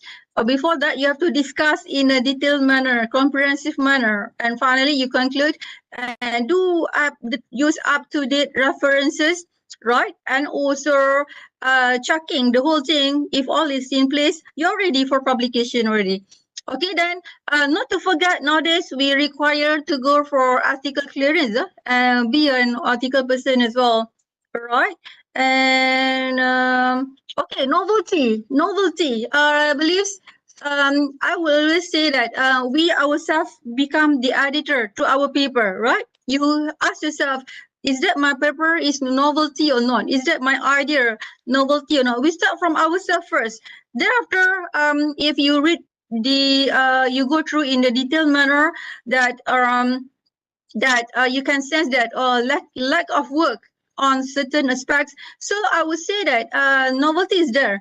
And I think that no similarities with other past discoveries, past findings is already novel. But just that the level of novelty, I have 3 levels of novelty, but that I didn't share here in my another slides, where you can have like low, medium, and higher, right? So you check whether your novelty is which level, right? So I thank Ms. Dr. Chan for that question as well. So that's how I say we start from us in terms of our products and services, in terms of your research that you shared today. The novelty, I just want to conclude that every single presentations that we have today, every single person, you already have your own novelty. Novelty is universal word, right? Novelty is in universal word. And it is a holistic word as well, where the universality of that novelty is you and how you define your novelty. It could be, as I shared to you today, I have shared with you 7 innovative in research. You can see I have 7 points. One of the thing, maybe you're new in terms of data analysis, you are new in terms of methodology, new in terms of addressing their challenges, new in terms of conceptual. Seven differences. That's how you can also check that 7 differences do you have in your current work. If yes, alhamdulillah, meaning that you already practice innovative in your work. All right. Okay then. Yeah, after all, everything will be fine. Innovativeness, right? Ask ourselves first. All these questions that I have put forward, we can ask ourselves. Please check whether our research, our idea or innovative idea today that we shared or that we discover, is there any innovativeness or not? Right? And please check about our idea. Is there any scientific relevance or not?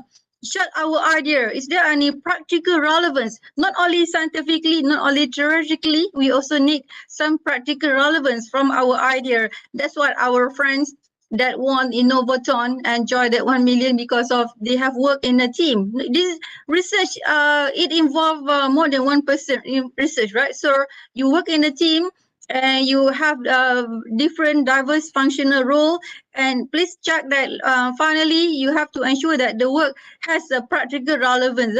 So this is also important then. And check also policy relevance, right? iBIOSDG is very good institute. They also have done this and has a very clear outline of policy recommendations to our nation, alhamdulillah, right? So coming back to research work and innovative idea, make sure that our idea also do have this policy relevance, right? We employ recent and unique methodology, and also the presentation of your findings and whatnot. The whole entire work matters, right? A until Z. The first word in page 1 until the last word in last page, every single word matters. That's why I always uphold that we don't have to be too wordiness in our writing. Short and simple and precise, go straight to the point. Then it won't go beyond what we're supposed to share. All right. And I think that it works if you do well. Alhamdulillah, right? So I think now is I think 1 minute already, right? So I believe I have shared with everybody. You can take home my 7 point that I have shared with you. That innovative in research really exists, and it's supposed to be persistent as well in every of our work and also our life as well. I believe you can check yourself and comparing every single things on your body or what you have around you. You can compare like what I mentioned to you earlier. One example, Adidas in my one of my slide. Adidas in the year ago or many years ago compared to Adidas in this current year, the symbol also changed. That's also innovative. The design, the your mission also, mission also you can change from after it has been so long, so many years. Maybe you can start thinking of re-innovate or reformulate your new mission as well, right? Maybe last time the 3 mission that you have outlined outdated already, or it has been achieved. Now you go and think about having a new mission, right? Another 3 or 4 more a new mission for this new digital era of fourth industrial revolution, era of artificial intelligence. All right, I believe I have shared my presentation with everybody. I hope by now everybody are having a complete picture about this innovative and research, transforming what you have shared today into publications. So transforming. So moving forward, next step is publication, right? But I do understand as for today, your moving forward is to listen to the award winning, right? Who is the award winning for the, we have best presenter. We also have our award winning for the innovation idea, right? Innovative idea. I would say that I thank everybody. I thank the committee member for selecting me, right, as the Assistant Principal Research Fellow of iBIOSDG. Thank you so much, Professor Yarina, and the rest that available in this room. Nice sharing, nice meeting to with everybody today. And thank you so much. I hope it brings significant knowledge to everybody and to myself as well. Thank you so much, and Assalamualaikum. Waalaikumsalam warahmatullahi wabarakatuh. Thank you, Prof. Thank you for the very inspiring words. Yeah, I would agree. Innovation is never-ending process. Yes, I agree with you, Prof. Innovation is an ongoing, limitless journey, constantly evolving and pushing boundaries to create a new solution possibilities. I think this is just. We just have a very a great session, a great discussion for ourselves and for this iBIOSDG 2023, and might be we will have a special session with you, Prof, inshallah. Once again, thank you, Prof, for the insightful sharing and analysis of ideas, which have been very beneficial. Your remarkable sharing resonate with our audience, sparking meaningful dialogues.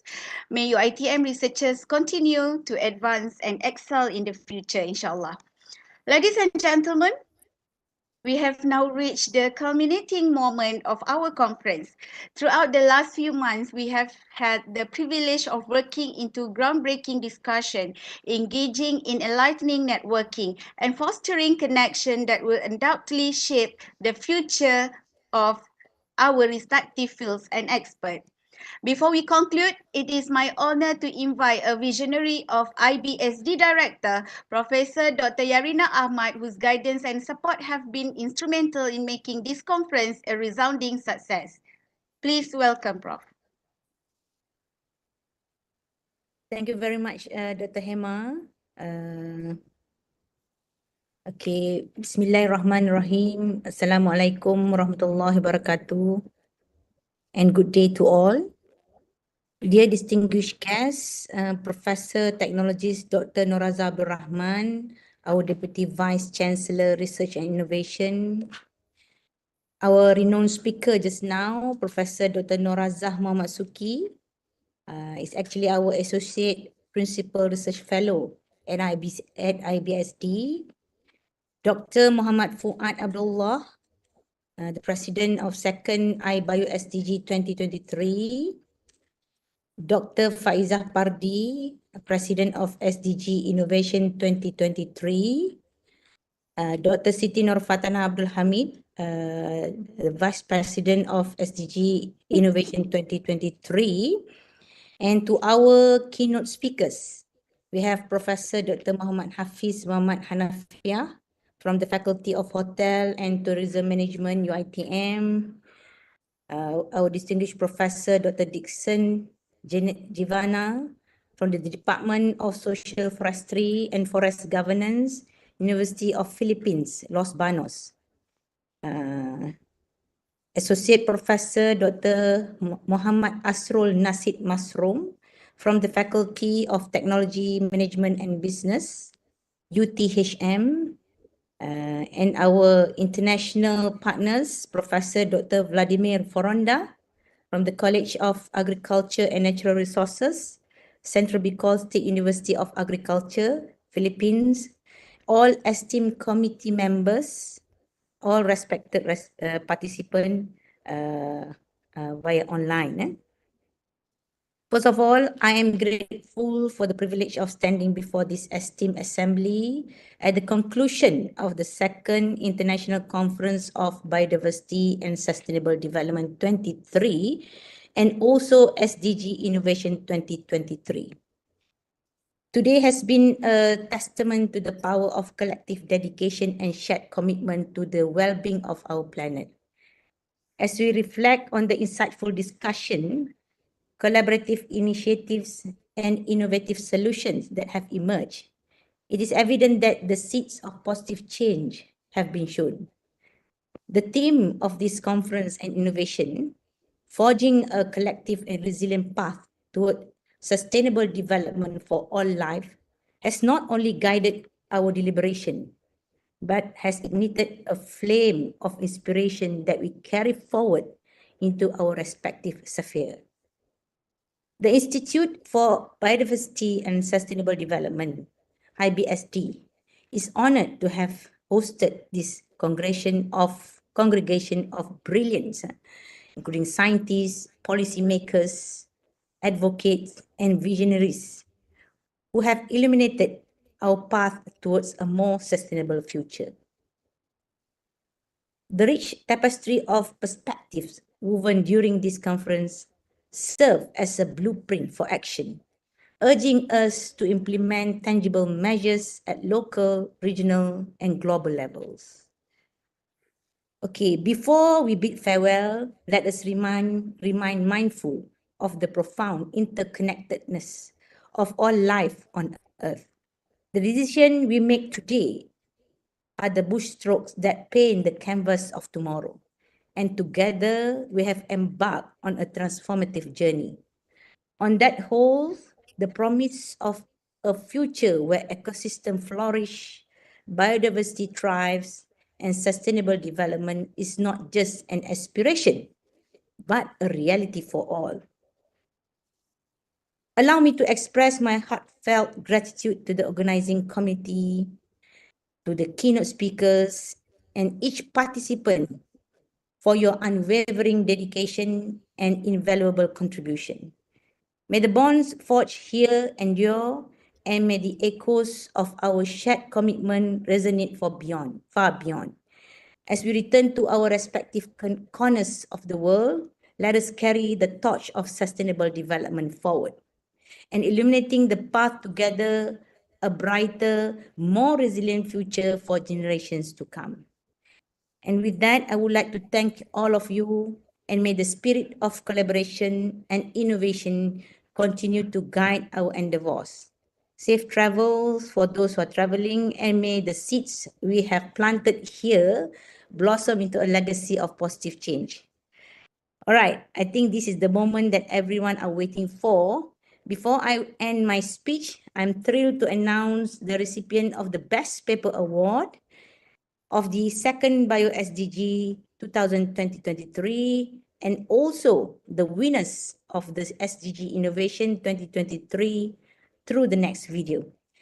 With that, thank you, congratulations to all the winners, and thank you very much.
Thank you very much. Thank you very much, Prof. May your passion and dedication continue to guide in our respective journeys for the next iBIOSDG and SDG Innovation 2025, inshallah. It is with a great pleasure and pride that we gather here to extend our warmest congratulations to the recipients of the Best Paper Awards and the winners of the SDG Innovation 2023. These accolades are not just honors, they are a recognition of your dedication, hard work, and the exceptional quality of your research and presentation. Give a thunderous round of applause to those who have received the award.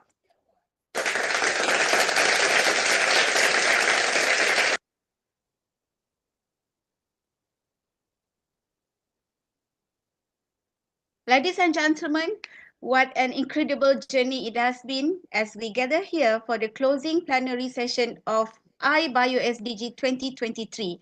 I am filled with gratitude and awe at the wealth of knowledge, inspiration, and connections we have experienced throughout the day. Today has been a tapestry of ideas, a mosaic of diverse perspectives, and a testament to the power of collaboration. From the thought-provoking discussions in our plenary sessions to the depths of exploration in our parallel sessions, each moment has contributed to success of this conference. On behalf of the organizer, I want to express our deepest appreciation to our remarkable speakers, moderators, and panelists who have generously shared their expertise and insights. Your passion and dedication have been the driving force behind the success of this event. Can we please give them a round of applause?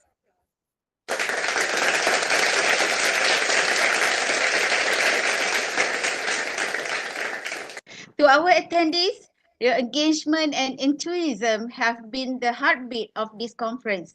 The question you have asked, the connection you have made, and the ideas you have shared have created an atmosphere of learning and collaboration that defines the essence of iBIOSDG 2023.